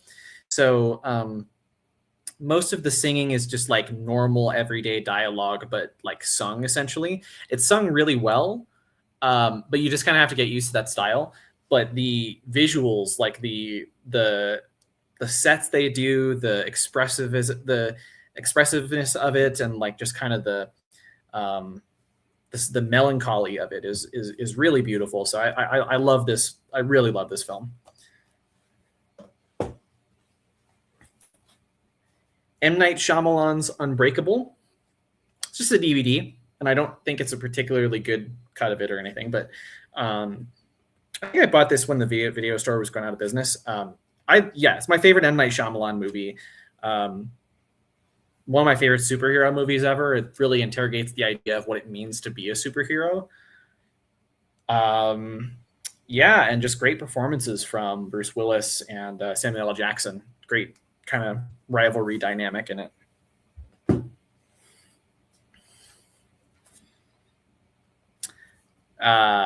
Uncut Gems. Fantastic movie. I think it's still my favorite Safdie's film. Marty Supreme and Good Time are both up there, but I think that what this has is just the ending is such a perfect like exclamation point on the stress, the thriller, like the anxiety that you've experienced throughout the film, for it to end on that note, that like high that he's experiencing.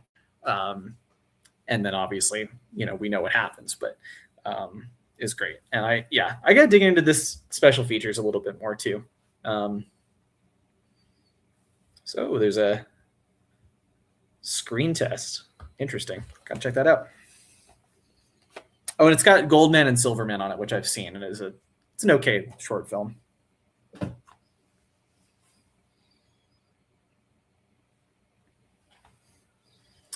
Under the Skin, amazing Jonathan Glazer movie. Very abstract, very like kind of the Mika Levy score really makes it, I think. But great movie about like what it means to be an alien, kind of, and it is a genre movie, but it's a little bit more arty and abstract. The Untouchables by Brian De Palma. I haven't seen it yet. I've heard it's pretty good. For some reason, it's just one of the De Palmas that hasn't interested me as much as some of the others, so I haven't gotten around to it, but I'll get there.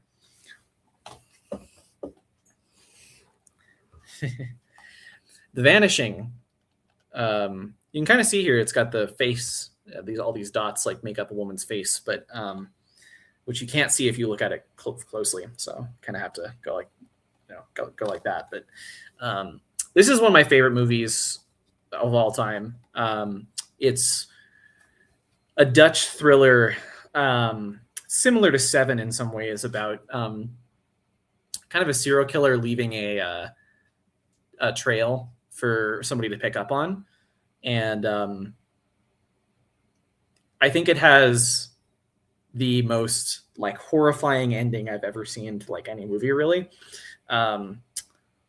Yeah, it's another movie where the lead character, as well as you as the audience, are like going down this rabbit hole of misery of your own creation by the fact that you wanted to know so badly that you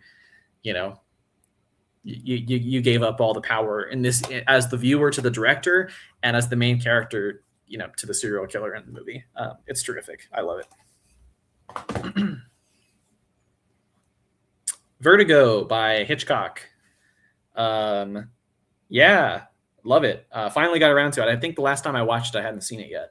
Or sorry, the last time I did the live stream on the Blu-ray tour, I hadn't seen this yet.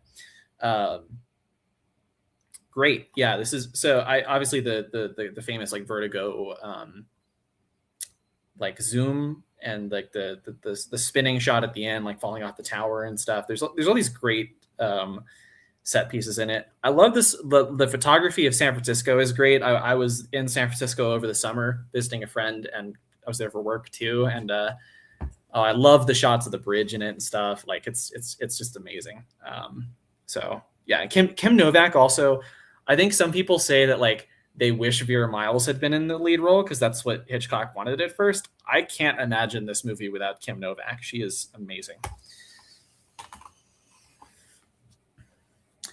David Cronenberg's Videodrome, one of my favorite movies about movies and the power that they hold over us and the like sort of illicit and perverse reasons that we watch movies, essentially. Yeah, it's about a snuff film. If you don't know, it's about somebody who gets really obsessed with like a snuff videotape. Yeah, it's really short for David Cronenberg. It's like 89 minutes or something like that. It's super short. Yeah, one of his best, absolutely. Another Alex Cox film, Walker. This is about a guy in like the late 1890s or something who is like an American missionary, might be in the army too, I forget. But he and I think other missionaries are on a mission in Nicaragua, and they also like want to overthrow the government essentially. And it's a cool movie. Like it got kind of negative reviews when it came out because people were like, it's kind of hard to follow, and I can see that. But it's also it's got such cool vibes. Like the score is really, really amazing. Who did the score? I'm not totally sure who did the score here. Is on here? Joe Strummer. Yeah, it's very very like foreboding kind of score. And yeah, just a cool style exercise, I think. Not one I remember a ton about in terms of like plot, like I kind of said, but yeah, in terms of the filmmaking, it's memorable. Yeah. Criterion version of Wall-E that my wife got me because it's my favorite Pixar. I think it's a little silly that this movie has a Criterion release because it doesn't need one. Like this is a very beloved movie, obviously, but and, it's Disney, and it's like, it's not in any danger necessarily of like not it's not like an underseen film or anything, but it's lovely. And I do think that I love how much of it is silent at the beginning. I think there's a lot of I wish more kids movies sort of respected the intelligence of kids and kind of let the movie speak for itself sometimes, so yeah, Wall-E's great. All right, let me go through the comments.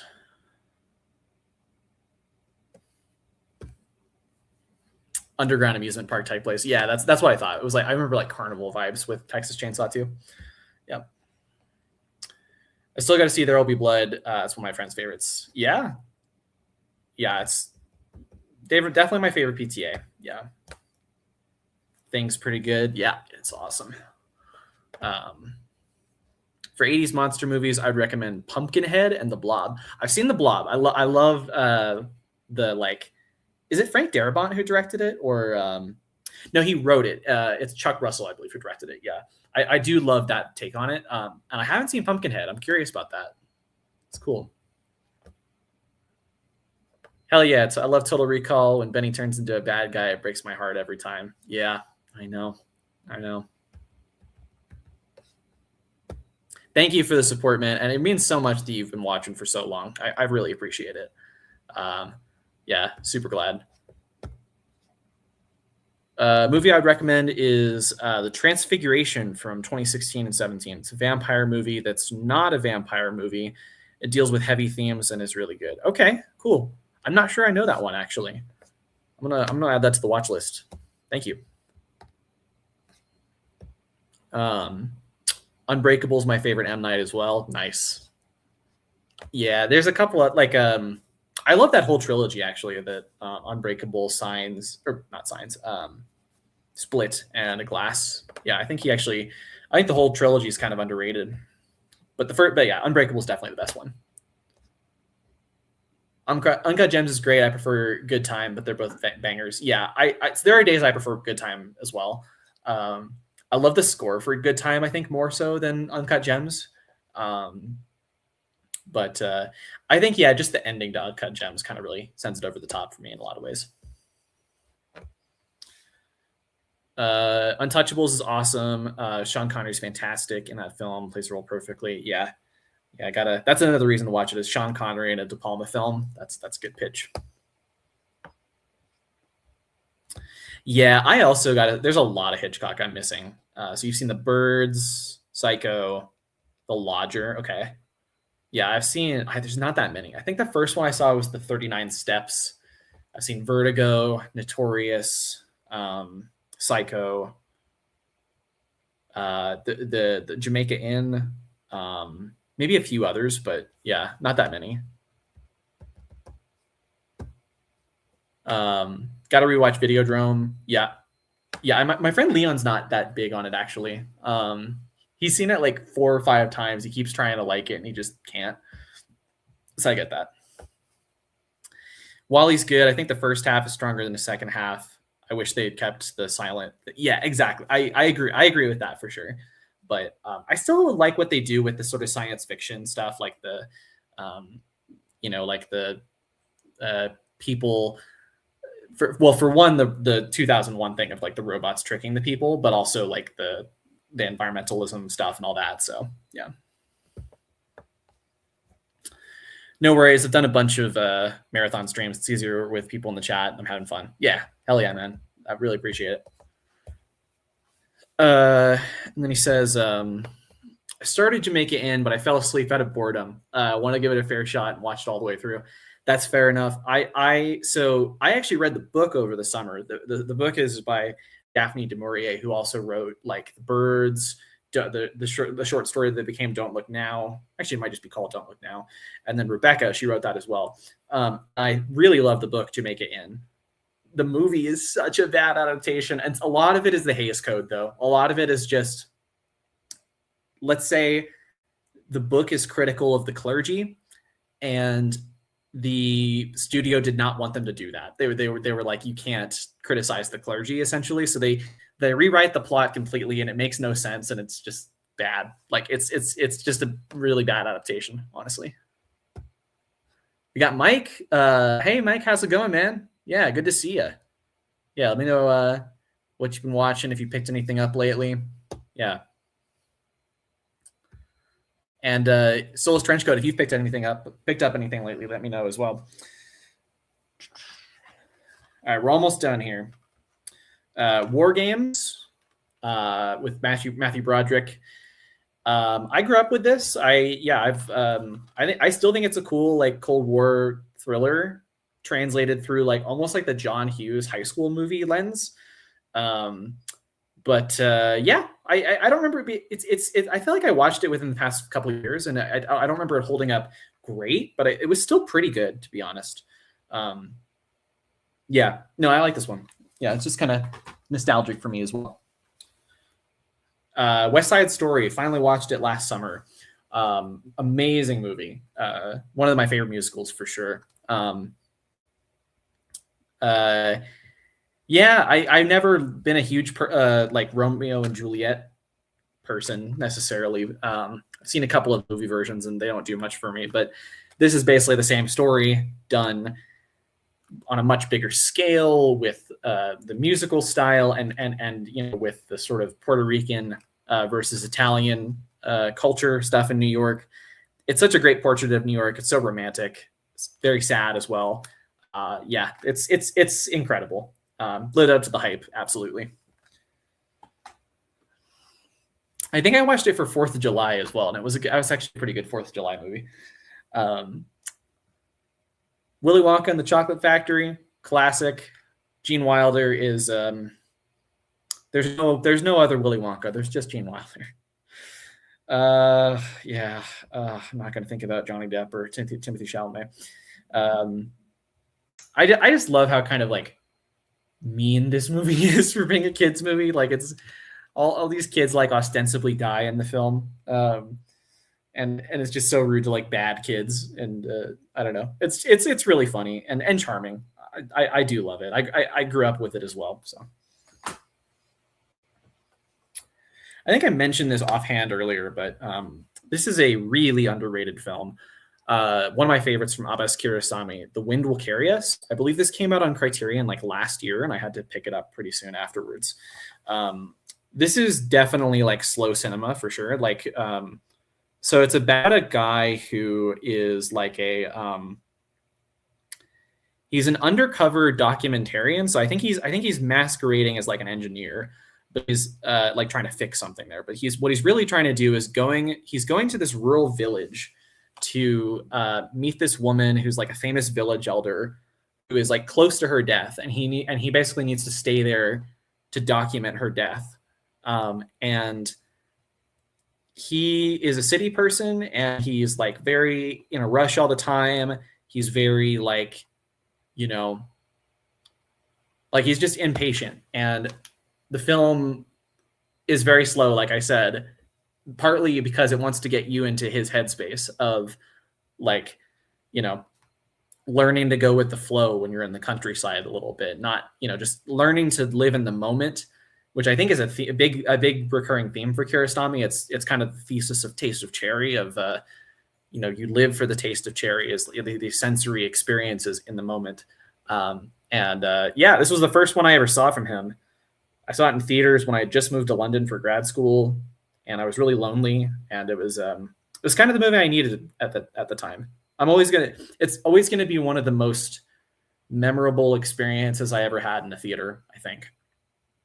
I saw it with a lot of Iranians too, which was great. I've mentioned on the channel before, but I have family from Iran, and that country is very special to me. I'd love to go one day. I hope the regime falls so that I can do that. But yeah, no, this is great. If you like Kiarostami, I would highly recommend this.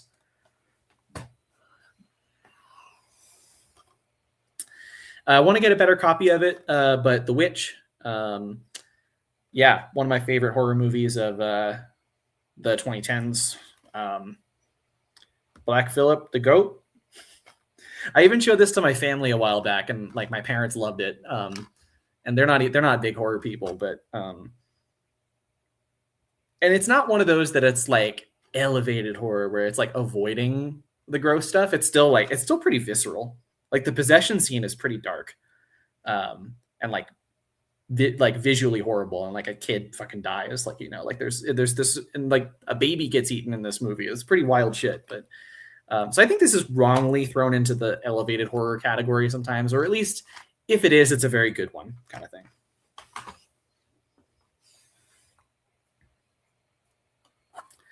The Wizard of Oz. Have not seen it in forever, but another one I grew up with, and yeah, it's a classic. It's just and it holds up from what I know.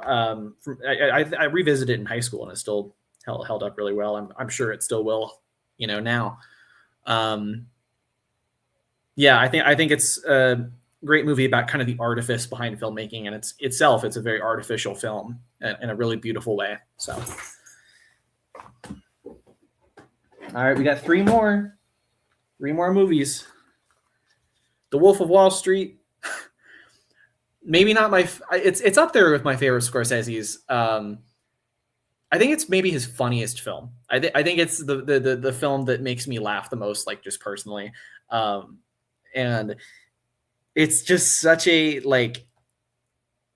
it's so quotable. It's such a funny takedown of that kind of money obsessed person. It's really disturbing as well, though. If you think about, yes, it is very funny, but when you think about how many people actually worship this lifestyle, or have this lifestyle, and this is what they live for, it's so misanthropic. It's so hating of humanity. I mean, I know that's what misanthropic means. I'm tired. It's the end of the stream, but yeah, so good as well. That it's so dark while being so funny, I think, is a hell of an achievement for sure. Woman in the Dunes, a really, really artsy movie from Hiroshi Teshigahara. Yeah, it's a cool, kind of Sisyphus kind of allegory. Very much about sex as well. Very much about the differences between men and women. What happens when we're thrown into close quarters. I remember Ari Aster described it when he was making Eddington. He described this as the perfect COVID movie in a lot of ways, because it's about two people that are trapped together in a very enclosed space for a long period of time, and kind of what happens to their relationship with that. And I think it does that in a beautiful way. Really great photography as well, especially maybe the best sand photography outside of Dune or Lawrence of Arabia. Yeah, it's really, really beautiful. I love this. I got to check out more from Teshigahara, because he's very interesting. And finally, Zero Dark 30. I love this. I think this is oftentimes wrongly put in the category of prestige war movies that don't interrogate the morality behind the war, the foreign policy and stuff like that. This does. This to me is very, very critical of I think just by portraying the darkness behind the torture program and the things like that. Some people say because it doesn't in the plot, it sort of implies that the information they got out of torturing was useful. I don't really think that's true, because I think that's just something that the characters believe. I'm not necessarily sure that the movie's arguing in favor of that necessarily. But it puts you in the headspace of the people that are doing this so much that for so much of it, kind of like Oppenheimer, you believe in the mission, even though we know that the mission wasn't worth it to this day. And I think I really like movies like that gets you into those complicated, darker headspaces about complex topics like this. And it's also just really visceral. The raid on the compound set piece that she does at the end is one of the best sequences I think Catherine Bigelow has ever filmed. So yeah, really great movie. And we're done. It took about twice the length. So that means my collection's probably doubled, or I've started talking way longer. So I'll do some comments and then we'll head out, because I gotta rest my voice a little bit. I work tomorrow, but this was super fun. Let me see. Yeah, definitely. The book is really great for Jamaica Inn. It's a cool English countryside kind of, characters with a lot of hidden secrets and things like that. Yeah, it's I don't know. It's perfect material for Hitchcock, but it's perfect material for 1950s Hitchcock or something like something where they would be a little bit better about where they were allowed to criticize the clergy, because that's just kind of silly that they weren't allowed to do that. I don't pick stuff up often, but my friend sent me some DVDs, films like RoboCop, the first 2 seasons of Ren and Stimpy, Robin Hood, Prince of Thieves, and some other ones. Nice. Yeah. Hell yeah. OG Willy Wonka is fantastic. Yeah, none of the other movies for me hold a candle to this one. I know some people like the Tim Burton one. I just can't. I can't get into it. Yeah, tunnel scene's amazing. Yeah. There's nowhere to tell where we are going. And I like the Depp adaptation well enough. No one can play Willy Wonka like Gene Wilder. And the scene where he fakes the limp is a perfect call from Wilder and sums up the character perfectly. Yep. That's the big thing. And that's why I hate the performance in the Johnny Depp one. I don't necessarily hate the movie, but I think Johnny Depp's really bad because you don't have that like unpredictability thing. And that's essential with Willy Wonka. You have to be like on your heels all the time, being like, what is he going to do? And Gene Wilder does that perfectly. Johnny Depp can't do it at all. He's the first line of him on film is just him like, good morning, starshine. The earth says hello. Which is good. Yeah. Yeah, for sure. Eggers is without a doubt my favorite director working today. He's 4 for 4, all of which are at least near 5 stars for me. Awesome, man. Yeah, he's definitely one of my favorites working today too. I wasn't as huge on Nosferatu. I some of it is like things I like more about the original Nosferatu kind of thing. But certainly, yeah, The Witch, The Lighthouse, Northman, all fantastic. All really fantastic movies for sure. And Nosferatu is still really good. Like I've seen it multiple times. I hate that term elevated horror. It down talks the genre. Yeah, absolutely. No, I only use it to describe like the what other people have said, like the movies that get categorized as that. But in terms of using it like seriously to describe those movies, it's just horror. Like it's such an insult to like Lucio Fulci, like who are like, again, he's like a real artist. He has a real sensibility, and again, nobody understands hell the way he does. But elevated horror kind of implies that he's just a schlocky guy. So Halloween, Black Christmas, OG, Wicker Man are all elevated. Yeah, exactly. Yeah, they all fit that definition as well. Yeah, completely timeless. It'll be watched in 100 years and still not be dated, kind of thing. Good meeting you, man. Awesome stream. Hope you like Transfiguration. If you get too lost to it, I think you'll like it and dig it. I'll just get back and see if you like it. This was a lot of fun. Thank you so much. This was great chatting with you. And great meeting you as well. I'll check out Transfiguration. I'll add that to my list. And thank you. I get what you're saying. Horror tapped into themes a lot of genres were too scared at first. Totally. I mean, even like Night of the Hunter, I think you could categorize as a horror movie that was just interrogating themes people were scared to interrogate, for sure. Well, anyway, that's going to do it for this live stream. Thank you guys so much for watching. If you like this, like the video down below. I'm not sure exactly what I've got coming up on the channel next because I'm pretty busy at work over the next couple of weeks. I'm also taking a vacation like early on in February, so we'll see what I get. But I'd like to do more live streams soon on the weekends especially. So stay tuned for that, and I'll see you guys in the next one. See ya.